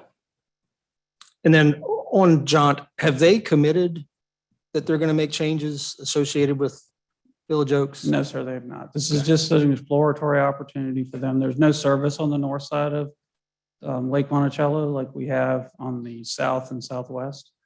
So, but again, they're always looking for opportunities for new stops. And if you look at the area, not only for stops at their facility that they would have, but we're also working on trying to do some things in the Crofton area, because then you have the whole lake on that main gate side that in due time may want to have an opportunity to use a stop. Because a lot of times when they're at the Fork Union Fluvanna Community Center, people are also being, some may park there and go downtown, or some are being dropped off by children to go downtown on their way to work, or, whatever commuting pattern, Saturday to go shopping, Monday to go to a doctor appointment at UVA Medical Center. So, but we did want to start the dialogue with them, because Mrs. Eager has brought to our attention through the process of some other ridership problems. So we are trying to work on that through that opportunity, and the linkage to be able to get not only not just multifamily, but it's just that's where people are more clustered and together, and a stop becomes more viable for Jaunt to do. And that's stop, it only cost them 2 miles. Now stop cost them 8 miles, 16. Gotcha. Rural transportation is something that the Thomas Jefferson Plan District Commission is looking at a whole level as well too. It's a challenge for almost all rural communities to develop adequate rural transportation. All righty. Thank you. And Yes, sir. any other questions for Mr. Miles before we get Mr. Albrecht? Do you want do you want the applicant next? I believe that Mr. Yes, the applicant should be next. Yeah. Is that Mr. Mr. Albrecht? No, No, Mr. Mr. Albrecht's with Aqua Virginia. Gotcha. I think Mr. Dickerson and Mr. Poe would like to come up and present at this time. If y'all would please come to the podium, state your names. Red, while we're waiting, do we have to extend to go past 9? Does this clock start at 5 o'clock when we started, or does it start at 7? It starts at 7. So, okay, we're good.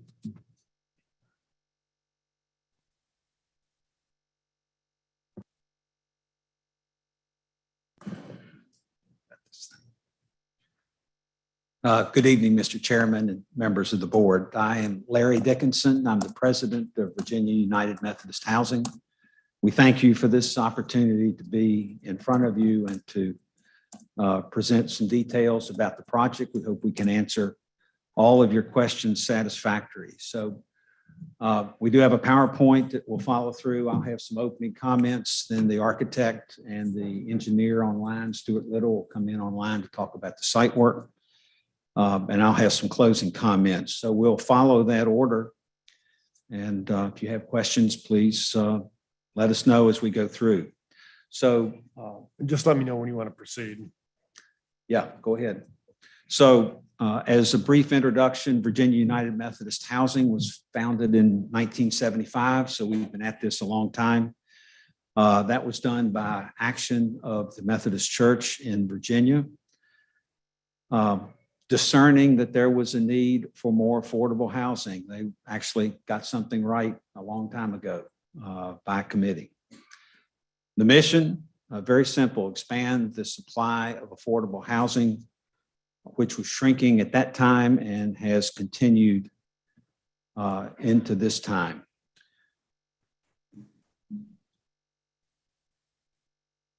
The housing that we focus on as a corporation, we're a mission-driven corporation, and we focus on housing for persons, families, and seniors who are below the income level of 60% of area median income. That's our target audience. We do this by serving as developers, operators, and sponsors. So the goal is very simple: to provide quality opportunities for low and moderate income populations where adequate choices do not exist. And the result to date, we currently operate just about 900 units and 16 properties spread across the state of Virginia.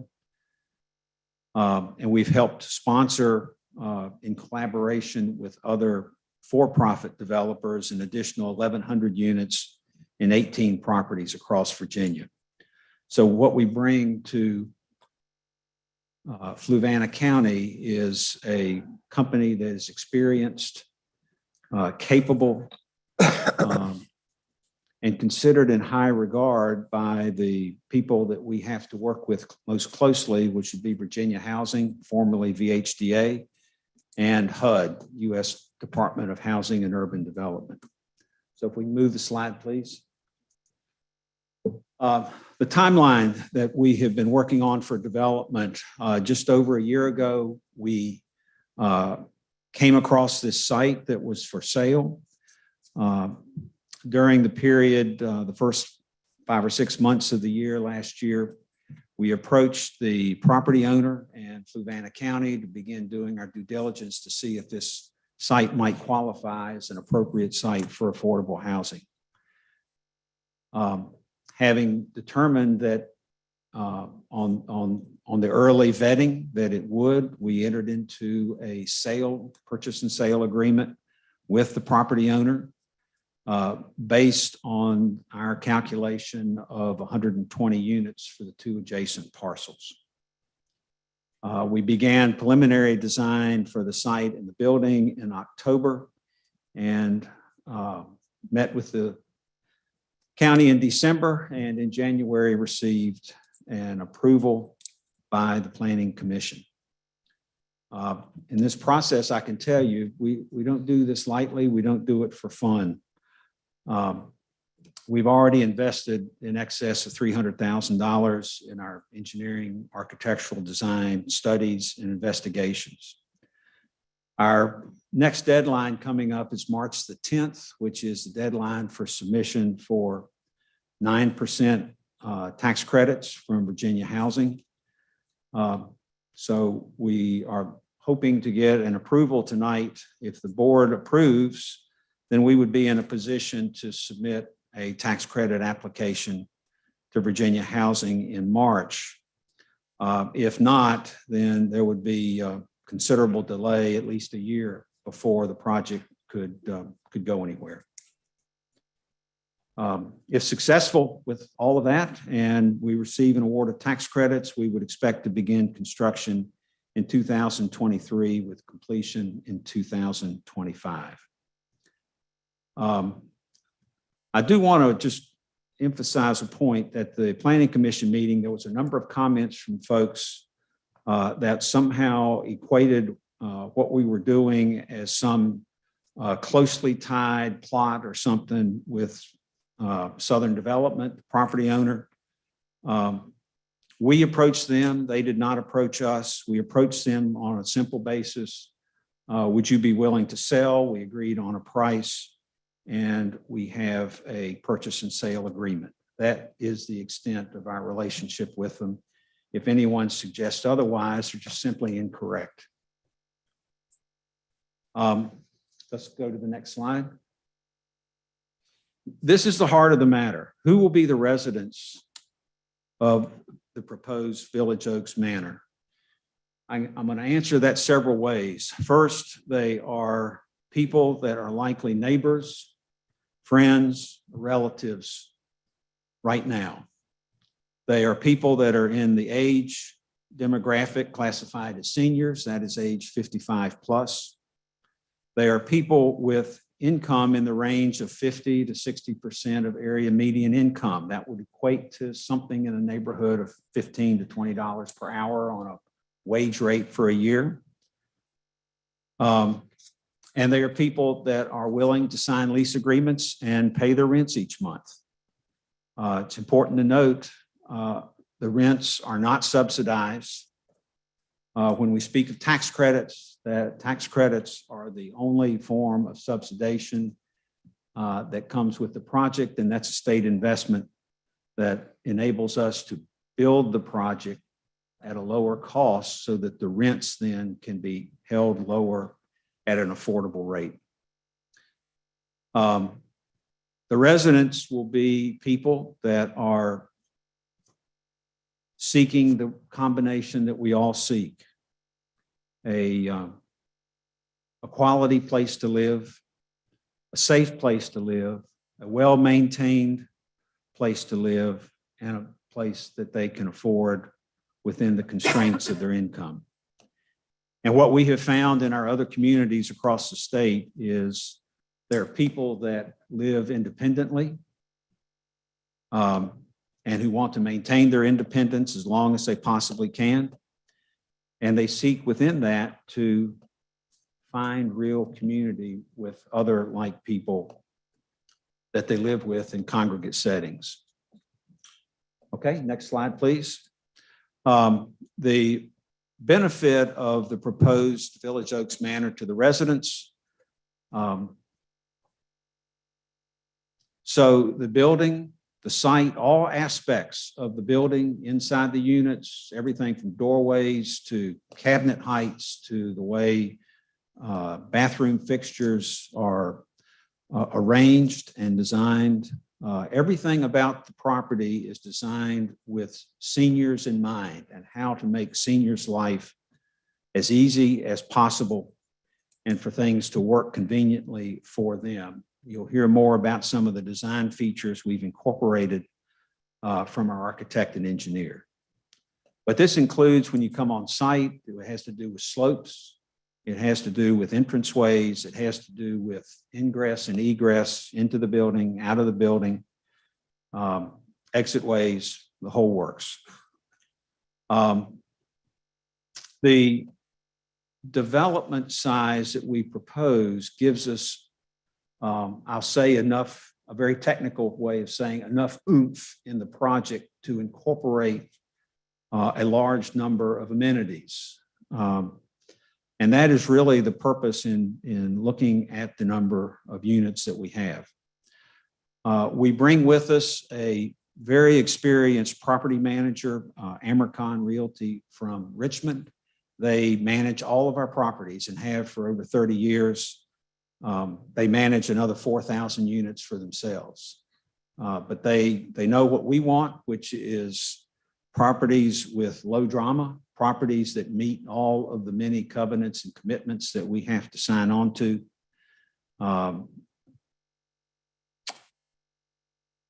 Residents that live together in a way that is meaningful to them. And of course, people that pay the rent. So they have to go through qualifying processes to do that. These folks at Amercon are very skilled at that and do a great job.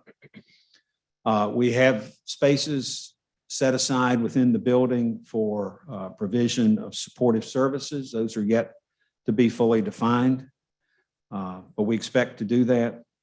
And we would intend in the course of the project, or excuse me, in the lifetime of the property, to have opportunities for the residents to come together and build community. So we included in this gathering areas inside and outside, oversized community room, even a place to receive packages, since all of us are doing quite well at supporting Amazon and package deliveries every day.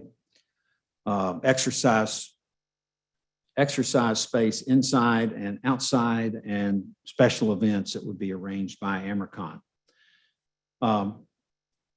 They will benefit by living in a property that is constantly maintained. It is an asset of ours. That is part of our role, is to treat that building as an asset and the residents as people. The rents then are aligned with the income level. Those are set as maximum rates by Virginia Housing, who issues the tax credits. Generally, we are running about 10% under those rates, but those rates are ones that people sign lease agreements for, but they're rates then that they can afford within their income level. So those are some very specific benefits that would apply to the residents. I'm going to turn it over now to our architect, Greg Powell, and then Stuart Little as well, and I'll close out with some final comments.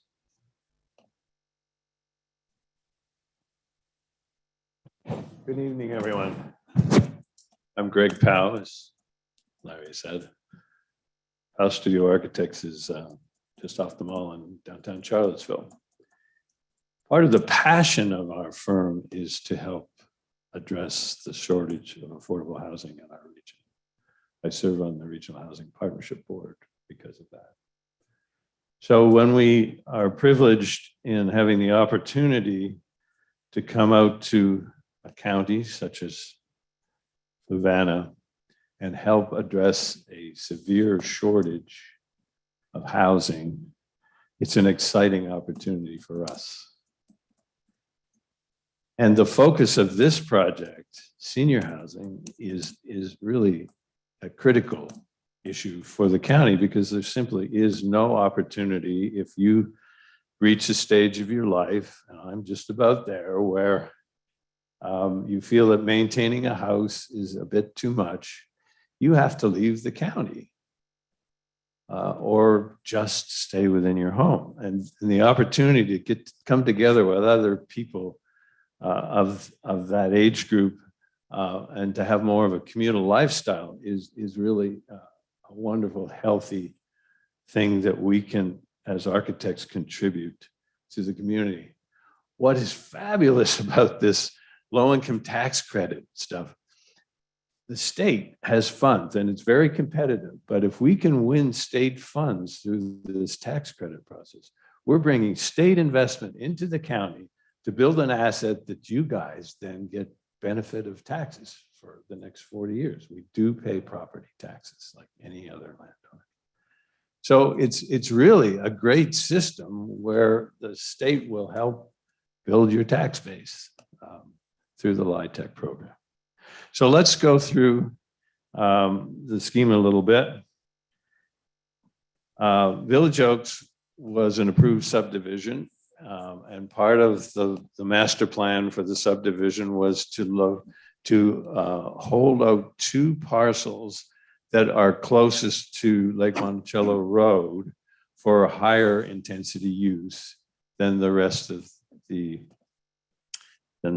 subdivision. Currently, there's a special use permit, as is required by R3, that has the bigger of the 2 parcels shown on the right there, approved for 70 units for senior housing, assisted living housing. And then the other parcel was originally set aside for commercial. Now, I must say that there's plenty of commercial opportunities in the underdeveloped site across the way. So our client is in the business of providing independent living for seniors. And that is what we're proposing. And what we're asking in this special use permit application is to combine these 2 parcels and take the density of the 70 units and spread over the bigger parcel, create 120 units.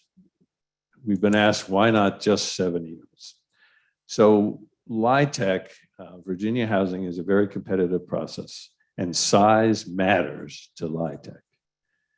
They award projects, a limited number of projects each year, and it is very, very difficult to get approval for tax credit funding if the project is much less than that size. So size is critical. Size also provides an opportunity for the developer to offer more amenities to the residents because you're sharing those same amenities over a larger number of units. So it is important to the feasibility of this project being funded through Virginia Housing that we request the 120 units. Let's go on to the surroundings. So the site sits on Lake Monticello Road between Manor and Village Oaks. And sensibly, that's where the higher use intensity lots were created. Our neighbor directly north of us on Park is a 3-story complex. Just to give you an idea of the scale of our buildings, if you look at the rendering on the bottom there, the length of that 3-story grouping is roughly the size of one of the wings of our apartment building, just to give you a sense of scale. So this is a 3-story neighbor on Village Oaks, and the next slide shows you the intersection of Manor Boulevard and Lake Monticello Road. There is an existing curb cut already built, which we intend to utilize. There is yet to be one added on Village Oaks. Next slide, please. So here's the site plan. There are 2 L-shaped buildings, 60 units each, 3 stories.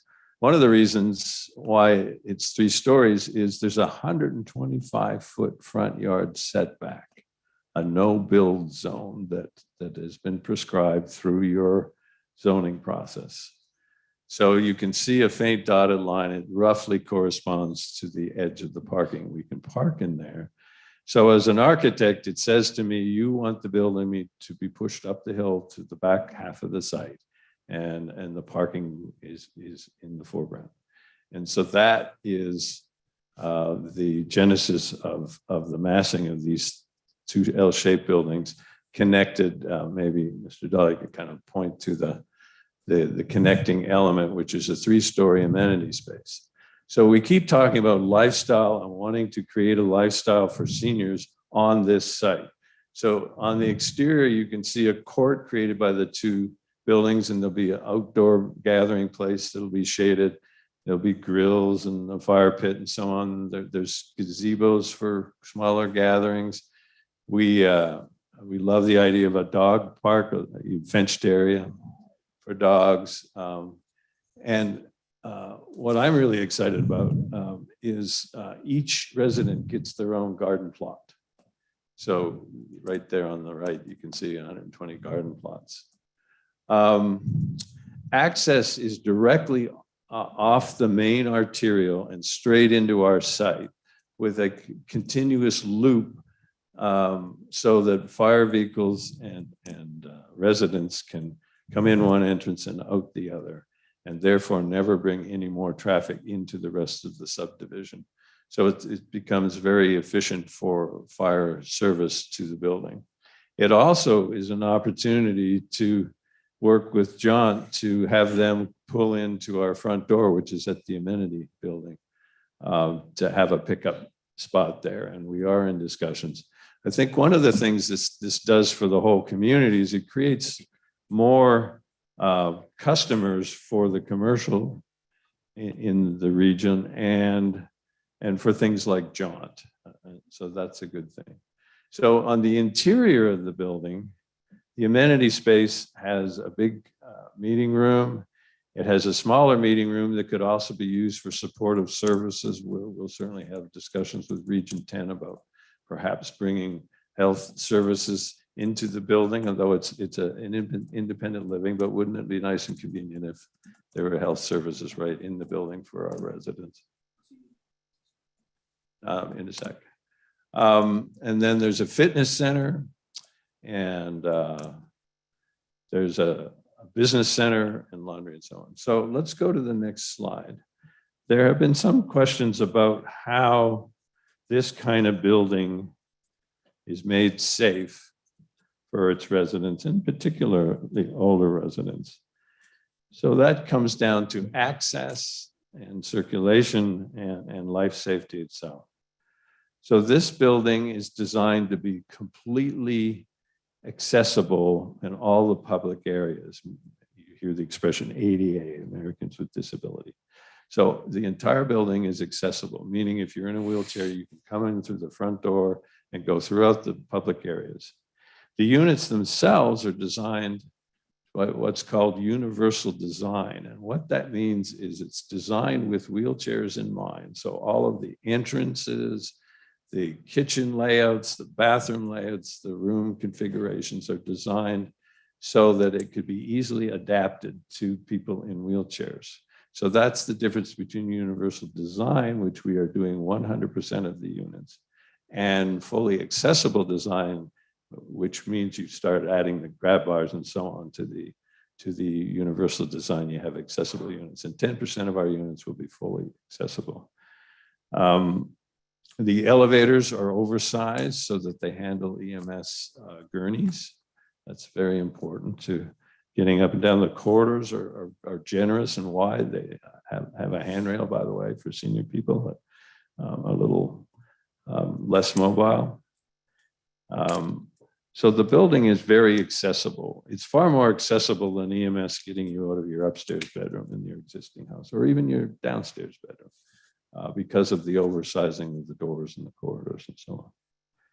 So from a life safety point of view, and by the way, what I'm about to go through are building code requirements. Virginia Building Code prescribes for buildings at this site to make them very safe.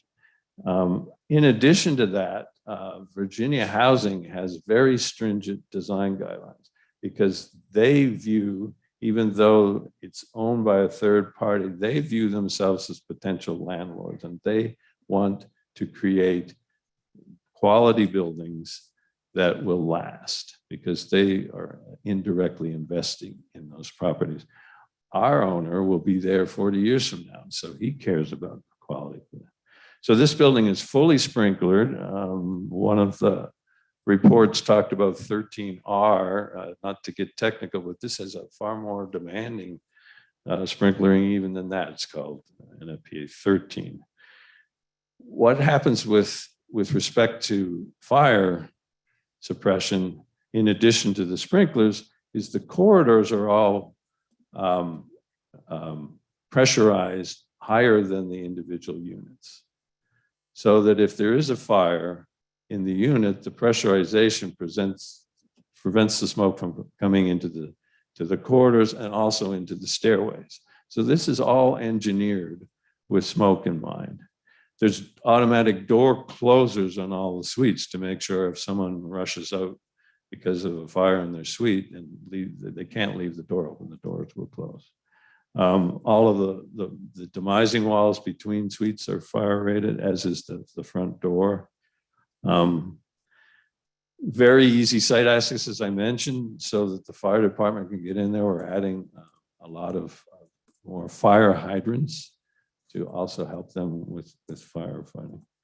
And most importantly, living together provides an opportunity, rather than aging in an individual home. Living together, you're going to have friends and neighbors near you, and they will help be the eyes and ears to help take care of one another. So the building is very safe. We have 70% of the units are one bedroom. They run about 650 feet. 24 are two bedrooms at about 850, and a dozen of them are efficiencies. That's what the market analysis. And I think, Larry, you're going to talk about the total demand in the neighborhood here. But just to give you a sense, the units are spacious. These are quite spacious for apartments. And they have big balconies, which is very important. They have a nice outdoor extension for senior living that they can just enjoy indoor-outdoor living. So our goal is to make a great place for your friends and neighbors and family to age gracefully without having to leave the county.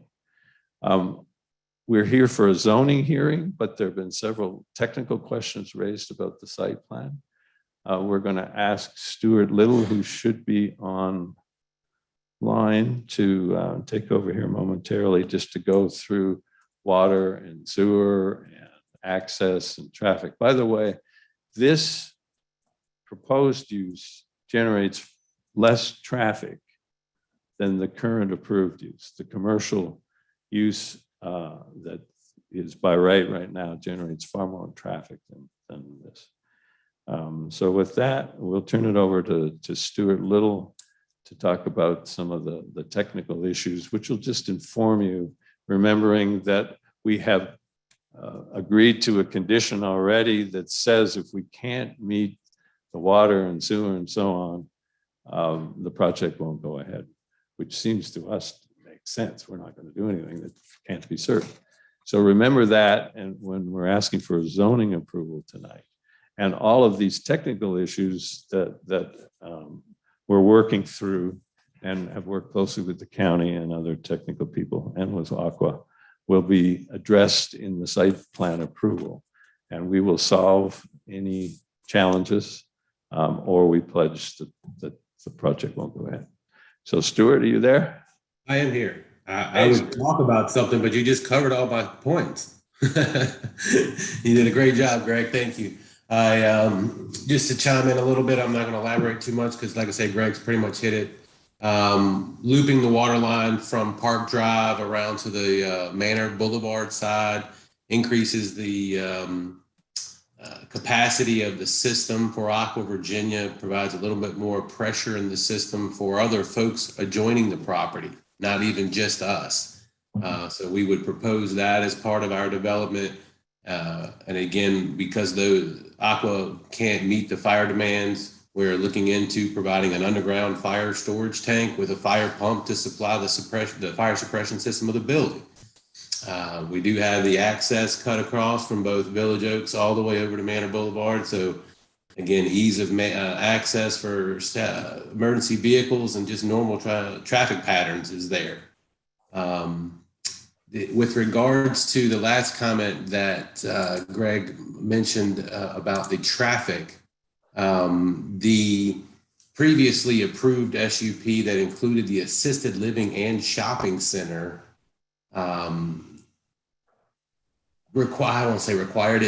included or suggested to include a weekly daily traffic volume of over 2,000 vehicles per day.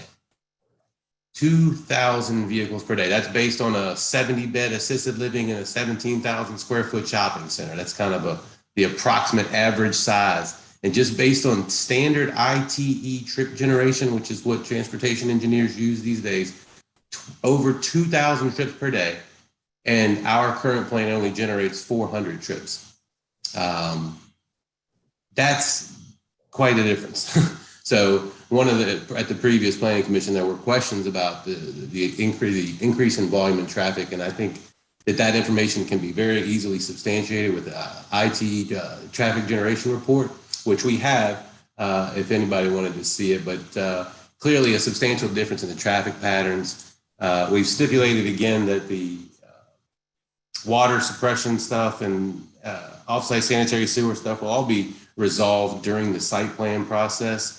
And we have no intention of not satisfying those requirements. That's industry standard. We know what we got to do to get it approved, and that's a plan to be addressed during the site plan process. Other than that, I don't have a whole lot else other to say. I think it's all been pretty well covered thus far. I'll default back to Larry. All right, thank you, Stuart. Yeah, and let me emphasize, the design's not complete. We've designed enough to try to validate a project and to be able to make a tax credit submission. So there's still design to be done, and we would do that obviously in conjunction with county staff for building approval and site approval. Let's go on to the next slide, please. Oops. Hold on then, yeah. Keep going. I think you went backwards. Hold on. Let me get rid of something here.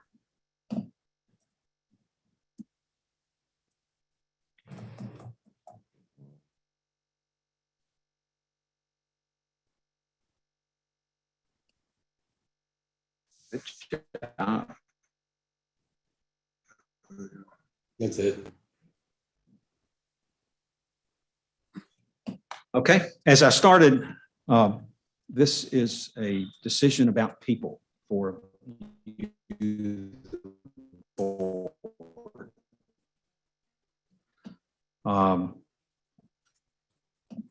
Whether or not forward to help invest in your county to meet a current, this is about trying to spur growth. Our own market study has indicated that there right now nearly 1,100 county residents that meet the income and age criteria for this property. Now they're spread all over the county. And I would suggest on the question of county services that now if those residents have emergency services, that the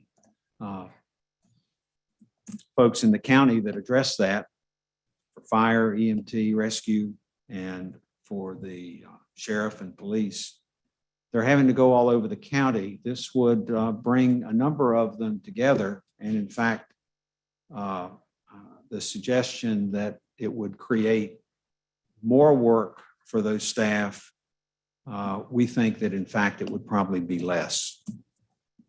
But this project is aimed at those persons in the county that find themselves as seniors with a limited income that does not exceed 60% of the median. As I said, that would equate to something in the neighborhood of $15 to $20 an hour in hourly wages over a year.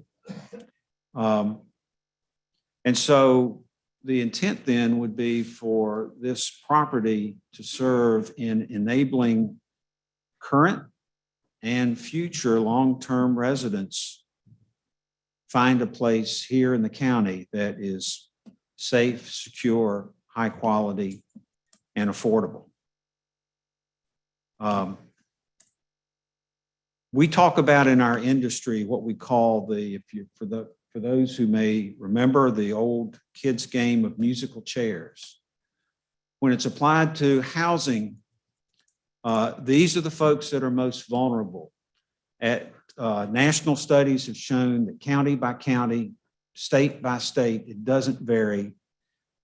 For folks at the 60% of median income, when they go look for housing, when 100 go look for housing, 60 of them will be able to find a qualified choice that meets affordability, safety, security, quality. 40 of them then are making very difficult decisions. They may be living in substandard housing somewhere. They may be spending way more of their monthly resources on rent.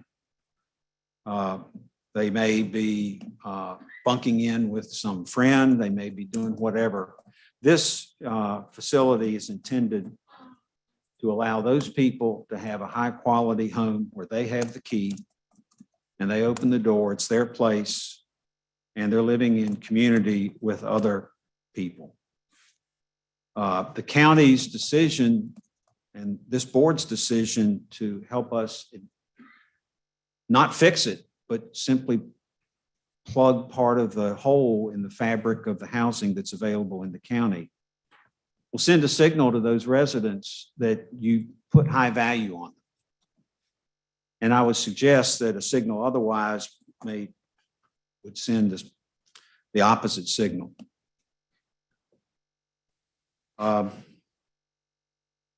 So this is a major potential benefit for Fluvanna County, but along with that comes some other things. We'll be entering into a 40-year agreement. So I won't guess all the ages, but for some of us, we won't be here for 40 years.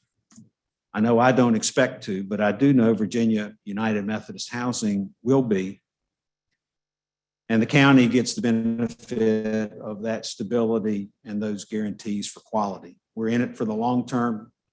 We're required by Virginia Housing to do annual audits of every facility that we have. And we have to maintain those quality standards. As Greg said, the low-income housing tax credits would represent a major injection of investment into the county from statewide resources, and convert a vacant site that's been vacant now, I believe, 16, 17 years, into a fully used site that's paying taxes. Just to give you an idea, an assessment of $14 million, which we think probably is in a range of what it might be, would generate $123,760 every year. And then for the county as well,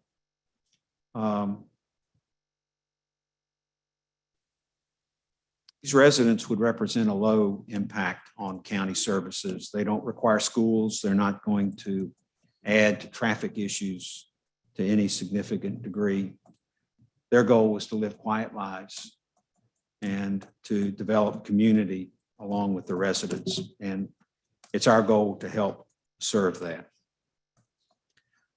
Final slide, thank you.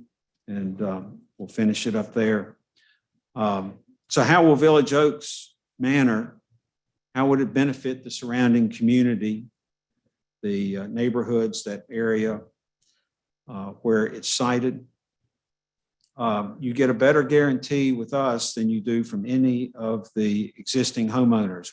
You're guaranteed with us 40 years of high quality maintained facility that will allow people that are residents right now to age in place and stay in the community rather than leaving. I'm sure some of the residents around the lake either have friends, relatives, or themselves who may be wanting to move in the near future. We talked about the trip generations that would cut down on traffic. We've talked about the water plan. I would also say to those around the Lake District that may have been opposing the project, that studies across the country have shown consistently that multi-income, multi-generational housing districts consistently increase in property value. They don't decrease. For concerns about local services, I know there was some concerns that as a nonprofit, we wouldn't be paying taxes. The property itself would be paying taxes. And may in fact, over time, by having these people here, add to the number of folks in the district there around the lake that may help fuel some commercial growth. Major benefits to the local neighborhood and major benefits to the county. Most importantly, a way for the county to address a current housing need for some of its most vulnerable population. Those are the folks that are at the heart of our mission, and we hope you will approve us to move forward. Thank you. All righty. Are there any questions from the board? Mr. Chairman, I have a question for Mr. Dickinson. Yeah.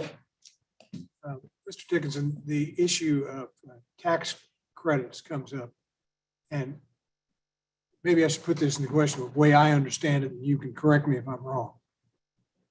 The tax credits you're talking about are income tax credits. Is that not correct? No, they are, they originate from the federal government. It's a long trail. They originate from the federal government who empowers the IRS each year to allocate a specified number of tax credits to the states. The states in turn use their own methods of then allocating those tax credits to developers interested in developing affordable housing. Those are Okay. income tax. No, they're not income tax credits. It's called, the acronym LIHTC is Low Income Housing Tax Credits. So they're aimed at residents who would be under 60% of median income. And what do they credit? What does the credit go against? Right. So what happens is we are, the mechanism, it's complicated, but the basic, but the basic thing is if we are successful with our application, Virginia Housing would award us a specified number of tax credits. We in turn would resell those tax credits to a syndicator who would become one of the limited partner in the ownership entity. That syndicator would resell the credits out into the market for people who are looking for tax credits to offset. They would be set against income. Against their income. Yes. That's down the road from us. What it does for us is it produces equity. Let me ask, see what the confusion of some people appears to be. This has nothing to do with real estate taxes. No. Real estate taxes are going to be assessed based on the fair value of the rents and the income derived from the rents. However you all go about your assessment, you would assess them. I can answer that one, I think, a little bit. This goes back to the project that we agreed to over at the Circle. No, I think it does not. And it only does in part. Well, I'm going to try to be nice. We're going past legal advice. I don't think so. It's important to understand how it works. Well, they asked us for tax credits that we gave them as a company because they only qualified for the 4% tax, whatever. That is my point, because in that case, that's a total. We gave them a credit to because they only got 4%. These guys are getting 9%. But they're getting it against property tax. This operation. Correct. But that's what I think is. Yeah. Now, if you wanted to reduce the taxes for a period of time, we wouldn't turn you down. That ain't, sorry. Love y'all to death. It's not my purpose to. Many localities do that, but we've not asked for that. Mr. Dickinson, it's not my purpose to advocate on any issue. I just want to make sure the board understands the issues. And the tax credits, I think the board needs to understand, are income tax credits that are recognized by the IRS. There are people out there that that want credits for their income tax because they have large income. A developer like this receives the income tax credits. It doesn't have any income, but it can sell the credit to a taxpayer that does have. Well, we sell them to the syndicator. Well, because they're the ones that have the avenues out into the I know, marketplace too. You're doing it through another mechanism, but that's what's happening, is the credits are going to people who need the credit against their income tax. So. Correct. This It went is a through it. misunderstanding to think that this operation, and you correct me if I'm wrong, it is a misunderstanding to think that these credits are against our real estate taxes. The real estate taxes are payable just like any other real estate. Correct. Okay. Right. Those two things have nothing to do with one another. A month ago. And I get that, but you said it's a legal concern. I'm just trying to figure out where that's a legal concern. Well, if you don't want to listen to it, it's okay with me. I'm just trying to. No, I'm trying to find the legal, I'm trying to understand your concern, the legal part. You're trying to make sure everybody understands that we're not giving stuff away. That's right. It's nothing that we're giving away, and I've got that, but that's one of the things I was trying to say is because. We anyway. accept all donations, but we have not asked for any on this. Correct. particular project. The last group that came to us was only getting 4% tax increase, tax credits. And anyway, that's why they ended up asking for that. I've got a question for you. Okay. All right. Thank you. Well, you answered my question about the oversized doors. I was going to ask that. And you're right. I've tried to help folks get down steps and it is not fun. Attic sprinklers. Are there going to be sprinklers in the attic? Because the worst place to fight a fire is an attic. Y'all should see me jump out the attic because a black snake showed up. So the answer is in this size of building, they are required in the attics as well. Okay. So the report mentions a standard 13R, which is for smaller residential buildings where it is not required in the attics, but we will design to 13, which does sprinkler the attics. And yes, it's an important part of my city. And I wasn't smart enough to think of that question. I've tried to ask people to ask questions I need to ask. For you. Yes. You said you have 900 units and 16 developments. Doing my math, 56 is average. Yep. What's your largest development? right Largest now? is 150, smallest is 24. Okay, so you do have one larger than what you're asking. Right. for We now. also have one in Stanton that's 108, one in Petersburg, it's 108. wish So I'd this have called- size is not unusual. 3 stories is not unusual. Right. We have several other projects that are 3 stories. They manage very well. That's one I wish I'd have asked because the last time we did this, I drove to Stanton to go look at one, a comparable project. And the last one, and I think y'all answered this one, when Aqua loops its water system, it's going to improve service for everyone in the surrounding area. I think that's what you were saying, correct? I hate to ask another engineering question. I should have asked it while you're standing up there last time. I think Probably on here. Yeah, but yeah. the answer is- Stewart's on. I'll answer that question. Sorry, I was unmuting myself. Say yes. Stuart. Okay. Yes, sir. Yes, when you do loop the system, it increases the pressure in the system, not only at your site, but everybody in the surrounding area will benefit from that. Now, does people across the lake benefit from you looping on the north side of the lake? No. But the surrounding area that's recently developed, the Village Oaks residential part, yes, they would be able to get a higher resulting or residual pressure in their system with this loop. Okay, yeah, I had a person that's very interested in that, asked me to ask that question. Okay. All righty. Anybody else? I'm sorry. That's it for my. I had some questions. Chief Constantino was concerned about the hammerhead. Our firemen prefer cul-de-sac. Just so you know that if you're. Yes, we're aware of that. As I said, we're not finished with design yet. So they're. Okay. Laundry, do they have laundry washer and dryer in their apartments? Yes. Okay. Fire, elevators. Usually when there's a fire, you can't use the elevators. Correct. Okay, so what if some of these people can't get down the steps? Okay, so I'm going to answer that two different ways. Okay. Okay, the first way is a practical matter. Our residents that come in, if they come in and over time become confined to a wheelchair, what they also tend to do is renegotiate their leases. If they start at the third floor, they renegotiate down to the first floor, and we want them to be there to the greatest extent possible.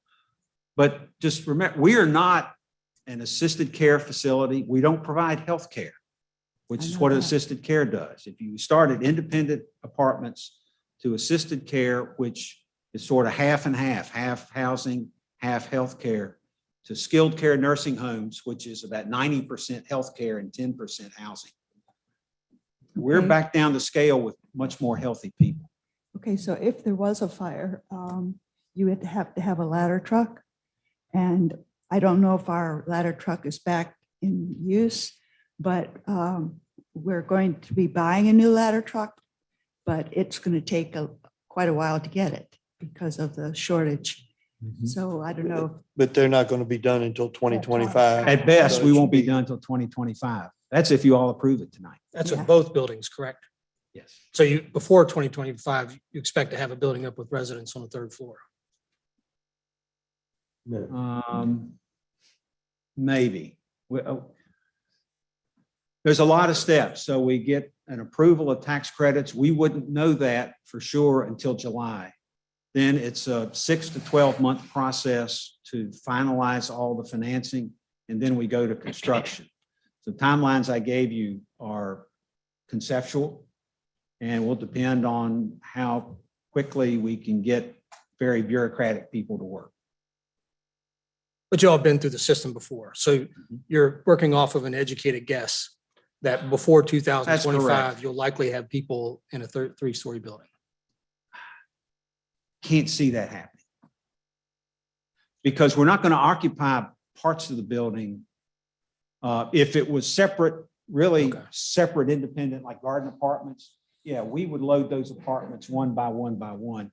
This one, your own code enforcement people and inspectors, they're going to want to see everything in operation before we can put people. So we wouldn't CO one building. If you got half of it done, we wouldn't see it. I see Mr. Not Miles shaking likely. his head. No. No. Okay. No. Anyone else? Like Tony?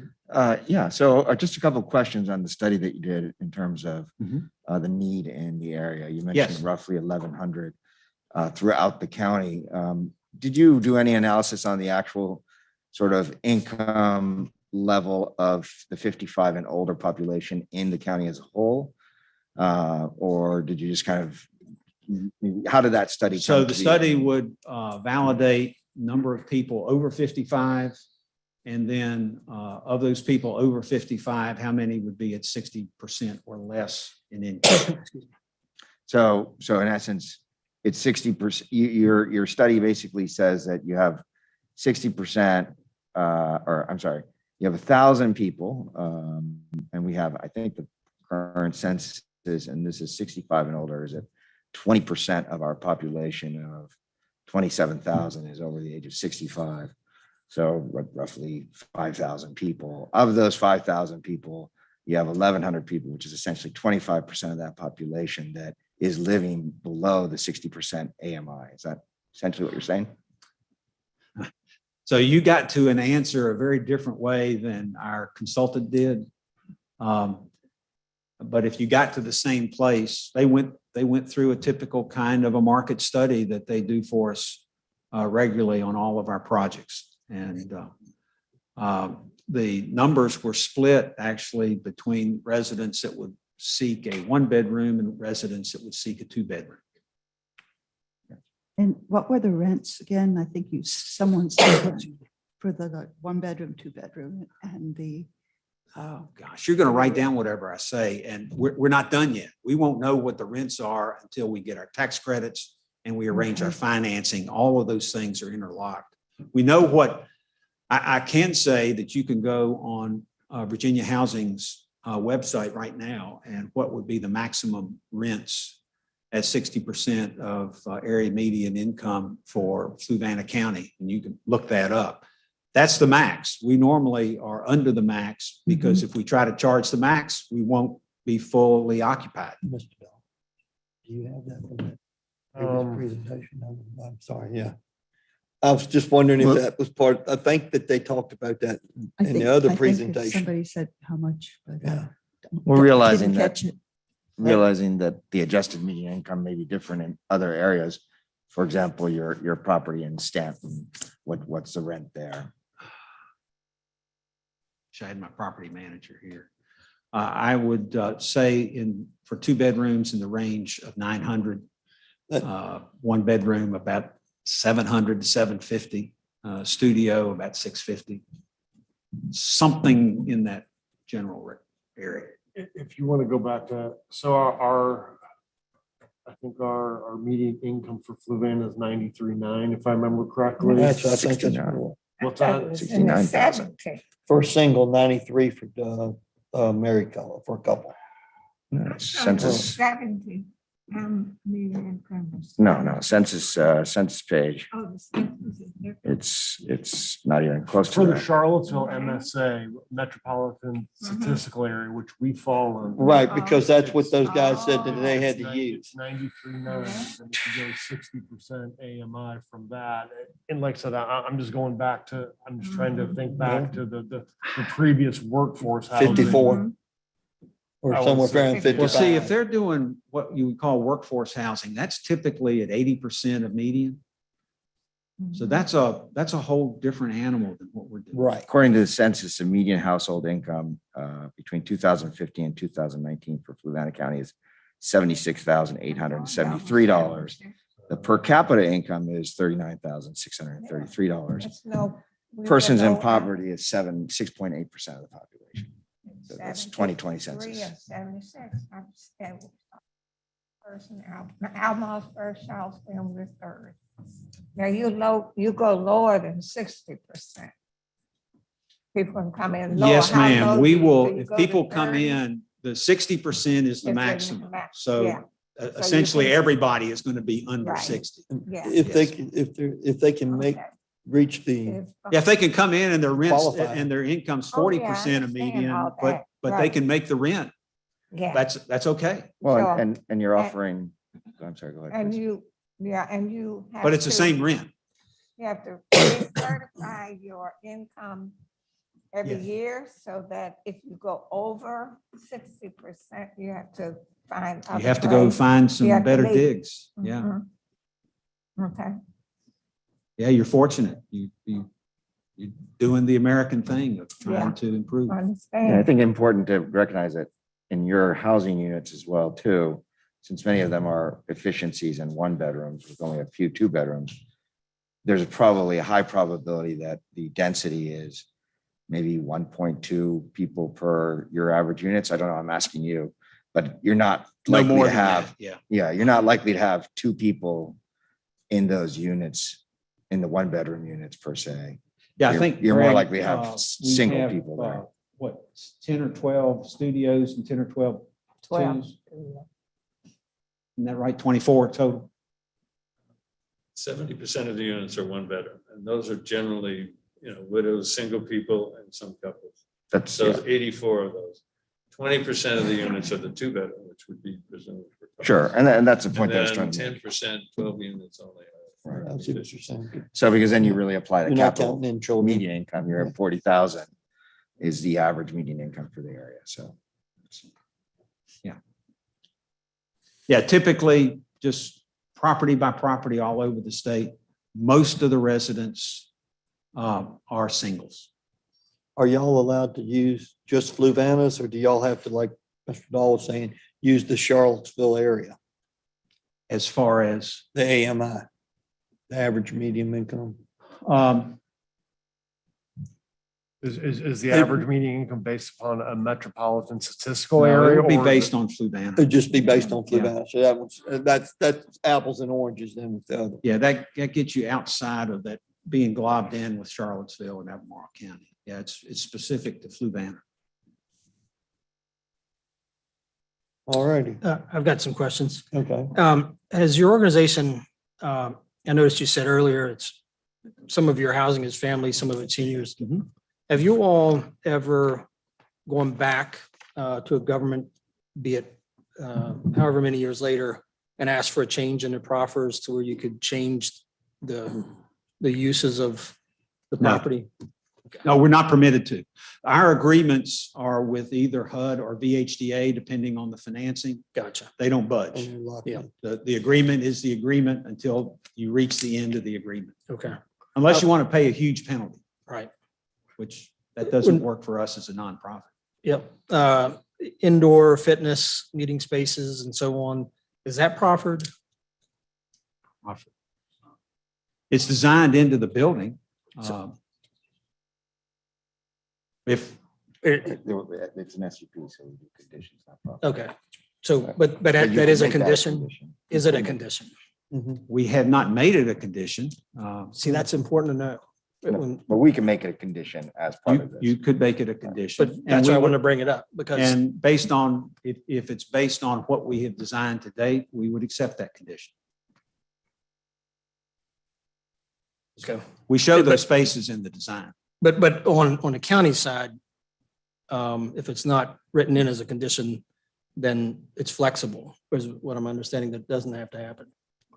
And I'm sure you all have great integrity, but we've got to protect it. We have plenty of things that come in front of us with. Well, we have to do those, for instance, Virginia Housing stipulates a community center of minimum square feet.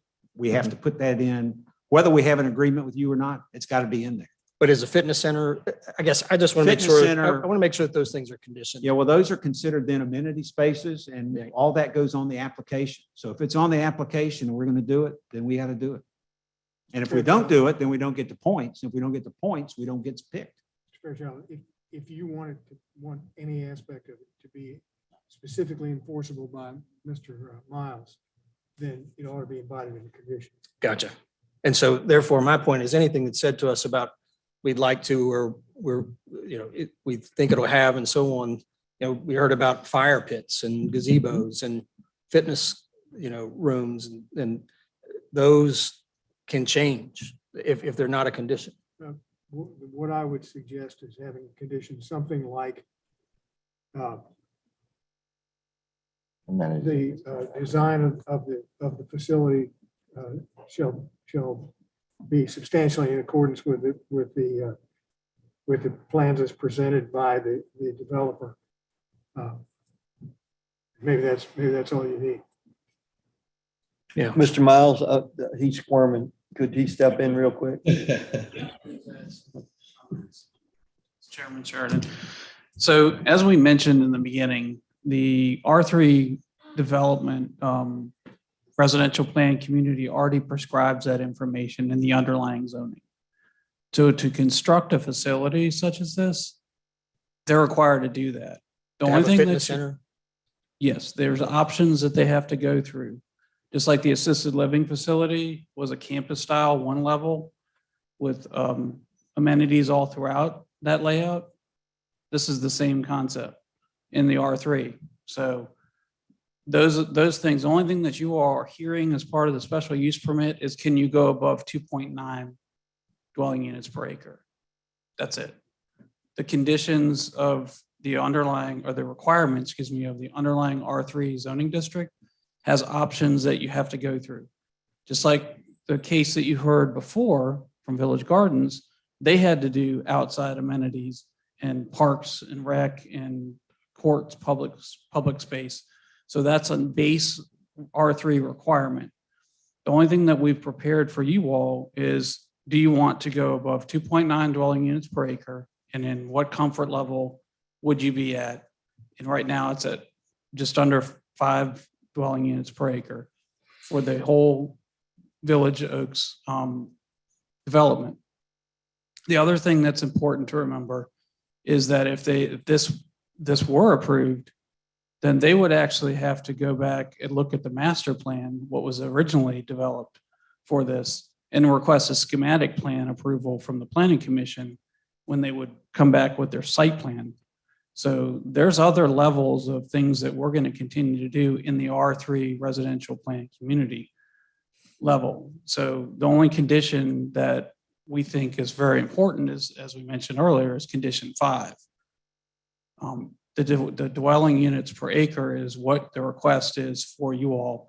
Otherwise, they could have chosen to just do 70 units and come back and asked to have that other parcel set up for 70 units. But then why are we hearing that as a part of the presentation if it's not something we should consider? Well, I think. I think it's an appropriate thing for you to consider. If you have particular concerns, for example, you have several amenities. You've identified one specifically for the fitness center. It certainly would be consistent with the R3 zoning to have some. Talking to you, Mike, so everyone. It can would hear. certainly be consistent with the R3 zoning to have something other than a fitness center. What you would be doing is saying the ordinance requires that you have certain amenities, as Mr. Miles has noted. If you think a particular amenity like a fitness center is particularly important, that's what you put the condition on. I think, yeah. And I think those things, if they're important enough to say it to the board in process of trying to get approval, they should, by the fact that they've been mentioned to us, it must be that they should have some importance. That's why I suggested the wording that I Yeah. did, because it would basically incorporate by reference what you've heard tonight. Right. And too often we have developers that come in front of the county and we're going to do things like, and so on. And those things never make it. And it's, and I'm not saying at all that your organization is doing this, but it is a matter of sales. It's going to look like, it's going to feel like, we're going to do things like, and then you end up when the development's there that they're not there. And I'll give you just one example. It's been said that the design is not done. Our fire department has expressed concern about the T, I forget what you call it. Yeah. And the response is, we're not done yet. Those things are being considered. That's one that I don't want to find out later that it wasn't a condition, and that is something that I should consider when I make a decision. I don't think that's particularly necessary for a condition. That's really design of a transportation system. Mhm. So I think the fact that you have the entrance shown where it is and going where it is, if the design of it ends up being a cul-de-sac rather than a hammerhead, that's consistent. All right. well, Yeah, so I do have, Chairman Sheridan, I do have one other thing I would like to mention. We wanted to allow them to make their presentation. Mr. Dahl, if you can go to the last slide, I believe it was Mr. Dickerson used, very end of his conclusion. That should be it. Okay. I think it was one slide before that, then maybe. Right there. So the bottom bullet, county staff does agree that the senior population would have a low impact on traffic in schools. The one thing that's been consistent throughout this and our review of this request is the calls for service. The calls for service, and we're looking at benchmarking on an immediate adjacent neighbor to us that has one of their developments in Louisa County. So if I can just do this for a couple minutes and let you know what we discussed a whole lot more in detail at the Planning Commission, but I don't want to enter into all of that. But just to summarize what's in the staff report briefly. So in the town of Louisa, in Epworth Manor Senior Apartments, and I believe there's 83 units there. Combined Epworth Manors 1 and 2. Major David Wells performed his due diligence to look at other localities, as we've done before with the workforce housing. In the 1 year time frame of 2021, the calls for service to that facility was 124 law enforcement calls, mostly for dispatch for assist. In other words, they're the first responder and then getting into the facility and then working with fire and EMS when they arrive. So 108 fire and EMS calls for a total of 232 calls for service. Major Wells worked with his equal there, the chief deputy, and working on some of our concerns. The calls for service for 120 units based on the size and location. And that's also with us being a volunteer organizations with first response from Lake Monticello and following up, I believe, with Palmyra. And if I'm stating anything wrong, Chairman, you can let me know. But I've been working with Major Wells, Chief Constantino, and Andy Wills, our building official, who is also a firefighter lifelong. So we do have reservations with some of the concerns with these calls for service. We're not saying that there's things that this applicant needs to do relative to that, but we do feel that the time frame for, as I think some of the board members have touched upon here, ladder truck not arriving in time and having the building operating, the facility operating, excuse me. Other types of calls for service that would increase once the residents are in there, and based upon what we've also talked with the applicant, and I think they touched upon it. That was the first time I've heard tonight that if someone was it started out on the 3rd floor and wanted to, ended up in a wheelchair and wanted to end up being on the 1st floor. We've heard that the operations doesn't allow that. The applicant does not have to go to a location on the 1st floor. So the person in the top floor all the way in the back that's 90 years old, those are some of our concerns, and those are the responsive concerns. So if there's things that the applicant can tell us that would change relative to how you lease the facility to someone and not discriminate against them because they're in. So do you see what I'm trying to say? So relative to that, and I'm going to step away, but we just want to make sure that you all are aware that the amount of calls for service for a senior facility is totally different than some of us that have friends or neighbors that live in a student apartment. Students are going to run out of that building, and everyone else in the seniors are going to be assisted out of the building. So there are other comments that we thought of that we brought up, and Major Wells brought up in his comments with them. Because when we were actually preparing these comments, we were going through a major snowstorm and structures with the power outage, excuse me. So, you know, we think that there's other things that we can work on with them to alleviate some of the concerns, but we just want to make that clear to you all that there are concerns that we would need to look at. And I'm going to ask one yes or no question. I think what you were trying to say earlier is a lot of the things that are specific stuff, they've got to come back before us again, or come back before the planning commission. Is that what you're saying? Right. For the one, if this, the different stuff in the rooms, the tea. They would come back for site plan approval. They come back for schematic site plan approval and a master plan amendment to locate this facility. Okay. It's different than what was approved in 2005. Okay. Yes, sir. I'll just add to that if those things are considerations in whether I'd vote for it or not. We still need to know. If they weren't a part of what the planning commission approved after, then I'd be remiss potentially in approving it because it could stop that from happening. I just had one other question. Yeah. So do I take it right then that the architecture is not a condition? That what we see in the pictures is not necessarily exactly what it will look like? Correct. Okay, thank you.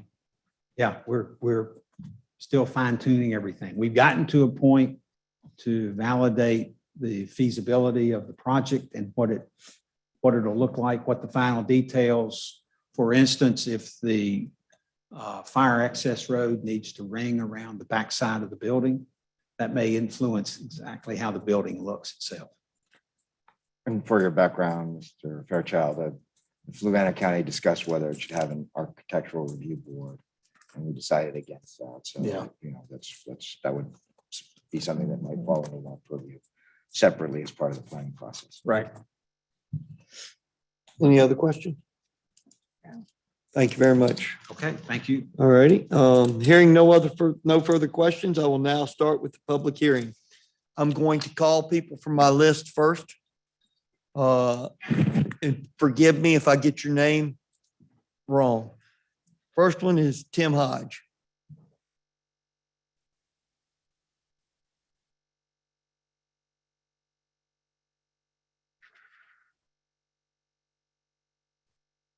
Good evening, board. My name is Tim Hodge. I live at 264 Manor Boulevard. In our neighborhood, 4 concerned neighbors and myself went around and went door to door and spoke to 117 of our neighbors. Of those, only 6 did not sign the petition that was part of your board package. 111 of them did. That's nearly 95%. We're not the vocal minority. It's the majority of the people that live in there. I did not go to the remaining areas of the county. I kept it to the Village Oaks and Manor Boulevard neighborhood. Since I moved in 6 years ago, and 6 years ago, that whole area was open fields. The plans in and around and how Village Oaks was going to be developed has changed. And me and my neighbors, that's fine. There will be changes. The 55 plus covenant was lifted, and that's fine. We didn't come out in mass. And there was supposed to be the 70 unit assisted living, and that was going to be a single story unit, and we were fine with that. But now when you come to building a 3-story, 120 unit thing, we have some concerns. Of talking to all the people, parking was the one that come up most often. And when you put 160 spaces for 120 units under the assumption that people don't have cars in a rural county where you have to travel, you got to have a car. And at 55 to 65, a bulk of those people will still be working. And if they're in the 2-bedroom or even in a 1-bedroom, a couple will have 2 cars. So we can see where it would quickly fill up with second cars. And we don't want it to be where people's parking in the road. Water and sewers come up multiple times, concerns over water pressure and ability for Aqua to handle it. But it also come up over fire suppression. And part of Aqua could not provide the required 1,500 or thereabouts gallons per minute for 2 straight hours. So they had suggested that an underground water tank to make up the extra 330 gallons, which is fine when the power's on, but when there's no electricity, how are you going to pump the water out of that tank? It's just a hole in the ground with water, and you're back to the original numbers. I don't want to ramble on. Traffic, you put extra people in there with cars, there will be extra traffic.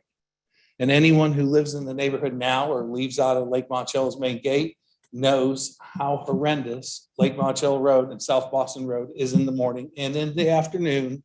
And it backs up all the way to the Moltz place at the top of the hill. You add more cars, that'll get worse in the mornings or afternoons. We have accidents there when people wait and wait and wait. And sometimes it can be as long as 5, 6, 7 minutes. And then they get impatient and pull out in front of somebody because they're trying to squeeze it in and get out. The congestion is only going to get worse. Additionally, our own ordinances and the ordinances that are in place we should encourage to build like things together. One of the properties that's adjacent to the 3-story is a single story. 3-story apartment block and a single story housing units. They're not the same. They're different. I could not imagine the person that lives in that unit. Well, actually I could because I talked to them, to have something towering over them and blocking the sunset at night. I live farther back in the A1 agricultural area, and I sit on my front porch a lot of evenings to watch the sunset. This will tower over the horizon. Additionally, that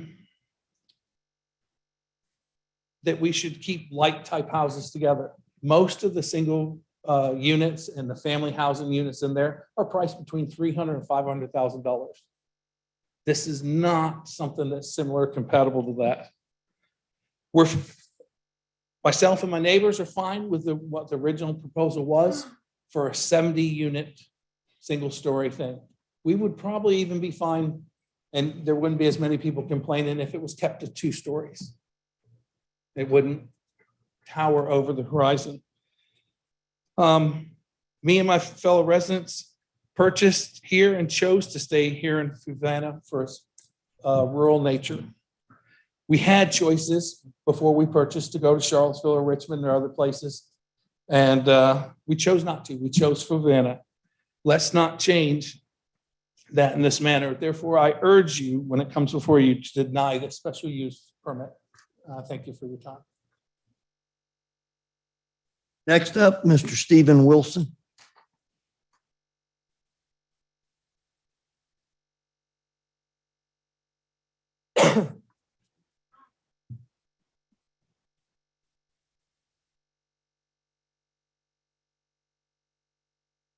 Yes, I'm Stephen Wilson, live at 319 Manor Boulevard.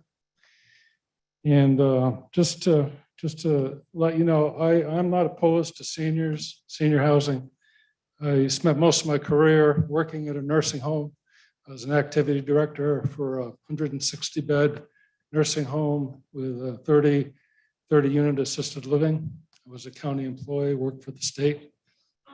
And I love seniors. I don't necessarily consider people 55 seniors. I think about seniors, maybe more my age. But, you know, early retirement, 62, full retirement, 68 plus. And I think, I'm not sure, but I'm thinking someone moved in there that was 55. They may have let's say a spouse that's 10 years younger. I know my spouse is about 10 years younger. We were living, we have 4 kids. We were living and a little younger than that. Our daughter got divorced, moved in with us, grandchildren, we're all living there. This is the multi-generational lifestyle out there. A lot of times that happens. So is this facility going to actually be seniors? I mean, they painted a rosy picture of all seniors, all getting along, being together. I know it's a little different when you actually see seniors living together. They don't always get along. They don't always want to be together. They have problems getting along with each other just like anybody else.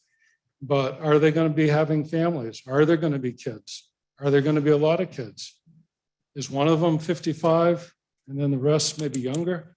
I mean, how do we know? Who's going to be living there? Where are they coming from? We don't know. They could be from our community. They could be from Richmond. They could be from anywhere, right? They don't have to just be coming from our little town and be all of our friends. So I think, you know, we could be opening up, who knows what, a building full of all kinds of people, a lot of kids, more schools, more teachers. We don't know. We don't know if they'll have no cars or 2 cars and company coming and visiting. You know, that car lot could be full. And this complex is going to tower even over the townhouses, which, you know, I did speak to a lot of the people in the community, and a lot of them moved in there. They bought the houses. They were surprised when the townhouses got approved. And now on top of that, this monstrosity of a building, which is going to be much bigger than the townhouses. It's a commercial development. And I just think it's not going to be a suitable building for that location. You know, maybe Zion Crossroads, they have the infrastructure, they've had the development up there. Maybe that would be a more appropriate spot than right in the middle of this little community. The people living there, most of them are elderly, a lot of them are 55 and older, and a lot of those houses are one-level houses. They were extremely upset. They had no idea this was in the planning. Last they heard was assisted living. And you know, assisted living is a big need for our community and our country. There's a lot of people that can't live entirely independent. They need assist. And we don't have good social services to provide. And I think that's something that we shouldn't rule out. And we know how to deal with COVID better now. I know someone said, oh, we can't have assisted living because of COVID. But you know, when COVID came, we weren't ready. It came, it hit us, took us months before we figured out what to start doing. And then the vaccines and the masks. I think we're more educated on how to deal with it, whether it's at schools, colleges, wherever. So I wouldn't say we can't have any assisted living because of COVID. We need assisted living. We need to help the elderly. But I don't think this is the right building in the right location. So, any questions for me? No, thanks, sir. This is your time to talk. Thank you very much. Yes, sir. How'd you get a wife 10 years younger?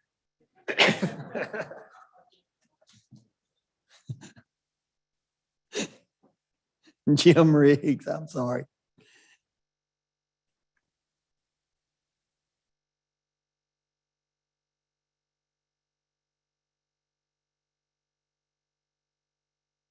Hello, thanks for the opportunity to speak.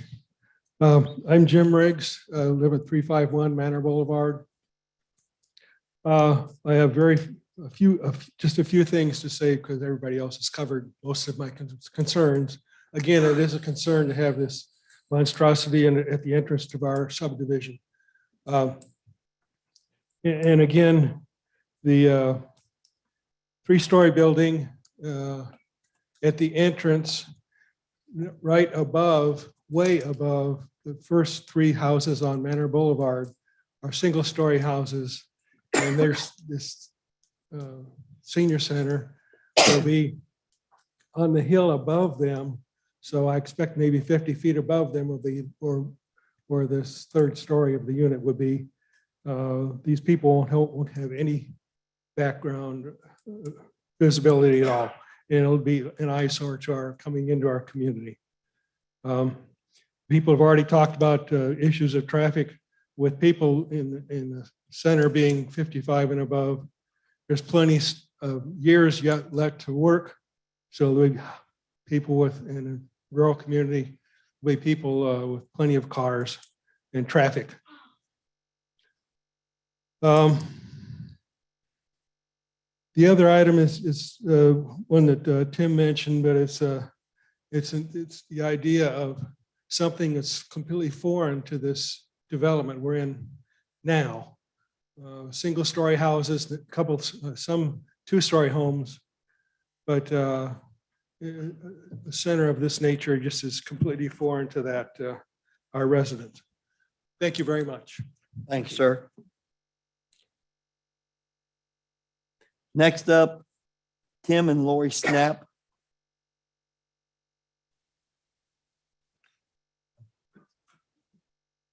Good evening again. My name is Tim Snap. I live at 125 Virginia Avenue in Village Oaks. I'm not as long-term resident as those on Manor Boulevard, but there are some questions that I have and plus some that were raised. You know, you're counting the occupancy rate, the DUA, based on houses that aren't even built yet now on the additional Village Oaks being cut ground for. So how did that calculation come about? Another question, has anyone considered the runoff? Right now, that is semi-porous property. The clay is not that porous, but in storms and rain and that type of thing, there have already been issues with runoff, flooding backyards and things like that in Village Oaks. The people that are living right next to that, that's all going to be runoff property that rain is just going to flood their backyards unless they have a real decent drainage system planned to get that funneled out into the retention pond, which is even far below. Now, I don't speak for the Property Owners Association, but I know I will lobby the Property Owners Association because it was mentioned earlier that the people in Village Oaks Manor are going to have access to the clubhouse and swimming pool that we have. It's not large enough now for the property that is going to be added with the new section. So, we need, I know that there are several members of our community that are not going to want to hear that those people, those 120 units even at 1.5 people per unit, that's another 300, almost 300 people that are going to have access to the size of our current clubhouse and pool. Our pool is about as big as this stage. That's not very big. You know, let's see. One thing, we moved to Village Oaks because it was not a 55+ community. We looked at the village of Nahor. It is a 55+. We wanted to be part of a community with kids, with full families, to be that type of a community. Everybody mentions you don't want to be in a single family home. You may not want to be around all people your age either. You know, I'm 61. I prefer to have some kids around, to be able to talk to them and mentor and that type of thing. You know, let's see. The other thing is, yes, this is not going to be developed until 2025, but is this board ready to say all of the unintended consequences of this development coming in? Are they ready to take care of it? Are you ready to put in traffic lights at Lake Monticello and Road and Ashlawn Boulevard at the main entrance to Lake Monticello? Are you ready to put in a traffic light at South Boston Road and Lake Monticello Road? Are you ready to take care of the beat up roads that are going to happen, the accidents that are going to happen in bad weather going down the hill at Lake Monticello Road? Because I mean, that guardrail was taken out twice this winter, by a truck. One was a truck that went through it. Another one just ripped up the side of it. It's going to happen even more. Yes, they aren't going to be a lot of cars, but there's going to be more than what has been projected in this community. And it's already been mentioned, but I'd like to know how many people in this room or the board would like to have a 3-story apartment building put up 50 yards or less from your house. That's it. Thank you, sir. Lori? Just checking. All right, next up, I believe it's David Kraft or Crast.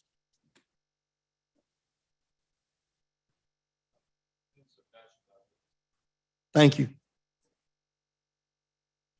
Next up is Kevin Davidson.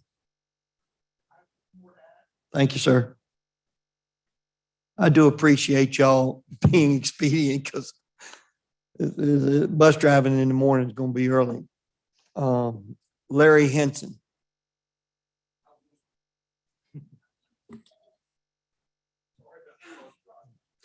Oh, no, it's fun time. And anybody that wants to spend time with kids, we're dying for substitutes if you don't work full time. I'm just telling you right now, bus drivers, substitutes, that's why they got me teaching and driving a bus. So. Good evening. My name is Larry Henson. I live at 26 Piedmont Lane in the Lake. I am the president of LMOA's board of directors and have been authorized by the LMOA board to make comments tonight regarding SUP 2108. First, let me say that the LMOA board favors the development of the assisted living facility already approved for Village Oaks. A Place for Mom identifies 79 assisted living facilities near Lake Monticello. Apparently, near means anywhere within 60 miles. Of those 79, 12 are in Charlottesville. Gordonsville, Louisiana, and Orange each have one, and most of the facilities are in the Richmond area. As I noted in my letter, thanks Mr. Miles for reading it, by the way.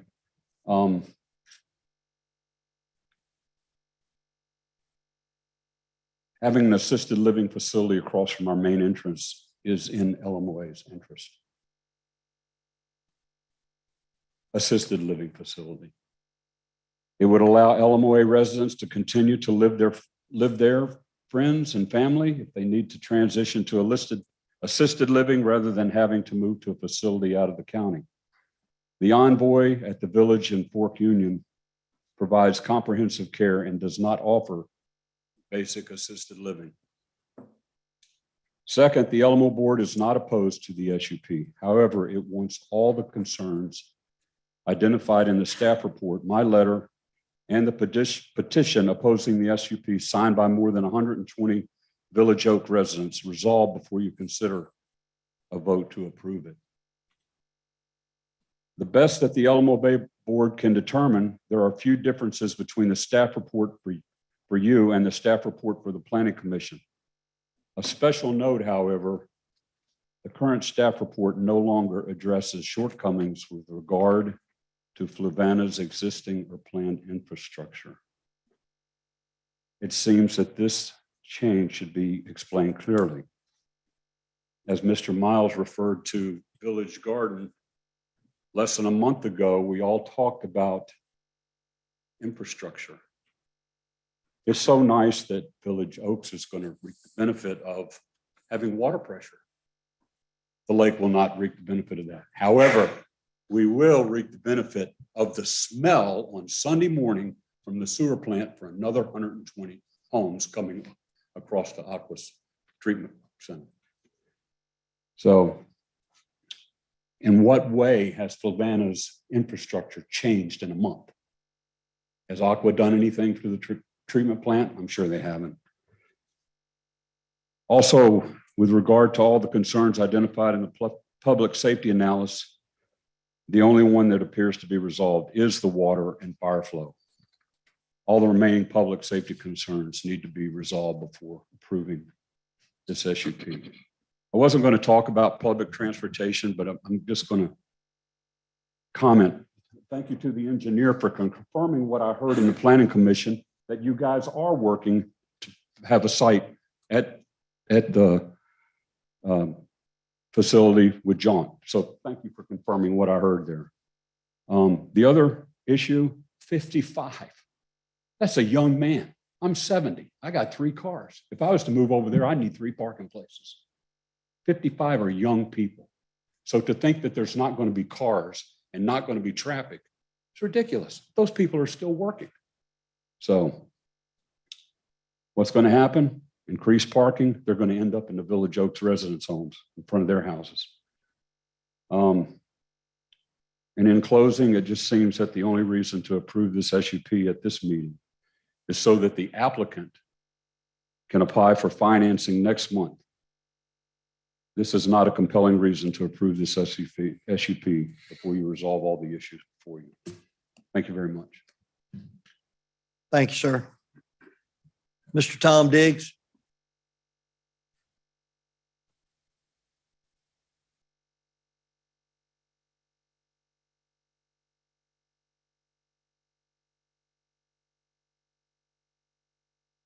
Thank you. Thank you. I'm Tom Diggs. I live at 947 Jefferson Drive. And I'm borrowing a neighbor's glasses because mine broke at the beginning of the meeting. So I'm going to be holding this a little differently. I'm in favor of having a 70-bed assisted living facility as requested by Commonwealth Assisted Living in 2004 and as approved in 2005. According to the application, this would have been Commonwealth's 4th facility. Commonwealth now operates 34 facilities. I am opposed to SUP 2108 for several reasons. First, Village Oaks was rezoned to R3 in 2005. It is a residential planned community requiring commercial uses to support the residential needs at a neighborhood scale. When it was rezoned, the Board of Supervisors approved it for those who are 55 plus. Its 2 commercial uses, a 70-bed assisted living facility and related medical office uses, were deemed to support the senior residents. If SUP 2108 is approved, Village Oaks will be an R3 development without any commercial uses supporting residential needs. Nothing in the zoning ordinance suggests that this is permitted. Despite what Mr. Miles stated earlier, you would be making a precedent that R3 developments don't need commercial uses supporting the residential needs at a neighborhood scale. Second, every person who purchased a house in Village Oaks did so with the understanding that the 70-bed assisted living facility would be developed. If you approve SUP 2108, you give developers permission to break promises made in their final approved plans The Village Oaks residents are opposed to the SUP as evidenced by the petition they presented to you. Third, SUP 2108 proposes that residents of the independent living facility will be limited to those who are 55 or older, incidentally, as originally proposed for all of Village Oaks. While it appears this means no one under 55 will be able to live there, as the gentleman before me stated, it's appropriate to have the applicant definitively state what age restricted means and how it will be enforced. Fourth, if approved, the facility needs to have a backup generator sufficient for the entire building. The elevators need to be operable at all times so that mobility impaired residents can move from floor to floor, and emergency personnel can move anyone with an emergency from an upper floor. In addition, while it's not assisted living, there may well be residents with medical devices that need electricity at all times. Fifth, the proposed facility will have 120 garden plots. This is a good way for residents to be able to grow some of their own food or flowers. But will they be fenced in the aggregate or individually? We certainly have hungry wildlife that would enjoy ready access to these gardens. Also, will the plots and access to them be ADA compliant? Will there be a shed for tools? Who will tend to plots not used by residents? Sixth, as part of Village Oaks, the residents should be paying members of the Village Oaks HOA. Virginia United Methodist Housing has not specified if they will be. If they are not, how can they actually be a part of Village Oaks? Seventh, there are a number of unanswered questions and issues that have been presented. Please don't approve this SUP without getting appropriate answers to those questions and appropriate resolutions to those issues.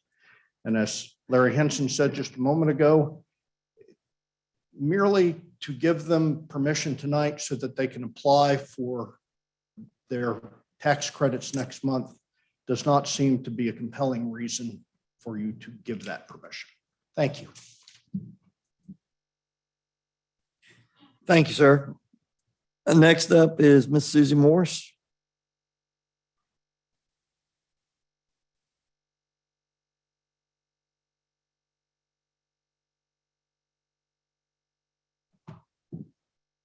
I'm Susie Morris. I live at 6840 Thomas Jefferson Parkway, Palmyra, Quaintly Farm. I speak in opposition to SUP 2108, but I'm not opposed to going back to the original intent of assisted living. I think that we do need that here. And Mrs. Booker, I know, was working on something maybe at Pleasant Grove at some point, which would be a transitional thing, and thinking that possibly the health department and social services would eventually be there. So we need to kind of think, should we just go with whatever is pushed toward us because some other developer did not carry through on the R3? And this happens over and over. Or should we weigh the pros and cons and be sure that we get what we really need here in Fluvanna? And transit is another problem, and that needs to be looked at. Jaunt has not answered, and their service is not always synced with appointments that need to be made. Once again, developers return after promises, broken promises, 5, 10, 15, and 17 years in this case. Southern Development was to do an R3. They have not done it. It was promised at Nahor Village with assisted living. It was promised at Village Oaks. We still don't have an assisted living. We need to learn a lesson. Just as the R3 seldom meets the requirements, and that is the scale of the housing and commercial use should be appropriate to support the residential needs as at a neighborhood scale. And I've changed a lot of what I'm saying because some things were answered and some things weren't. but there still remain the safety issues and questions and transportation issues. No staff, 24/7, 8 to 5 p.m. only. No security, 3 stories. And then as the presentation was made, there's other things that came up. We'll get more customers for commercials already, for commercial sites already in the area. Well, we were supposed to work on R3 to keep people basically in their community and neighborhood. So that's going against what we're stressing. 3 stories, and that's because of the setback requirements. So we decided we'd do 3 stories now. Help the tax base? No, because we found already from other speakers that 55 plus, you don't know how many cars you're going to have. So you've got that, plus you have safety issues, you have the infrastructure issues, and the fire and rescue and public safety, which already is stressed. Size matters for tax credit. So should we change then and do the 120 units of independent living instead of assisted living, just so the developer gets the best tax credit? You get the smaller units in other places. Also, are the wheelchairs supposed to go across the street for the commercial? Elevators, that's already been brought up. They don't work in a fire. Generators, question that came up, that was presented. Friends and neighbors take care of you. Is that an excuse for no 24/7 or security? A lot of times Fluvannians actually take care of each other. Zoning hearings. That's what we're here for, is just zoning. All these other things will be ironed out later. Sounds like the Nassau Street rezone in Charlottesville recently. Don't worry about the floodplain. We'll deal with that later. Design is not complete, but we want to meet the tax credit deadline. How did we come up with 1,100 citizens in Fluvanna who meet whatever the criteria would be to get into this? And how do we know that a great deal of them are going to be interested and are going to apply to get in? Aqua never refuses to add new customers. Oh, loops will improve and fix the current customer problems. But some of these customer problems should already have been fixed. Please finish. Thank you. Thank you, ma'am. You know, teachers always have a lot to say. Yes, ma'am. I just know you made it through 5 minutes and didn't fuss at me. Lawrence and Maria Boyce, Bolsey. I hope I didn't mess it up too bad.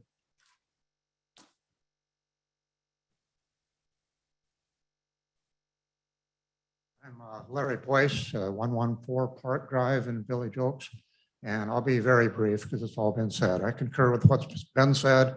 I just want to point out that my wife and I moved here into a brand new house in Village Oaks in October, and nobody told us about this. But as I look at the situation, I've done charity work all my life. I work for hospice. I love old people. That's not the issue, but that's not why I bought this house. And my concern is the effect it'll have on future resale.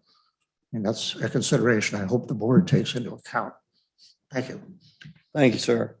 All righty, I'm now finished with my list. Is there anyone else present that would like to speak? Please step forward and state your name and address. My name is James Cooper. I live at 96 Virginia Ave, Palmyra, Village Oaks. I'm 55. The first thing I want to say is I don't want any more water pressure with the bill I get with Aqua. I want it to come out as slow as possible. We're already pretty good with water pressure where we're at. That's of no benefit to anybody. Me and my wife moved here 2 years ago, coming from Manassas, out of an apartment complex. And we were looking for a more rural setting to get out of there. She was able to start working from home. I myself am disabled. And we came across, we were actually looking at Lake Monticello, which we couldn't get in to look around because they wouldn't let us in. I didn't know how to get in at that point. So we saw that place right across the street, and beautiful little community developing. We are on the first run of Virginia Ave coming in. We were promised, what's going to happen here? What's going on? 150 house development. Eventually, there's going to be an assisted living facility, maybe a doctor's office. You know, they're saying, hopefully there's a nice little coffee shop or something, but you can't guarantee it. And we were good with that. And, you know, pool and a clubhouse, everything like that. And then as the place developed, and we're getting closer to the end, you know, and we met good community, good neighbors, Southern Developments, you know, pool was a lot smaller than we expected. You know, not really quite adequate for the neighborhood. And then Southern Developments, oh, well, we're going to build across the street now. You know, because it was just getting about the time where they would have to turn over the HOA to actually the people who live there. And so now they're across the street, so they still control our HOA, have yet to turn it over because they still have places to develop. We are kind of at their mercy. The people selling this property won't speak for us. I asked them directly to like speak for a group because there was 96% of the people signed. And they refused. Basically, they said, well, just deal with this. You know, it could be worse. That's what we're getting. And a lot of us are really upset about it. And then tonight, Mr. Miles said something that we've never heard, because I specifically asked, I said, well, are they part of the HOA? Are they part of our clubhouse? And he specifically said no. So now he's stating today that, oh, well, part of an amenity, they'll have access to the clubhouse. There'll be one big community. And the walking trails that we have now, when I asked about them, he said, well, that side is no longer our walking trails. We still can control our own on this side, but now all walking trails are being sold with it. And really, it's no part of Virginia Oaks, I'm being told, or Village Oaks. So how are they counting all of Virginia Oaks in the space for this particular supplement? It should, it originally was like 5.9, I think is the number. I'm not really with the space. Now he's saying 4.7 because they're counting everything. It's all fuzzy numbers. Everything is bait and switch with Southern Development. And really, I hope any future dealings you have with them, take everything they say with a grain of salt. And I ask that you not only delay, but deny this request because nobody there wants it. Thank you. Thanks, sir. Anyone else?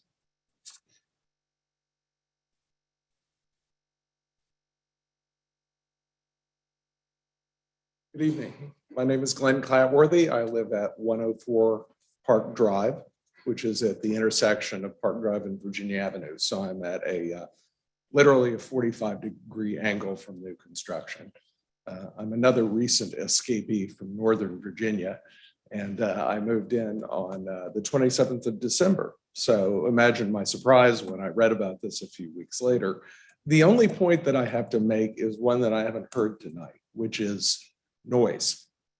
I mean, I'm not an expert on construction and noise, but I think two-level development probably makes more noise in construction than a one or housing development. This is a three-level development, and they're saying it will be from between 2023 and 2025, which means that that's 2+ years that I'm going to be waking up to construction noise. And this isn't a development that's on the fringe of our community. It's a development that is embedded within our community. There are houses all around it.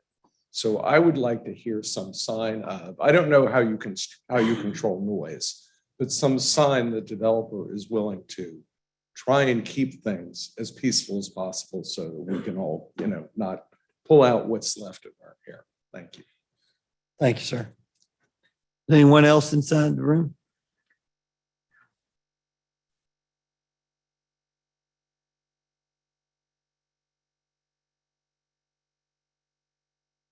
Steve Smith, 6 Sunset Court in Lake Monticello. Some excellent points made this evening. I know you listened intently to the sales pitch. Pretty good sales pitch.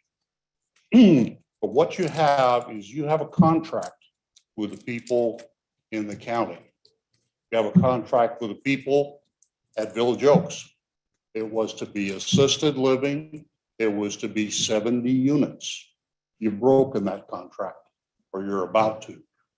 I don't see why you would do that when if you go with a 70-unit assisted living complex, not only do you get the tax dollars, but you get the payroll tax dollars of the people that work there. The estimate on your 2014 list here, when the original application was made, that estimate was $1 million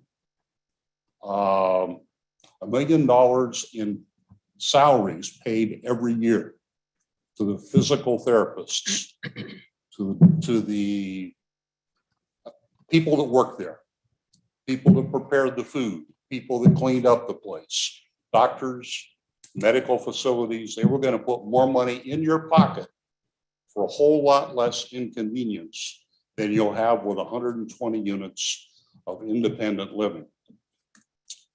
I want to be a resource for you. You mentioned going to Stanton to see a similar facility. If anyone has visited the one in Louisa, we should compare notes. I spent an hour and a half there about a month ago. I saw 5 people. I spoke to 3 of them. One was walking her dog. She said she didn't like the place at all. Her husband had hated it, but it was one of the best places they had ever lived. So she was probably there by herself, walking the dog, but she didn't like the place very much. I spoke to an older couple pushing their laundry in a laundry shopping cart. They had gone down to the central laundry facility because the washing machine in their unit had been broken since they moved in a little over a year.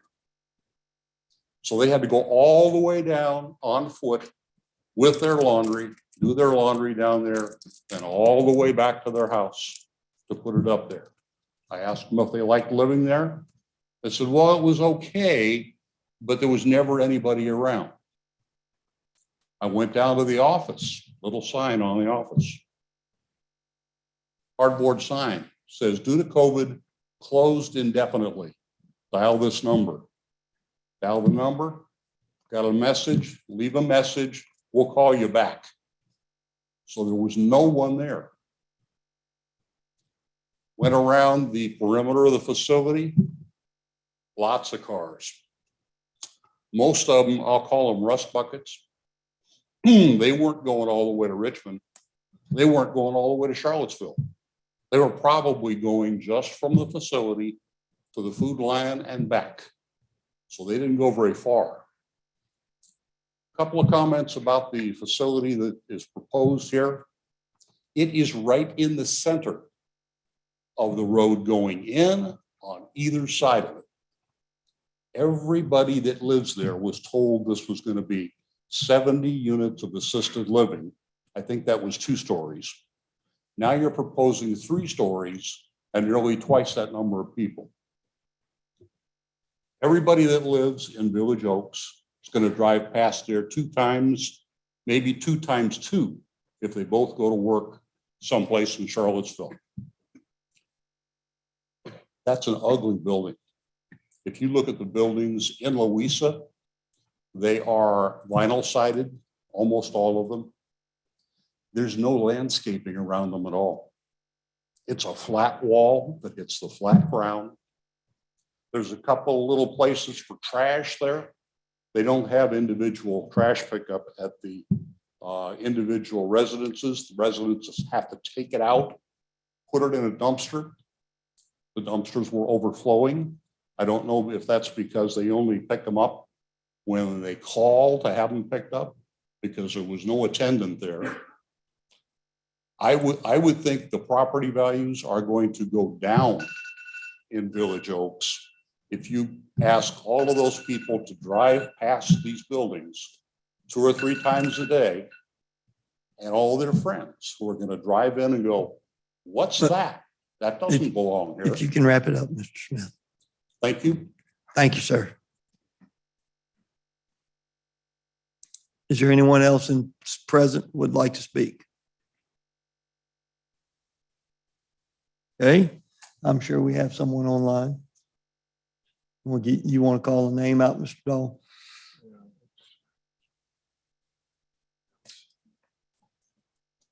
Yeah, Sandra Radford. Ms. Bradford? Hi, can you hear me okay? Yes, ma'am. All righty, I'll get on there. Thank you for the time to speak tonight. My name is Sandra Radford. I live at 121 Mulberry Drive in Palmyra.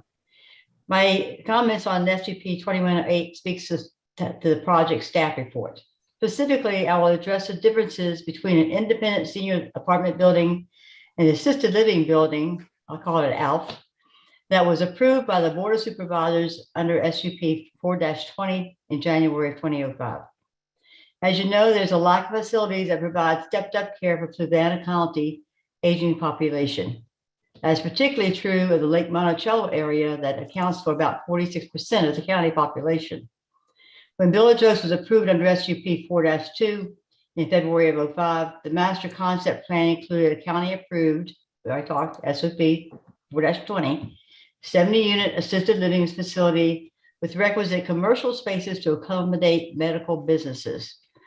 This proposed SUP 2108 is for the same land plan for the ALF, but instead builds an independent senior apartment, 3 stories, including meeting and recreational rooms. Let's break this down. An assisted living facility as defined by the Virginia Department of Social Services is, quote, a non-medical residential setting that provides or coordinates personnel and healthcare services, 24-hour supervision, and assistance for the care of 4 or more adults who are aged, infirmed, or disabled, unquote. It is not a convalescent home for those requiring medical staff 24/7, but it does have a 24/7 staff to provide non-medical assistance to all residents. An independent senior apartment is just that, an independent apartment complex with age restrictions. It does not provide any staff 24/7.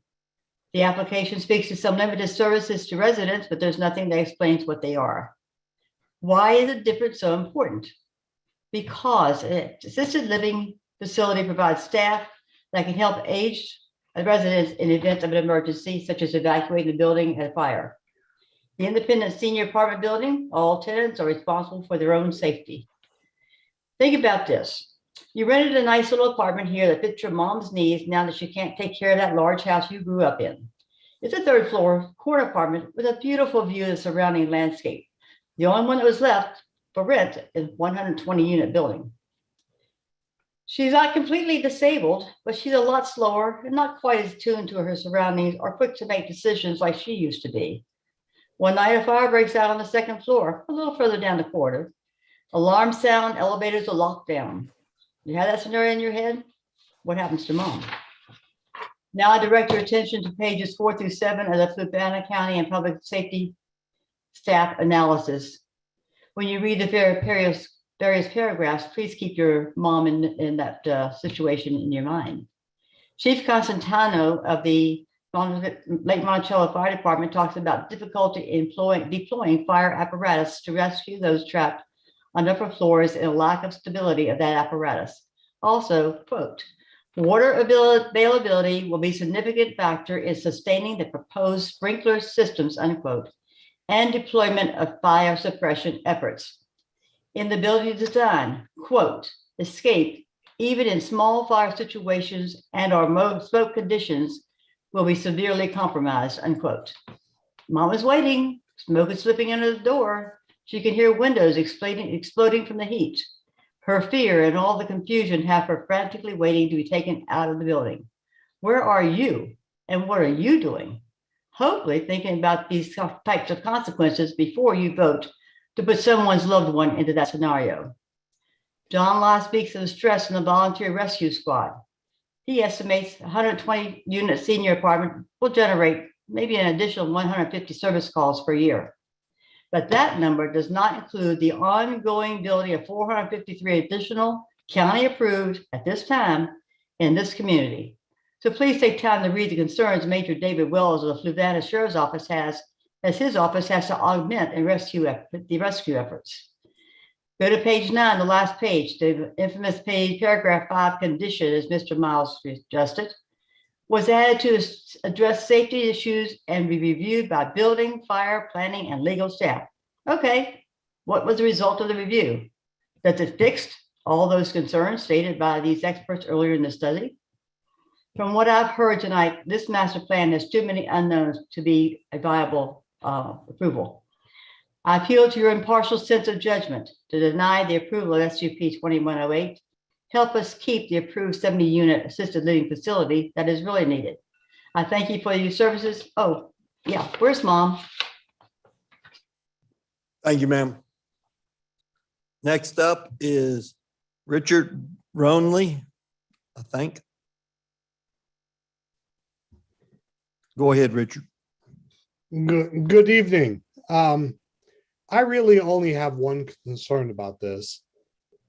It's 120 units and there's 150 parking slots. That's really not enough. And quite honestly, that's going to spill out onto the streets around the rest of Village Oaks. And quite honestly, our streets are not wide enough for this. That's it. That's all I got. Thank you, sir. Appreciate it. Next up is Donna DeGuano. Hi, thank you. I guess my biggest concern is the ongoing sales pitch that a lot of people get when they're buying a property. And, again, the whole idea of something of a, kind of quotations of a social contract that people are in good faith supposed to be getting a 70-unit place next to them, and then all of a sudden it changes. But that also brings up the fact that this happens quite a bit. And Southern Development, it has kind of been one of the developers that does the most of this.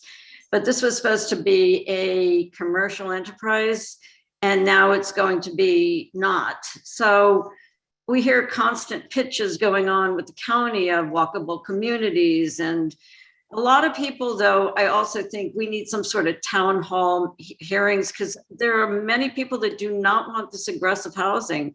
The numbers that keep creeping in and creeping up, 50 here, 50 there, whatever. But again, this is impacting the people that you have an agreement with that bought houses in Village Oaks. Many things are changing, even like they just finding out their HOA. So yeah, I think we should hold people to the original deal, and that would be denying this. So thank you very much. I appreciate your time. Thank you, ma'am. Next up, Zach Engelman. Yeah, thank you. Can you guys hear me? Yes, sir. Great. Zach Engelman, live at 120 Virginia Avenue in Village Oaks. As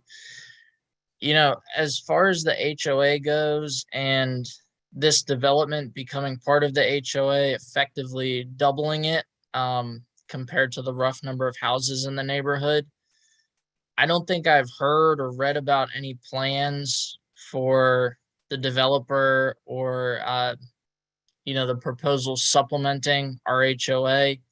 I don't know that it necessarily makes sense where if they're going to have those folks using our amenities and things like that, that we have to supplement that. So I'd like to have that be in consideration as well. Thank you. Thank you, sir. Yeah, I meant to say that a minute ago. Motion to extend to one. Yeah. I say it that, trust me, nobody feels worse about that motion than me. Motion made by Mr. O'Brien, seconded by Mr. Fairchild. All in favor, say aye. Aye. Opposed? Chair votes aye. So we are extended to one. Miss Ashley Cayley. Hi, yes, sir. Can you hear me okay? Yes, ma'am. All right. Thank you guys so much. I live at 174 Manor Boulevard. I am part of the River Oaks, which is the older facility or the older houses that were built in 2015. My biggest concern is, when they extended on and added the new single level houses, we noticed that there was a complete destruction of the trees and wildlife while they were doing the building. And one thing that really drove me and my husband to move to Palmyra versus staying in Charlottesville or potentially just leaving Virginia altogether is Fluvanna County had such a beautiful nature.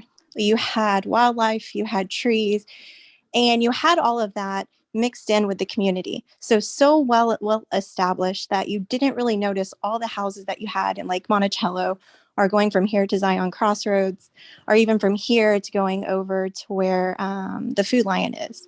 So everything was just very well laid out and very well thought out. And so you really kept our area to where it was very inviting and welcoming without being like a very big city feel. And I feel like as you're building on to more houses and you're tearing down more greenery, more trees, as you're getting rid of our walking trails, as you're getting rid of more wildlife, you're kind of taking away from what the county actually looks like and represents to an outside party. And I just wanted you guys to take that into account. Yes, ma'am. Thank you. Thank you. Anyone else?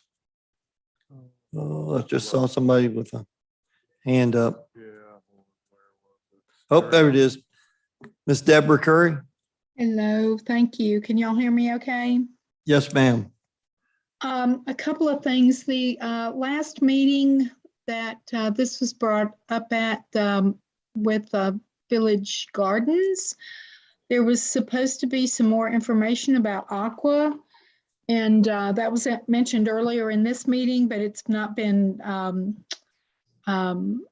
verified in my mind, at least, which I'm just one person, but exactly what the discharge limits are, what has been permitted. And I know that Mr. Miles said that the person who spoke at the last meeting had incorrect information, but it was also brought up by Supervisor Fairchild that the staff was going to look into that. And I'm curious as to why there's not a report to the Board of Supervisors on that information, because that's very concerning, that if Aqua cannot handle, maybe they can handle the water coming out of the river, but possibly the discharge is not being handled correctly. And we don't know that as a community.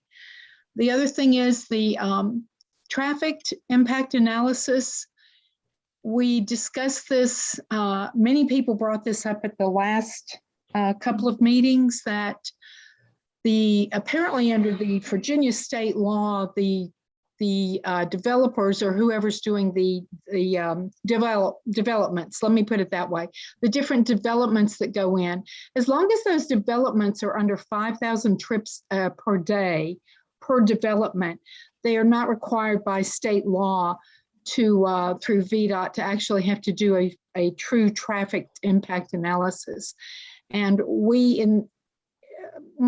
let me just put it this way. I'm a numbers person, so you get 1 or 2 developments, that's one thing. But when you end up with 10 and they all come in at less than 5,000 trips a day, there's a snowball effect there.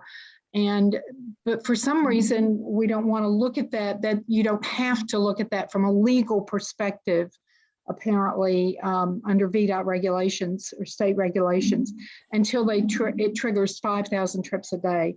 It seems to me it would be wise, and I've asked about this before, to look at it more holistically from a larger perspective.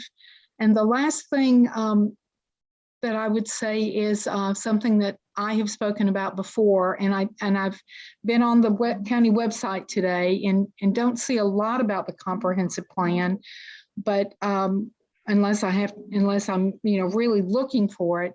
But I would really appreciate if the Board of Supervisors would push forth an effort to make this a truly public comment planning situation for the Planning Commission and for the comprehensive plan to be much more public in nature, so that the public has a much better idea of what's going on.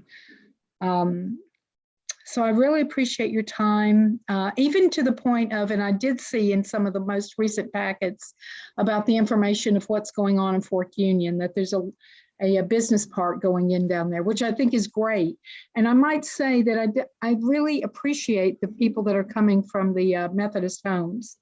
and being able to work with the county and being able to bring in a type of unit like this. We do need something like this. We also need assisted care. And I really appreciate the time that you all have put in. I just think that there needs to be more work done in the larger, a more holistic approach to where we're headed. And I think that we as a community really want to be involved in that. Thanks so much for listening. Thanks for your time. Thank you, ma'am. Do we have anyone else with a hand up? No.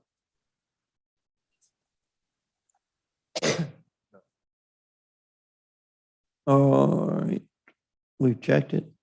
Okay. All right. Seeing no more, I will now close the public hearing. All right. Do we have any questions or concerns from the board? I'd like to hear from, are the applicants still present or not? Yes. I'd like to hear from them about the concerns regarding the HOA and the restrictions with regard to the residents of the units. That is to say, as was brought up, if you're 55 and married and you have a younger wife and kids, are they allowed to be part of that? Those kinds of questions there.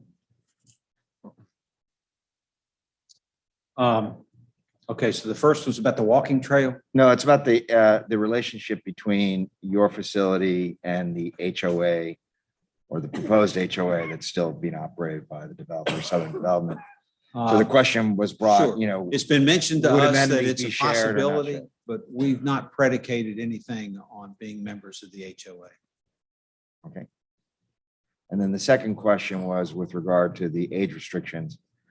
So it was brought up that you would have potentially a resident that moves in, he's 55, his wife is 45, say, and they have kids. Now, practical reality is your spaces are really pretty small, so that may not be an ideal situation for them, but can you give us some details as to the typical demographics that you have in your other facilities and what those really look like? The typical demographics is that the vast majority of residents are singles. The majority of those singles are women. I'm not aware of any families in any of our units that are set aside for seniors. And I would just add, the reality is that the residents that come in that meet the both age and income test, folks that have been living for considerable time at 60% of median income or less, life hasn't been easy. So frame of reference is pretty important to understand that this group of residents, they don't have 3 cars. They can't afford 3 cars. The parking ratios that we use based on our experience. So, and we usually have lots of excess spaces. Those are the realities. But what I can tell you is I'm not aware of any, what I would call families with children at our senior set-aside facilities. It's not appealing to them. Mm-hmm. And what would you say is the average age of the residents in your facilities? For the senior set-asides, it would be in excess of 70. Any other questions You mean of the applicant? of the applicant? Not for me. Thank you. Okay, thank you. All right. I do have one other question. I apologize. And this may be for Mr. Miles here. Question was brought up with regard to runoff. How I assume there's a retaining pond that's being proposed as part of this development. How is the runoff going to be managed? Roger Black. We have to meet the state requirements. That's all a part of the site plan approval. And we've already produced one design that would handle runoff via buried tanks under the ground. There's not a lot of excess room on the site, and some of the grades get kind of steep towards the front, which is the low end. So we're looking at creative ways to do that. But we have no option but to handle runoff in an effective way based on both local guidelines and state guidelines. And then finally, there was one last question for you, which was with regard to a generator for the facility. Are those part of what you typically have in your locations? And how do you address I wouldn't that? say typical, but it's not unknown. And I heard somebody talking earlier about the storage tank for fire sprinkler water. That would come with a fire pump in order to generate the proper pressure in the system. Fire pumps don't require electricity, then I'm Yes, I don't but know the answer to that. They can be electric, they can be diesel. More often than not, they're diesel. It's a pain in the butt because you got to start them every month and test them out. But hey, Larry, can I Yes. speak? This is Stuart. Let me speak to that a little bit. The fire, am I allowed to speak? yes, you're fine. Okay. The fire suppression system has to be designed according to the fire code and NFPA, the National Fire Protection Agency. It'll be most likely the pump will be electrically supplied, but if it has to have two sources of power. So if they're not two different sources of electric power, it will have to have an emergency backup generator. So the fire suppression system will require two sources of power, whether it be a diesel backup generator or if it's a diesel fire pump, something like that. So the concern about losing power to the building should not affect the fire suppression system because it is going to be required to have a backup. And again, that's something that's addressed during site plan review and building permit review. Right, thank you. Sure. No other questions? Thank you. All righty, comments? What's the next step after this? I see what we're voting on, whether it's we approve this, whatever. Tell me the process, what happens after this? You have a site plan and then what?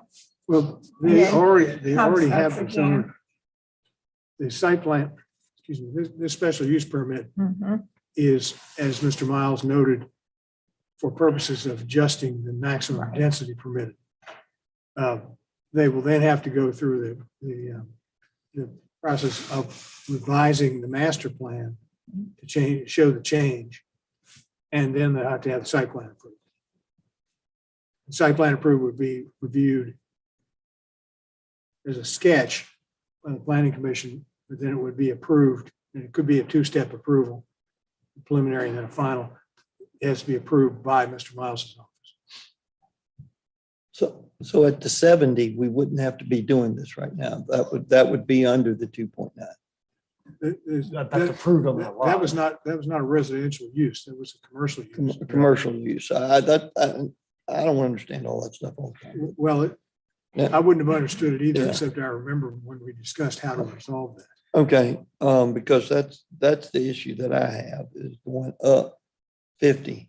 And then the only thing I heard about, if you got excess cars over 150, they'll park across the street. Well, you really can't compare the 70 unit assisted living with a 120 unit apartment.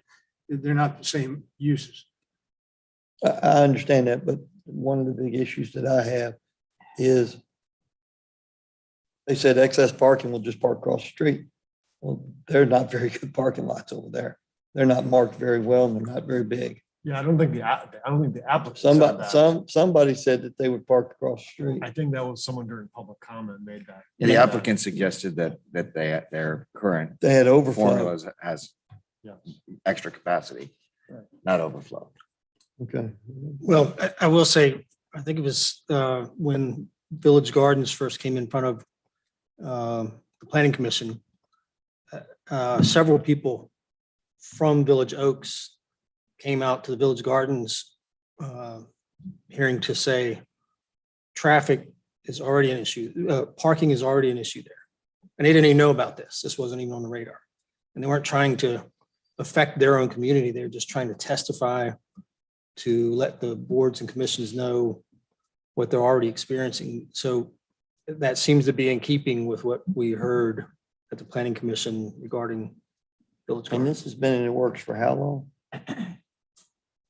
This project, Mhm. 15 I years. think they originally came to the county, gosh, I want to say back in April of Last March, 2021. April 1. I'm just, The 70 assistant living that I was on the committee when we studied that for years.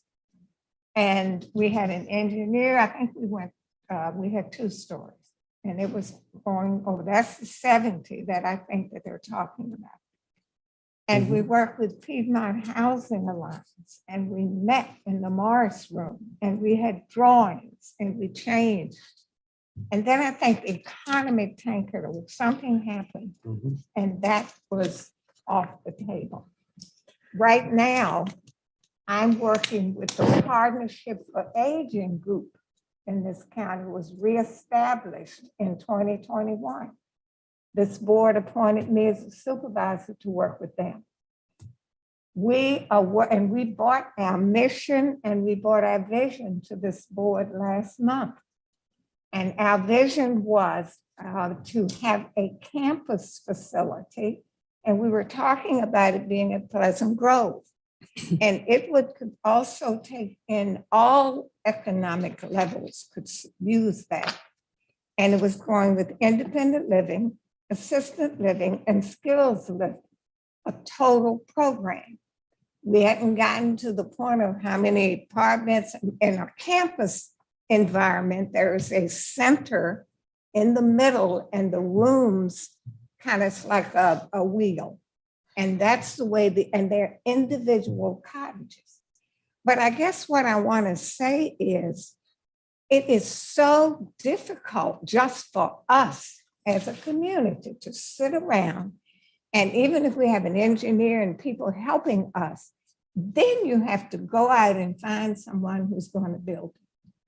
This is the closest that I have ever heard that we're at this point, where it looks like we could have an assisted living or in an independent living unit, which we desperately need.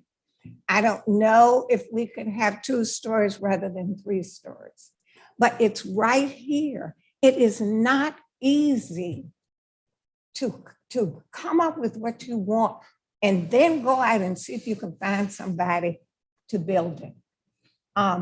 Sue Lieberman is our president of the Partnership for Aging. She has worked with these kinds of things most of her life. She's developed things out of Charlottesville. She's bringing in experts to talk to us about it. But we have I can't see when we're even going to move it in that direction. And I'm 80 years old. And I said to him, I would love to have an opportunity for assisted living.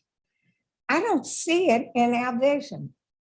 It's a wonderful thing that we are planning and want to do for our community, but it's not easy. These people are coming to us with a solution.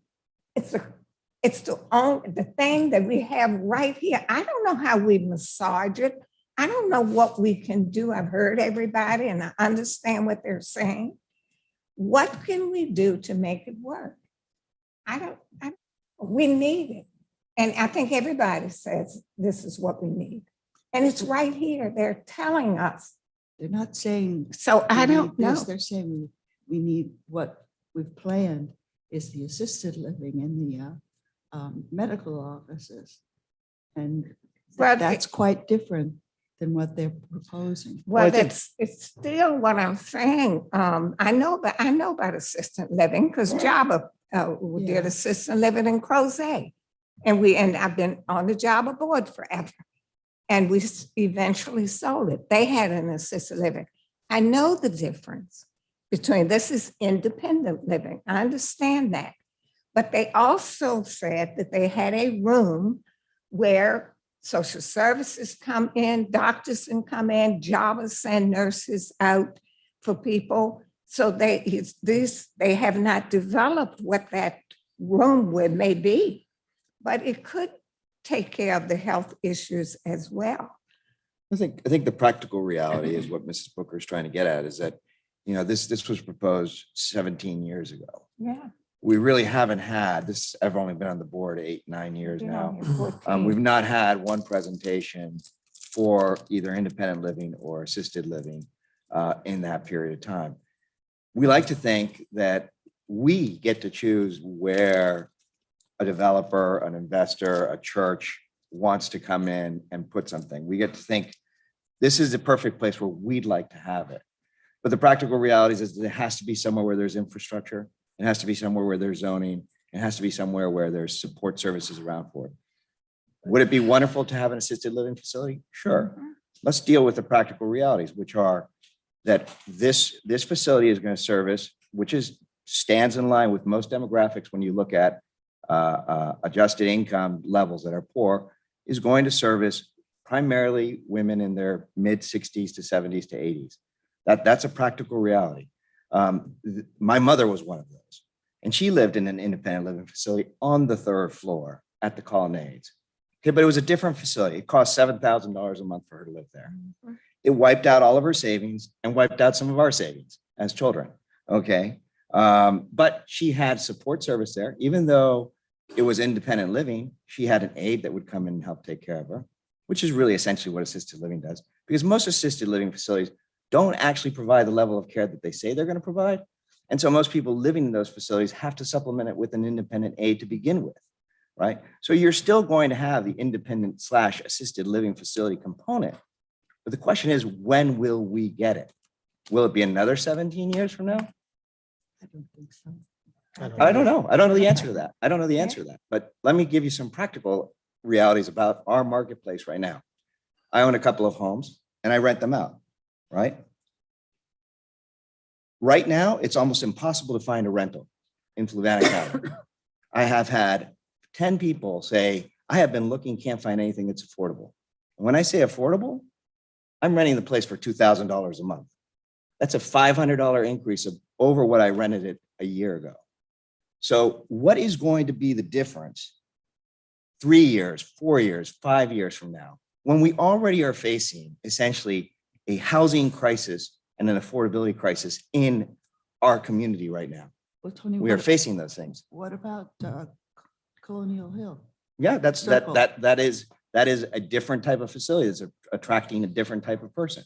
It is a workforce facility, not an age-restricted facility. And yes, let me just finish this thought here to answer your question. We in Fluvanna County, 97% of the homes are single-family homes. We have almost no diversity in the type of housing that we have. So wonderful. We have 125 units at Colonial Circle, and now we have 140 units here, 120 units here as well too. That is still less than 0.5% of our total housing stock, right? It doesn't fundamentally change anything. It really doesn't. So if we deny this, okay, they can come back a year later from now, maybe they come back in a different location. But honestly, they've already spent $300,000 just trying to get to this point, right? Just to get to this point to provide a service that is desperately needed in our community. When we find all the reasons to say no instead of a reason to say yes, we basically tell the rest of the world we're really not interested. Except for that's when really they what we tell started them. spending the 300, they already knew that that's not what the county had said was best use of that property. So understand that's that. something they went into knowing that we've already said that wasn't our vision. No, a previous board said that That's and approved we something. So that's- represent the previous. I board. know, We're and contiguous. situations change, right? So the situations change, market's not But I- there, we change the line from that. But standpoint. I understand what you're I saying. think the about market's there, and I don't think anything's changed. I think in part we got, when we approve something, when it's put in front of us and we approve it, we're somewhat in a partnership with them as far as we've created a commitment to our community, to the county. And one might argue that we got the wrong partner. And the use once again is changing to something else because it's not what, that's not what was originally approved. And the And- developer and- is not the one proposing the change, right? It's The developer is the one selling the property. that they selling the committed to property, us but that they do can sell it something to with. anybody else, right? Absolutely, but they're Right. not telling anybody when they sell them a house. And we have people coming here and they just moved in December Yeah. and they don't tell them. I mean, I think that's I'm terrible. very disappointed in them. I mean, think about, we got the letter, the whole board right. did from a gentleman saying, my house is going to back to this. And this was the house that we were going to always live in the rest of our lives. And suddenly, oh my gosh. And then we hear about people, first I heard October and they still weren't disclosing this, but this has been in the works since at least April.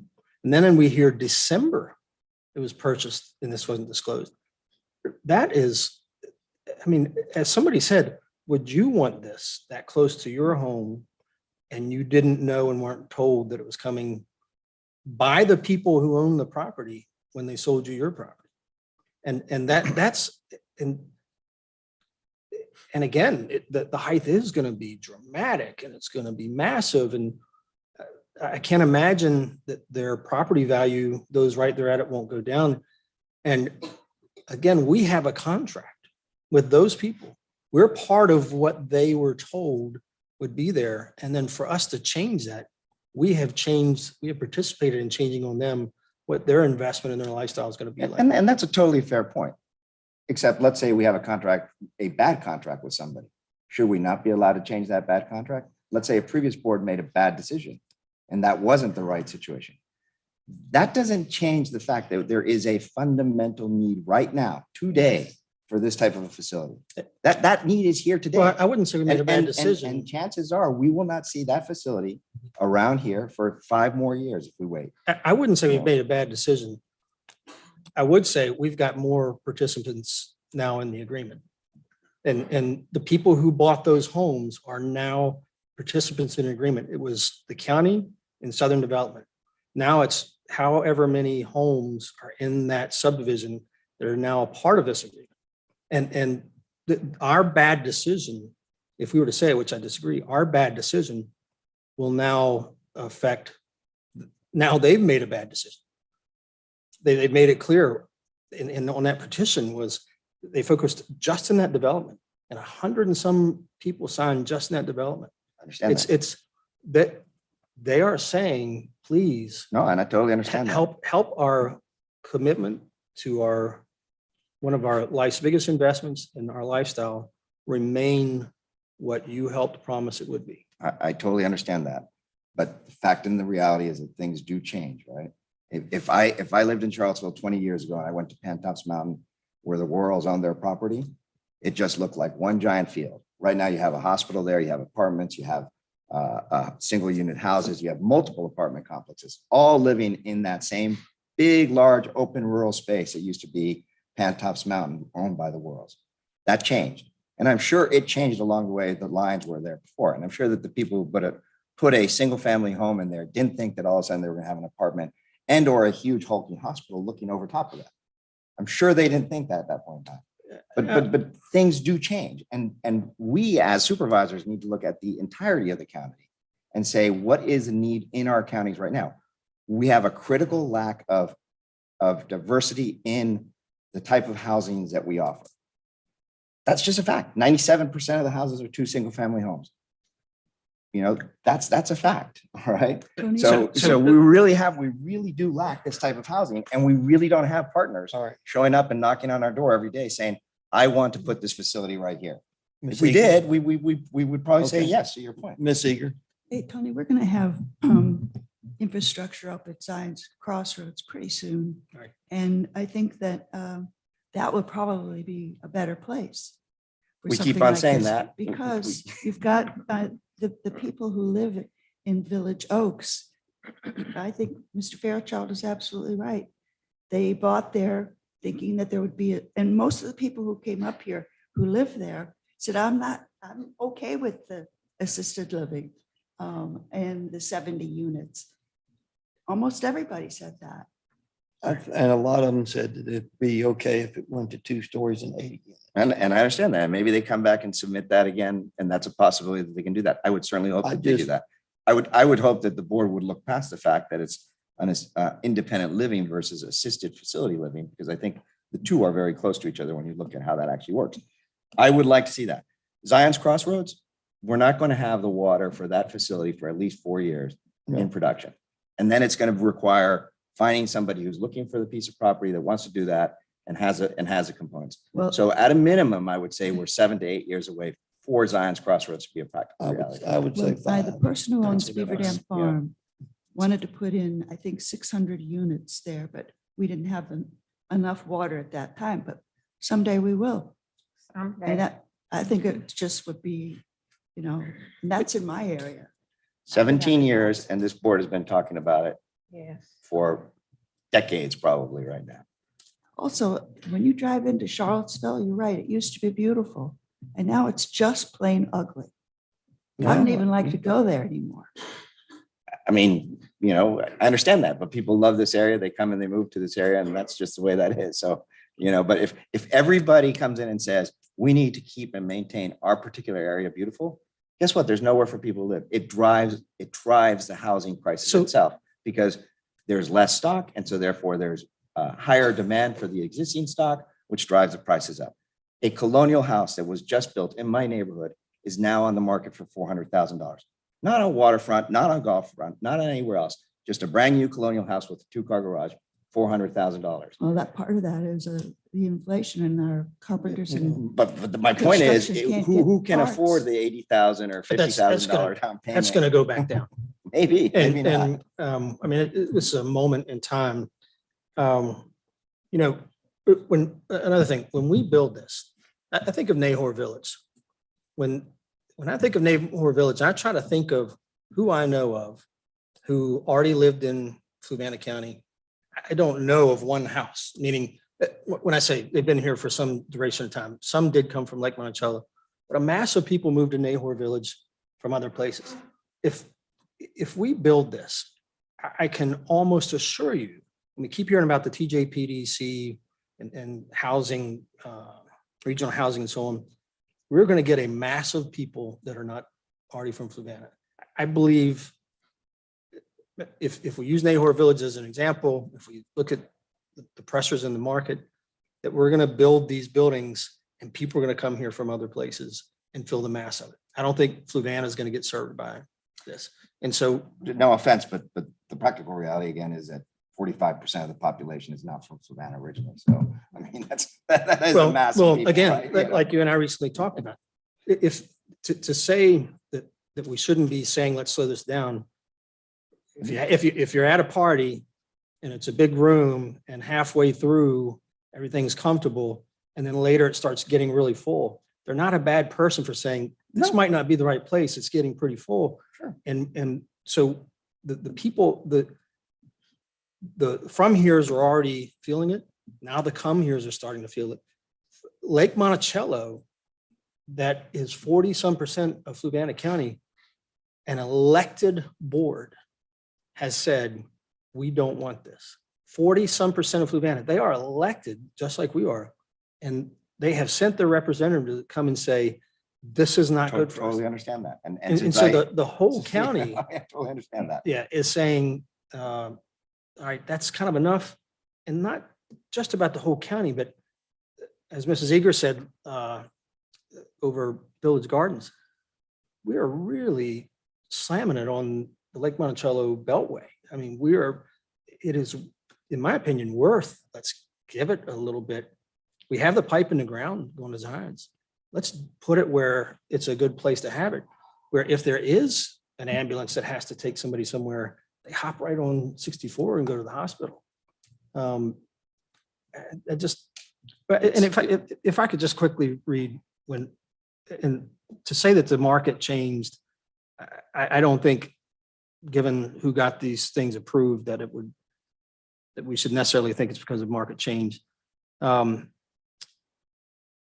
So in the application that Southern Development they had to write in the reasons that they wanted to put the assisted living there at Village Oaks.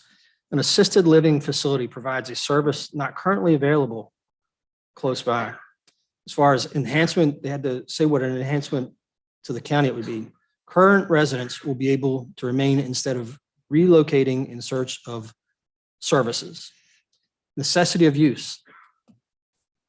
To serve a significant retirement population in the Lake Monticello area who must now go to Charlottesville or Richmond for assisted living services. So if those things were true then, and we've had the growth that we've had since, are they not still true now? And so if those were truly something that the board said, we need assisted living, why are we moving the dial back to something less? Oh, because a lot has changed actually in terms of that, right? I mean, the health that we have, the longevity of our lives, the types and the delivery of the services that we have, the support structure, the income structures, all of those things have changed in 15 years. So a lot has changed. You know, that's the case. Everybody thought that they were going to be able to have their wonderful retirement, sell their big fancy house, go ahead and live into an independent living facility, then move from that into the assisted living or into assisted living at that point in time, right? Typically, and then from there to hospice. And then they go and they do those things and they wipe out their savings. They literally wipe out their savings. It's insane. You cannot expect seniors to go into those types of facilities and spend $6,000-7,000 a month.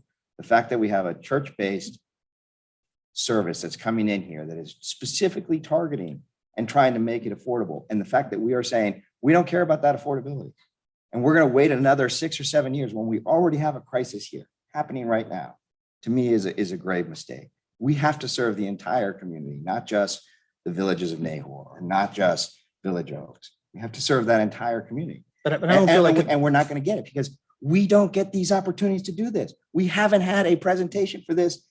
I don't know if ever, right? If ever, okay, if ever, right? So sometimes you have to act on what you have, not what you want. Stories. You know? I'm not very good with. Mr. Booker, go If ahead, it were ma'am. 2 stories, how many units would they lose? So 80. And it changes the amenity structure that Yes, they put it in does. place, and it changes Yeah. the service structure. It Yeah. does all those things, I absolutely. mean, Yeah, which amenities are you talking about? It's not. I'll let the applicant deal with that, but I mean, because sitting here thinking to myself, and I know they're on a time crunch for this first tax thing, but I know it comes back up again, I believe in 6 months. A year. It's a year. But, if we had to consider when Southern Development could get their funding, that wouldn't be a part of what we consider. it's not, the question mark is, will they show up a year from now? But you don't have the answer to that. I mean, we don't have the answer to that. They may not, they may decide they don't want to do it. I don't have an answer for that. All I can do is look at now. Well- So like I say, it's not about the wants. Yes, in a perfect world, we'd like to be able to say, Aqua is absolutely perfect, and the growth is here, and we can put everything behind this screening and nobody has to look at it, and nobody's going to get an eyesore. In that perfect world, we could do that. But we don't have that perfect world. And the reality is that we will get neighbors that come out of Troy to complain about whatever development gets put in at that point in time. That whether or not the demographics in that particular area in Troy meet the needs of the applicant, who knows? I don't know those answers. All I know is we're not getting something that we really need today if we say no. Well, I'd say Rome is not burning. And we've got a pipe in the ground designs. As far as what people will say or want in Troy, I go back to what we talked about with Dominion. The people that live in that community got a power plant that makes a lot of noise. They got a shooting range that makes a lot of noise. Now we're talking about putting this heavy industrial looking facility right there in their view shed. And I say, they've paid their dues. Let's give them some relief and say thank you. Like Monticello Beltway has taken an enormous amount of growth, and we've got a pipe in the ground. Let's figure out how we can get this type of facility on the end of it. Well, I'll be I'm like off you, the board. Miss Booker. Very I good. could think about 2 stories. Y'all have to figure that out when I'm gone. But Mike, that would only give them 10 more apartments than what they're already approved for. That's only 10 more than what they're approved for. Because they're approved for That's really 70. not I mean, fair analysis, 'cause that What's that? 70 bed assisted living is not comparable to a 70 unit apartment. They have different characteristics. Well, okay, but I'm just saying, just to It's shrink it to smaller. two stories. And I Yeah, could fair- think fair about enough. that. Chairman Terry. They're Good. not asking for that. What's here today is the dwelling units per acre to Yeah, be changed right. to 5.6. So you really can't pass this if you only want 2 stories. Is that what you were going to say, Mr. Miles?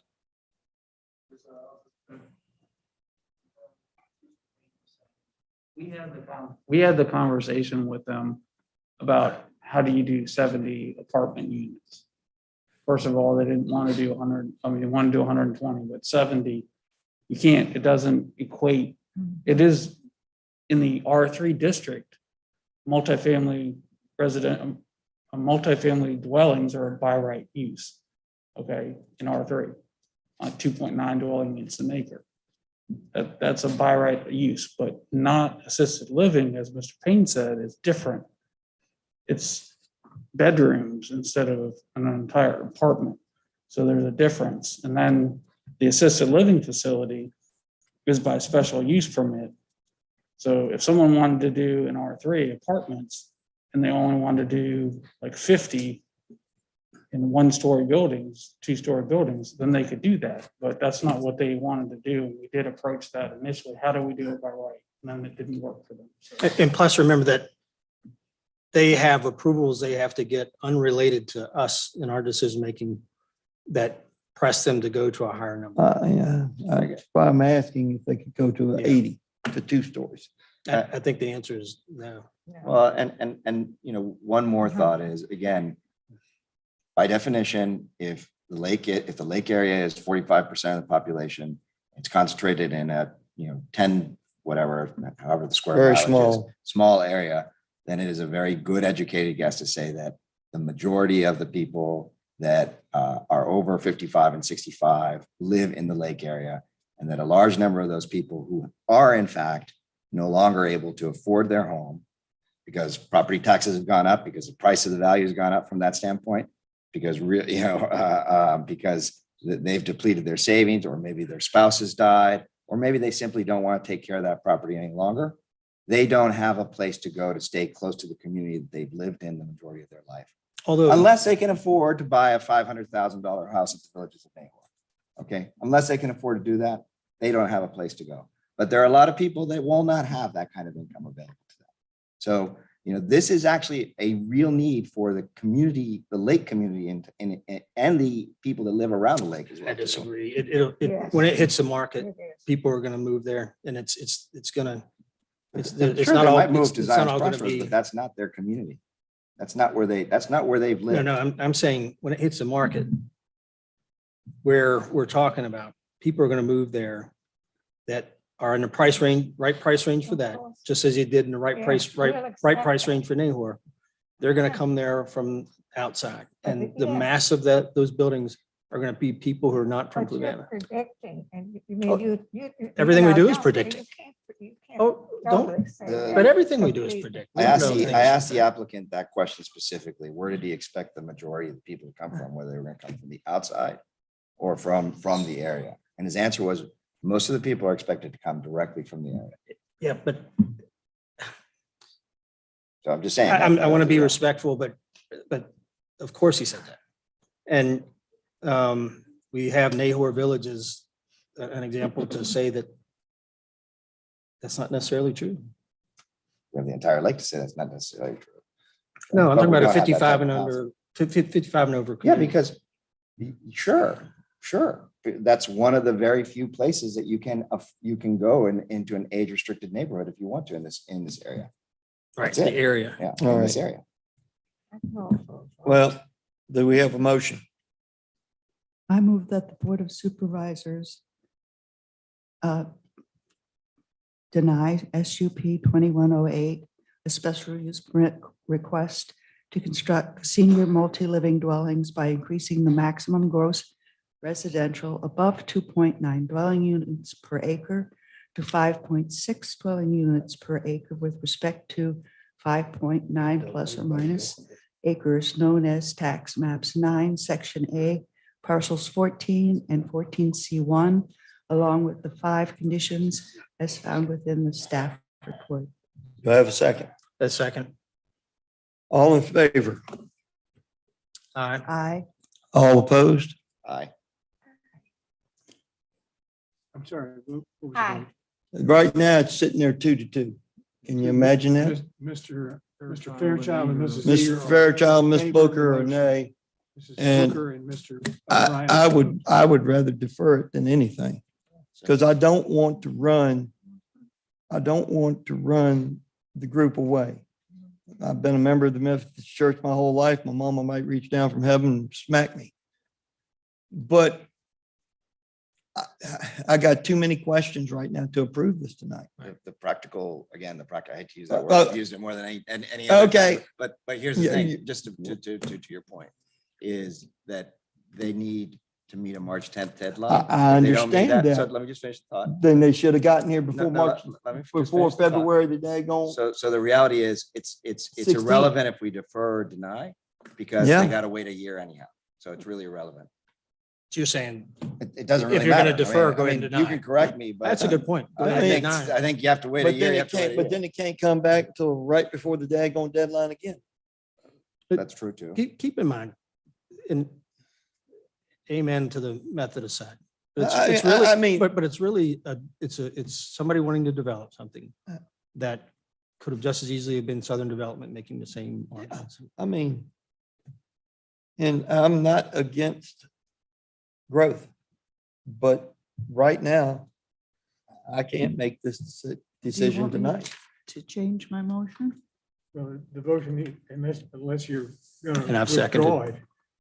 it, the vote has to be complete. Okay, so if he votes to abstain, then what happens? Well, it doesn't pass. Then it fails. So 2-2. Could we go He doesn't back have to and abstain. vote to defer? Yes. Yeah, because Then it a would motion to need- deny then it just would means need that to be another motion. I'm just a lawyer. It would need to be another motion. Okay, well, I'm going to abstain on this one. Do I have a motion, another motion? I move that the Board of Supervisors defer SUP 21. Oh, I'm sorry. I can't see it. I know. What? Are you- is 20 it- what, 2108. 21. 2108, Oh, yeah.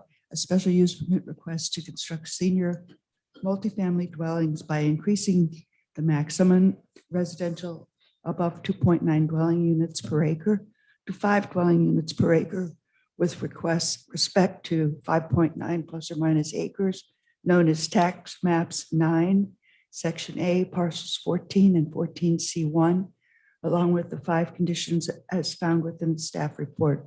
Do we have a second? Second. Motion. Wait, but before you vote on that, the motion was to defer generally? Defer did- until- Did you want to put a date on it? It has to be re-advertised if it's I deferred mean, generally. Well, they can't come back for a For, year. they won't come back for a year, but this would allow them to come back sooner You would have to, or, if it's, you need to act on it within a year. I think well, that's- I'm trying to open the door so it's not I- the last meeting before the I thing is understand, due. and that makes perfect sense, but I'm just trying to get, I'm trying Right. to get the wording. December, December, No, November, no, no, I mean, Of next year. yeah, of this year, of this year. Yeah. Did Well, we that's not, fine. Whatever date you want. And they may say, we're done, we're washing our hands, and I'm sorry if they do, but Did we not already have a binding vote in that we had 2-2? Yes, And the defer. motion failed. The motion motion failed. failed. motion Okay. failed. Motion failed, and then we came back I with see. another motion, like your I'm just trying, budget that one. I'm year. just trying to get the wording, where you're deferring it generally to be set at a later time, or. Can we just say at a later date? Or do we have Well, to no, pick a but date? If you don't give a precise date, then you got to re-advertise it. Okay, so. All right, well, let's give a precise date. What's it, is the second Wednesday in November? November. November. I got my 2022. phone. November 16th. Everything's 16th, always 16th. November Lucky 16th. November 16th. November 16, 2022. Do we got a motion made by Ms. Eager, seconded by Mrs. Booker? All in favor, say aye. Aye. Opposed? Opposed. And chair votes aye. Motion passes 4-1. So it's deferred till November of this coming year, and hopefully we can work out stuff and get, you know, Yes. and maybe we'll be further along to the north and possibly be able to figure out something there. Thank y'all all for coming out. Imagine we're gonna have quite a few get up and leave. Yes. All right, where am I? D, action matters. D, Carries Brook Sports Complex softball light completion. That's this, right? That's good. Well, I mean, I ain't guaranteeing you I'm gonna vote for it. No, I understand that. No, you were right to talk about deferral versus denial, yeah. All right, go ahead, Mr. All right, good evening. How y'all doing this evening? Great. I'm here to speak Short about version. the softball field directly beside of us. What I've done is I've started to fix the lights at the field. We had 53 lights out we had 53 total lights on the field. 25 are out when I started to fix it, so that's almost half the lights. Very dangerous for kids to be out there. Wow. The lights have not been looked at since at least 2005. I've been here since 2008, and I know they have not been looked at. I've reached out to several businesses to get it done, and I had to go through Lipscomb Electric and Contracting. They're the only ones that could have done it for me from around the area. And you budgeted $5,000 for me to work on the lights this year. So we thought that was going to be enough. As we started going on, if you go to the next slide, as we started going on, we had major issues. Some of them were lightning strikes. Well, we would have known there was a lightning strike because there's so many lights out.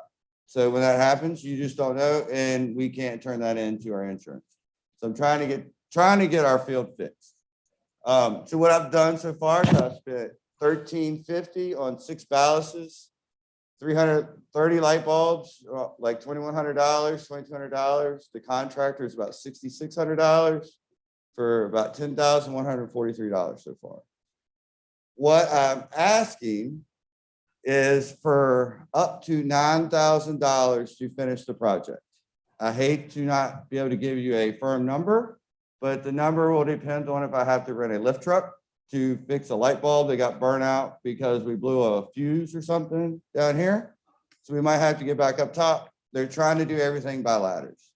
So my request really, well, they don't have to go all the way to the top because they're in the middle of the lights right now Okay, with I the was gonna say, capacitors and the ballasts. Those are in like the middle of the light poles. So they don't have to go all the way up. We've already done, we think, everything we need to do up at the top of the light pole. So we're just trying to get the ballast and the connectors and all that stuff together. So really what I'm asking for is up to $9,000 to be able to finish this project. Any questions? No question. Do we have a motion, Mr. Well, Fair? question. Yes. As you know, I'm got great endearment for that field. But so just to be clear, because somebody contacted me about this. The way I would answer this to a constituent is that there were unknowns that when we originally went into this project. Yep. And that as you get up there and see the causes and so on, you either are going to complete it and fix it, or you're going to leave it the way it is. Right now, I'm either going to leave it how it is because I'm out of money in my budget. I've actually spent $6,000 more than originally budgeted for this. So I've tried to fix it through my budget. I can't take any more money out of my budget right now to fix this. Yeah. So it would have to come back to the next budget cycle, which would be 2 years because I've already put in my budget for next year. Gotcha. It's a safety hazard. I played baseball and I had lights out when I was playing baseball. I took one off the head and I broke my bone right here. It's a safety hazard. I figured that's what you were gonna say, cause the lights to go out. Yeah, right. And this wasn't in this county. This is where I grew up in, but it's a major safety hazard when you don't have lights on. And when we had half our lights out on the ball field, that is a real safety hazard. Hey, we're good. Okay. Any other question? I'm ready to make a motion. Make a motion, Mr. Fairchild. I move the Board of Supervisors approve a budget transfer of not to exceed $9,000 from the fiscal year 22 Board of Supervisors contingency budget to the fiscal year 22 Parks and Recreations budget to complete lighting replacements at the Carriesbrook softball field. Second. Motion made by Mr. Fairchild, seconded by Mr. Booker. All in favor, say aye. Aye. Opposed? Chair votes aye. Motion passes 5-0. Thank you all very much. Yes, sir. All right. Oh, where am I? All right, we're now at appointments, E, Board, Commission, and Committee appointments, reappointments. Ms. Solis, which is not going to be Ms. Solis, it'll be Mr. Dahl. It'll be me. So these are the boards, committees and commissions that are up for And reappointment. nobody's, it's just the same people? Correct. Okay. Well, I mean, Well, there's only one person for each spot. correct, yes. There's one person for each spot, so can we get an emotion for this? I move the Board of Supervisors approve the following board commissions or committees as listed for terms to expire at different. Do I have to put the terms? Yeah, you can say Okay. as, you can say as presented. As As presented. presented. All right. Does she need to read each person? No. Okay, do I have a second? Second. Motion's made by Ms. Booker and seconded by Mrs. Eager. All in favor, say aye. Aye. Opposed? I thought you were gonna oppose that. And I was kind of lost over here. Sorry. Opposed? Chair votes aye. Motion passes 5-0. Next up is presentations. Oh my gosh, Bethel, I love you to death. Oh, and we got. Cafe Alu. Did I get it right? Yes, you got it right. Damn, I didn't even look. Good evening, Chairman Sheridan, members of the board. You guys are working very hard tonight, so I'm gonna try to keep it short. So are I you. have a question. So I'm the assistant residency administrator in the VITA office in Louisa. With me, I've got our acting resident engineer. Our Alan Saunders isn't with us anymore, and She's so just acting? she's She's yeah, not she's for with real? us for the interim. Okay. Yeah. Yeah, Oh, Mr. Saunders okay. moved on to a different position. Okey doke. Still with VDOT though. No, No, okay. he's Department of Rail and Public Transportation. Oh, yeah. Oh, okay. Saunders? All right. Yep. Well, we'll miss him. He was, I'm sure you will do a fine job. Yeah, she's doing great. So I'm just gonna go over some updates from the last monthly report that was sent in. And if you have any questions, just feel free to ask. Guess you can scroll down. We've got the smart scale recommendations. Those are the 3 projects that we've discussed that VDOT is recommending for the county to submit for the pre-application that's going to open in March and close in April. And so there's a webinar that's going to be, I think it's next week, to go through how to actually submit the application. I think Mr. Miles is pretty familiar with that. And so if there are any questions about Smart Scale, feel free to ask, but I think that's what we're going to move forward as far as what's being submitted. And then with project 600-618, we're still in scoping for that project. And then 250 and 631, that roundabout, that was approved for last round of Smart Scale. And so that's still several years out, but that is in the plan. And if you want to scroll down, we are still planning on repairing the drop inlet over in Columbia where that store is this spring and summer. And then something that's not on here is due to the storm in January, we have a ton of debris. I think it's estimated about 105,000 cubic yards in just this county alone. And we do have a contractor who's been working for a couple of weeks now. Got Baker written on it. I think so.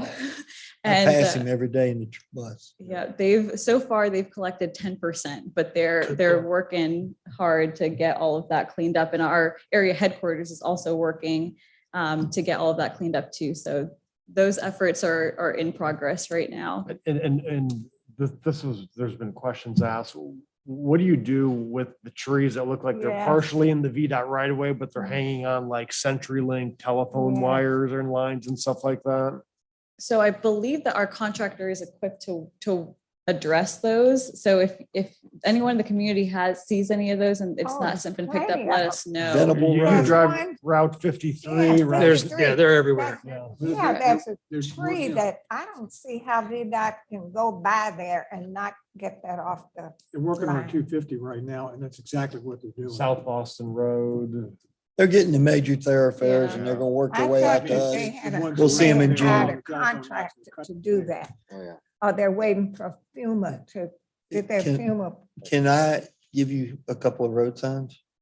Or you want course. me to wait? No, go ahead. Ridge and Barnaby.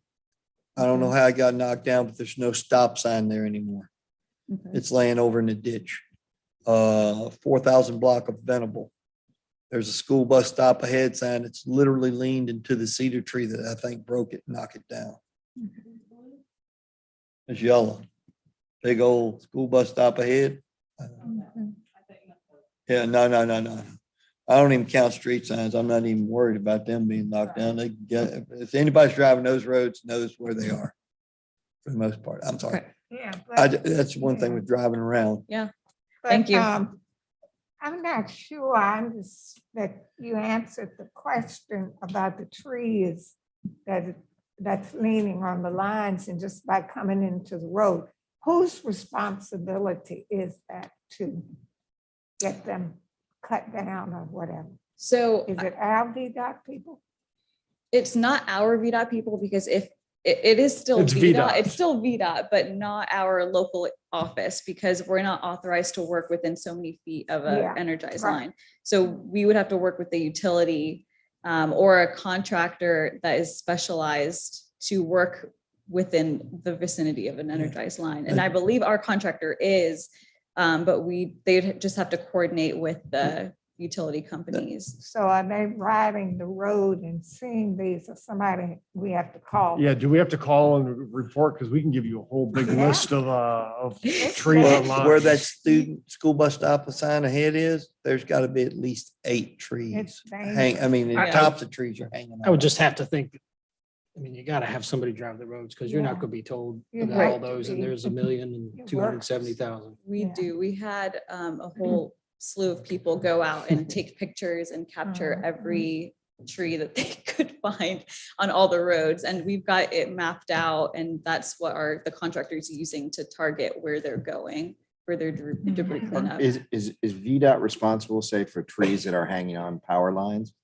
I mean, because we have several just around here where you just wonder when that thing's gonna snap and the tree's gonna fall in the middle of the road. Well, it's not on power lines, it's on phone Cable, lines. Yeah, power. because if it's on a power line, the power's out. Right, Yeah. well, that's true. but Co-op yeah, will take care of cable- those. Cable lines, Yeah. but yeah, there's at least 2 or 3 on 53 where Yeah. if that snaps. that Or another tree's going pole right in the middle breaks. of the road. There's 2 poles and I know it's not y'all's issue, but right across from the Mhm. high school, they broke 2 poles on Well, CenturyLink. yeah, I'm just wondering, I'm not saying you have to do it, I'm just wondering who's Who's responsible. It's VDOT. Oh, Yeah, VDOT if does it's- it. Oh, okay. Yeah. Threatening That's to, all I wanted yeah, to hear. get onto the So I can road. go yeah, Once that's it's on the VDOT's road, but before responsibility. it's on the road, when it's just Yeah, hanging on that's the, still us, yeah. it's still you guys, Mhm. okay, all right, because yeah, there's definitely plenty of those around Yeah, here. we have plenty Yeah. for you, so. 53 will I'm probably sure be. after we'll be busy 250. for a while Right. just doing that. Okay. Yeah, yeah.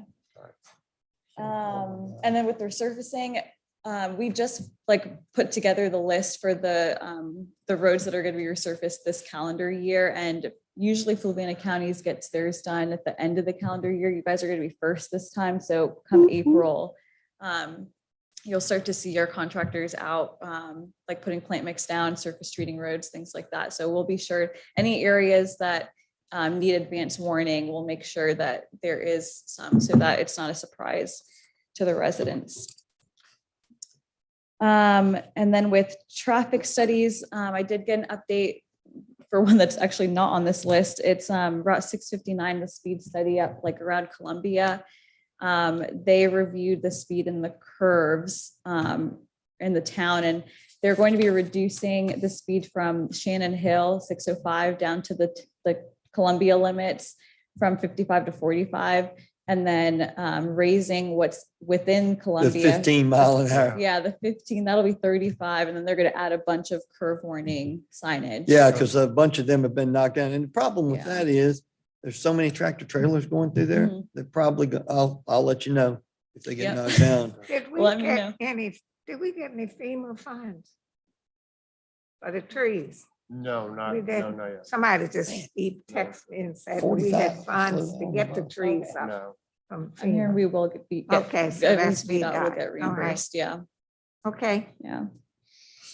And then I think that's actually it for my list. I've got here like our area headquarters, they've been working very hard. I have at the bottom, like they've worked over 300 work orders just within the fiscal year since July, but it's a lot more than that now with all the trees down and the debris cleanup that they've got. But we're grateful for them and how they service your community.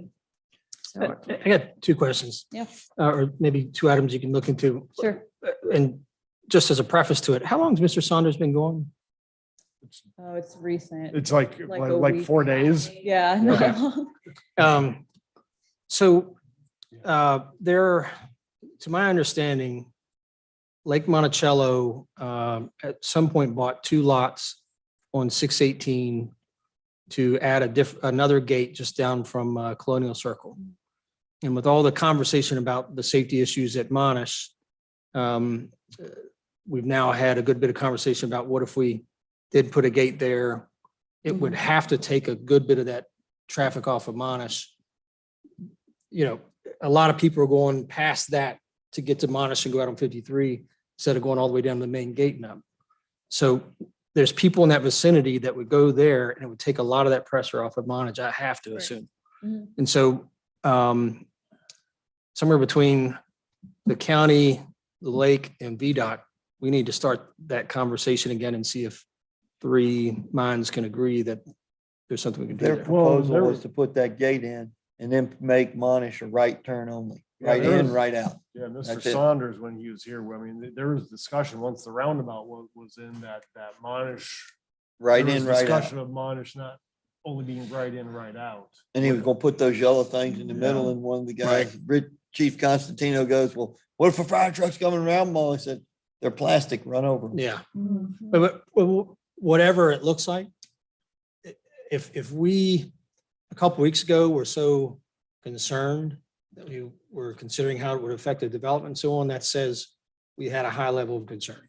And for us to not do anything now means we didn't really. Is it our responsibility to do that or To is that the build, to lake's? build the road into the lake, it was discussed and you all can correct me, but remembering back to my conversation with Mr. Saunders, majority of that would be on Lake Monticello because it's Monticello. actually going into Lake Yeah, Monticello. it's their I mean, property. Now, there might be some assistance with VDOT from, I don't know, like to turn into it a little bit, but VDOT wouldn't do the whole, be responsible for the whole Right. road going into it. That's why I say there's kind of 3 legs of the stool. One could argue 2, but if we're the ones who are charged to have this concern and figure out something to do about it, then we should be a part of that conversation. Well, To my understanding, Gene Ott already, when he was on the board, was notably a part of this conversation and helped that get there. When That was a Steve century Hurwitz, ago. when Steve Hurwitz was the general manager,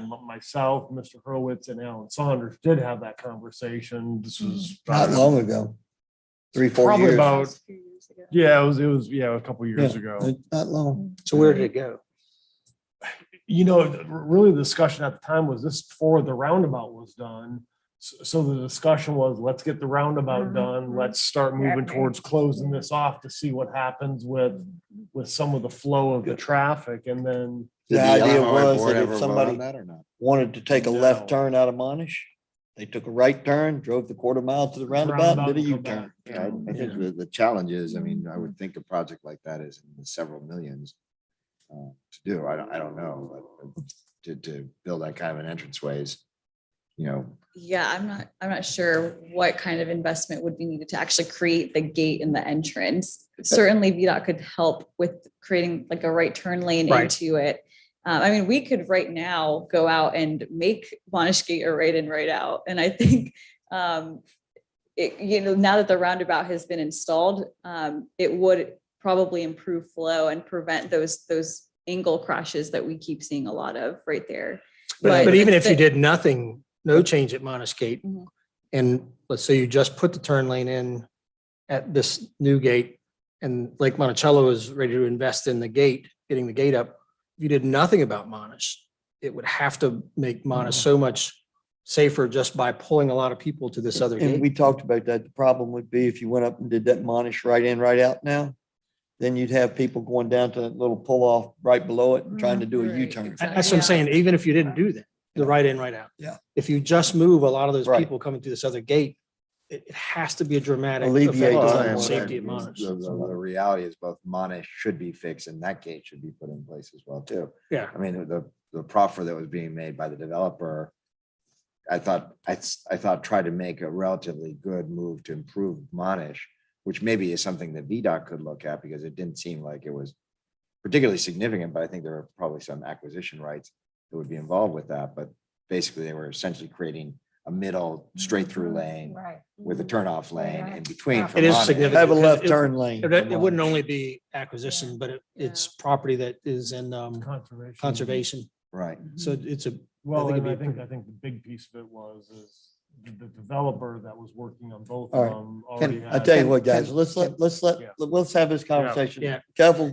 Bethel's been here long enough. so, but I want closure to, is there, are we gonna, because we'll say next time we've had a long meeting. We'll say next time we've had a long meeting. Meanwhile, is somebody gonna get killed at Monash? I hear what you're saying, we gotta go, but so what's our going forward? Are you gonna, is there anything for you to look into on my question or? Well, I'll say that I don't think VDOT, that we can install a right turn lane to nothing. There Right. has to be an entrance or a gate. So Lake or something. Monticello has to be kind of first at the table. Yes. The Yeah. only thing that we could And- do right And now. I do care about whether or not there's somebody dead, because Oh, yeah. I answer that. Oh, no, Yeah. no doubt you do. So That's exactly. You're going on vacation tomorrow. And the second item is Nahor Village.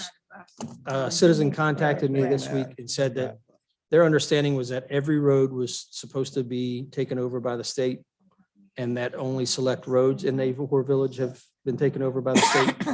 And I don't know anything from there. I will have to look into that. Okay. There has to be a motion from this board. Yeah. Ask VDOT to take it over. And usually for that to happen, there has to be lots of checks done from the developer to Yes. the county staff Yeah, they have to to be. sign off on Mm-hmm. it. They have to be inspected so that they're completed, and then somebody has to put up a maintenance bond for a year. And it's right. to the, Well, to Chris, the That is villages. correct. And there are also some developments when they're new that there is a 1 year sort of maintenance period where we just check on the developer, make sure that there aren't any potholes or anything severe that comes up that the developer should be in charge of repairing before VDOT takes it on. So it could be also that we're in that year-long maintenance period. Is that something you can easily check though? Yeah. Yeah, pretty and easily, I'll yeah. check with staff. Okay, too. thank you. We can get back working on that, because we have talked about that, because We have it's had- bad. It's terrible intersection, and we got to do something Yeah. to make it We have better. had a couple of cases where the developer went for whatever, moved away, whatever it was, and the county actually had to provide the maintenance guarantee. So Well, there's a little bit of flexibility. Right. Fox Hollow. to Mr. Fairchild's point though, Right court. I think is would what- VDOT be willing to meet with the county and with the LMOA board or members of the board to have a discussion to address these things? I Yeah, think that would be the next absolutely. logical step. Tony, they Um, already have. I was in at that meeting and we met at LMOA and VDOT was there. Do you remember that? Yeah, I do. Yeah. Okay. And we all talked about another gate on 618. But I think the LMOA didn't want to pay for it. Of course they did. Yeah. So, yeah. No, and that's a challenge is, I mean, we know we have a safety issue, and yet, And although it's so private, is it possibility that some of that $5 million that had to go towards infrastructure, what do you call it? SAP? roads. Yeah, but the stimulus money that, Federal. Oh, Yeah, the no, federal that's money. not for road. the infrastructure money. I don't think so. No, I mean, think well, they would not have to our recover money it. anyway. Yeah. Federal infrastructure. Yeah, not. Safety money. I tell you, we've got stuff to look into now, Yes. and it's not gonna So- get done. She'll be back next month. So does the board want me Second to meeting. engage with the general manager of Lake Monticello to start discussions I of mean, that? I think it's enough of a problem that the county should consider supplementing some of that cost that maybe creates the incentive for the LMOA board to also do something as well too. And then we can also use whatever VDOT funding, how as creative as you can be to, you know, make that happen. So, I mean, I know we have. We certain want to goals do that- that, but the problem with doing that is then every development's gonna say, okay, well, we need money to do this, and things of that That's a nature. fair point too. And then that's the one problem when we start. But I know this is a safety issue and safety comes first, but then I know we got development over there, love to have a paved road. No, but I think we actually did do that with Fox Hollow, right? We paid some money towards one of We the, know we one of didn't- the subdevelopments we paid some money secured. to. I think we had to put up, I think we had to commit to, we had to commit to some type of guarantee, but we didn't put physically. VDOT didn't require us to put Yeah. up cash, but we agreed to. Yeah. We were on the hook for a certain amount Substitute for for a the year. regular maintenance. If it would have, Yes. Well, I if mean, it would needed. All right, Catherine, Bethel. I'm struggling now. What else you got? That is it, unless you guys have other. I know Mr. Dolan's got something. I have a Okay. few, just one that Bethel and I, because Bethel and I spoke recently. So it was discussed with the board, Winsville Road in Fork Union, there's that cut through. It's, you know, if you put in the address going into Google Maps, it'll take you through there as a cut through. After talking with Bethel, it looks like Winsville Road would be potentially available to do a restricted truck route to go through that. Oh, amen, Oh, because you're hey, talking- you meet somebody on that. You're on a talking truck, about it's pretty narrow where road. Wenzel Road starts Yeah. on Six. Six. And you're 6 to talking about all 15. through the housing area Yes. as well. Well, it's not, To make it restricted to truck traffic, truck Oh, through no traffic. trucks. speaking of that, Okay. and this is, I know this from personal experience because it was my car. On 53, where the curves are right near Mickey Tavern. The truck driver, he had an oversized truck. He said it showed up on his truck driver GPS as being a valid route for him, right? But it was such that when he was making the turns, he didn't have the clearance, ran over the top of my car. My employee was in it, but he ran over the top and also clipped the other car that was behind that. So I understand that maybe there's something you guys do to coordinate the GPS function so that this kind of stuff doesn't happen. And maybe that's been done, but and I know that's not Fluvanna County, but that's, you know, route way to Fluvanna. Yeah. And so therefore, yeah, that might be worth double checking. So going back to Winsville, does the board want us to proceed? Because what we'd have to do, we'd have Yes. to authorize a public hearing for a resolution, and then to make that a no through truck route. And then there's some study that VDOT does to finalize that. When it says review options to reduce truck traffic, so that means there's some trucks can go through. No. Why do you That say means tractor reduce? trailers. Yeah. Not pickup trucks. Why do you say reduce truck? Restrict. Restrict. Restrict. Probably Okay. better Because I word. looked at that and I said, what are they talking All about? right. Go ahead, Speed Mr. limit? Dahl. Okay. One other thing, would it be possible, I know we talked about the flashing speed signs, digitized signs. Another area that's a problem is right on 15, when you're coming southbound through the village of Palmyra, you're getting logging trucks that are coming pretty fast down that road sometimes. That might be a sheriff's office or a state police enforcement issue, but And right there at the stop sign, when you're coming out of the courthouse, yeah. those vehicles are parking so far up that you almost got to get out. I mean, if we could put some kind of restriction out, sorry, Major, but it's just really difficult when you pull up there and those guys at the apartments. I know they have restricted parking. They need a place to park, but they're moving up so far next to Route 15. You almost have to put your front end into Route 15 to see right. Where is that again? Courthouse Road and Route James Madison. At the top. You mean, Well, or at I the- don't know if that would be y'all or the sheriff's department. Probably end up being the sheriff's department, but cars are parking right there to the right, all the way You're up. talking at the house At the apartments? apartments. Yeah, I know what you're Yeah. talking about. I know what you're talking about. I can send you another Google map and circle it. Okay. And then one thing we discussed, well, you had some questions about rural rustic, and I don't know if you need an answer on that today. No, we don't need an answer today. Okay, all right. Yeah. And then just the last thing, and I promise it's the last thing. Ruritan Lake Road. I know we've talked about Ruritan Lake Road a lot. Is there any opportunities? We know that a bunch of VDOT folks have identified that there's some issues at that intersection with Ruritan Lake Road and Route 53. A right turn lane coming from Ruritan Lake Road to 53 would probably be, from an initial start, probably a huge help on that. Is there any funding available? I mean, obviously there's the whole smart scale and stuff to go through that, but are there any other options or any other, can the county use telefee funds or any other type of funds to look at a project like that? So yes, the county can use telefee funds. And so that's when we get together next time, talk about secondary 6-year plan, there's an allocation the county has that can be used on any secondary road. So that's the funding source that can be used for improvements on Ruritan Lake. And then we also get every year county safety and operational improvements funds.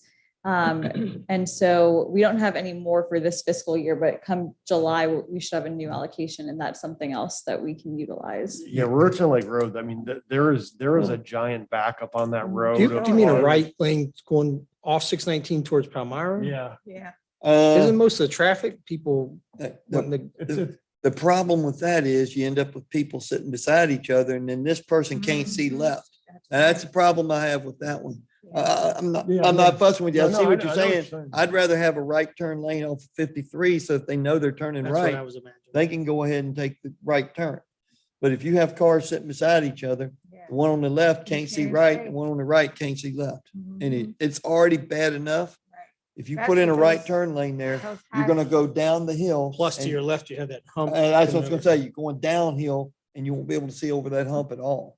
Well, you can see over the trash cans that the people put out. Well, it doesn't matter which direction. The only way that it's safe is traveling east on 53. Traveling west on 53, you can't see if it's a car coming over that hump that Mr. Fairchild talked about when you're turning left to get on Ruritan. Well, anyway, we I'm discussed. sorry, this, and you don't know this, unfortunately- I'm a driver's ed instructor.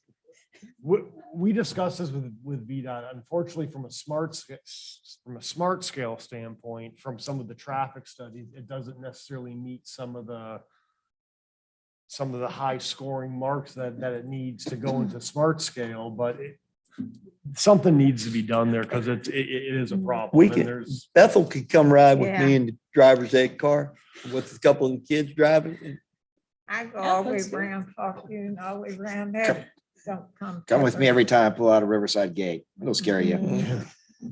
So did we get any closure on that 618 gate, or do we just leave it alone until next time? We're not gonna get closure on it. I No, mean, but we he can asked, continue did to work we on want it. him to talk to Lake Monticello? Yeah, I thought I heard yes. Yes, Okay. yeah. At Good. least- That's at what I wanted to least- be sure. Yeah. There's so much conversation. I dozed off.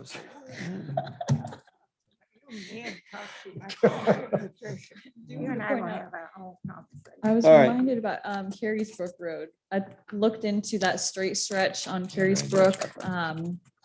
And like if a speed study or something was warranted, and I don't think it is, I think it's really enforcement, but I am going to go ahead and put a post in the middle of the straight stretch so we can put a radar feedback sign up. And I think that hopefully will help. But I think that's going to be more of an enforcement. Absolutely. Last time I got pulled over was right there. A post in the middle of the Oh, street? no. Like, no, on the On the shoulder. side. Yeah. Miss So Rose that- came and talked to us Yeah. about the people speeding through Carey's Brook. Yeah. Mhm. Oh, a sign, like you mean say post, I see. It's a nice long straightaway. Oh, yeah. And she can hang one of those, you're doing 72. Right. Yeah. And tell Miss Barnaby to slow down. I'm sorry. I used to run that every day and it was dangerous at times. All right, thank you so much. Thank you. Thank you. Have a safe And trip sorry, home. sorry. you all had to hang Apologize. out for such a long If time. I'd have thought about this, I didn't look down, we'd have said, okay, guys, we're gonna move y'all in front of that public hearing. And that is my fault. But you got to see all the fun, so. Yeah. Now you get Have to a say, good all evening. right, Made you want to be on the board. of here we go. Supervisors. Next up is the consent agenda. G, minutes of February the 2nd, 2022. Ms. Solis, H, minutes of February the 9th, 2022. Ms. Solis, I, approval of open space agreement for Rachel Ann Hellinger Brownlee. Mr. Sheridan, the other one. J, accounts payable report for January 2022. K, secondary road acceptance, Village Oaks Phase 1B and 2, Mr. Miles. L, Zions Cross Road Elevated Water Storage Tank Agreement, Amendment Number 1. I'd like to look at J real quick. Number 414, please. Okay, 414. Mr. Weaver. Okay, Mr. I'm sorry, guys. I had, like I'm I dropping the gotta do ball it now. once. Dominion Virginia Power, Dominion Electrical Services, Large ball. large field. ball field, $6.59. That's not the power bill, Mr. Spitzer. He doesn't get them. I'll have to ask Mr. Hickman. I don't Well, know we'll what- have to check. Can y'all check on that? Because I'll- when I I'll saw check. large ball field, $6.59. Oh, dang it. Mr. Weaver, I hope you listened to this tape, sir. That especially was just for you. All right. Hey, well, I'm telling you right now, I wanted to make sure I did that. Do we have a motion to accept the consent agenda? So moved. Second? And I second No, ma'am. Second. Yeah, motion made by Ms. Booker, seconded by Mr. Fairchild. I'm trying not to be too punch drunk, but I promised myself I was going to do that. All in favor for the consent agenda, say aye. Aye. Opposed? Chair votes aye. Any unfinished business? No. If there is, I'm leaving. New business, M, Yes. I will be- comprehensive TJPDC grant. I'll be really quick. So the TJPDC reached out to the county and all localities. They want to submit for a comprehensive economic development strategy. It's called the SEDS planning grant. All those in the TJPDC, they're asking for permission for a letter of support. With the letter of support, there is a small funding request for the county of $2,097.04. That is our per capita match for them to do this. And Jennifer, do you want to talk about the SEDS, what it is really quick? I mean, really, you probably know more than. So it's a comprehensive economic development strategy that pretty much it's like a regional plan. So everybody in TJPDC, Charlottesville, Albemarle, Fluvanna, Greene, Louisa, and Nelson will all participate in this. And so really what it is again, it's more on a collaborative effort to start looking at us as a region and how we can continue to establish a strategic blueprint for regional collaboration. In addition to that, it also will allow us to apply with the EDA, the Economic Development Administration, I almost said authority, to look at different grant opportunities. So for example, the Build Back Better grant is just one that I pulled off of line. That is one that is specifically for tourism and revitalization. We cannot, as a county, apply for this grant without having a regional SEDS plan. And then, of course, it has to fit into our regional plan, which tourism would qualify.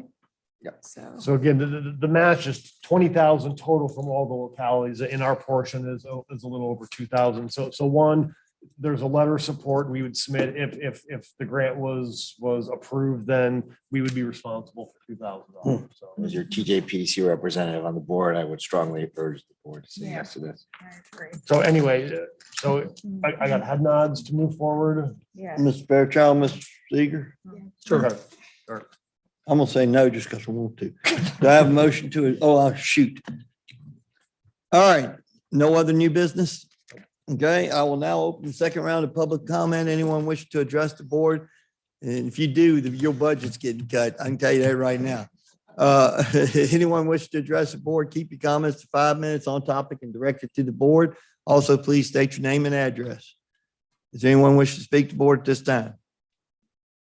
Okay, I will now close the second round of public comment. Do we have a motion to adjourn? So, man. Got a motion made by Mr. O'Brien, seconded by Mrs. Booker. All in favor, say aye. Aye. Opposed? Chair votes aye.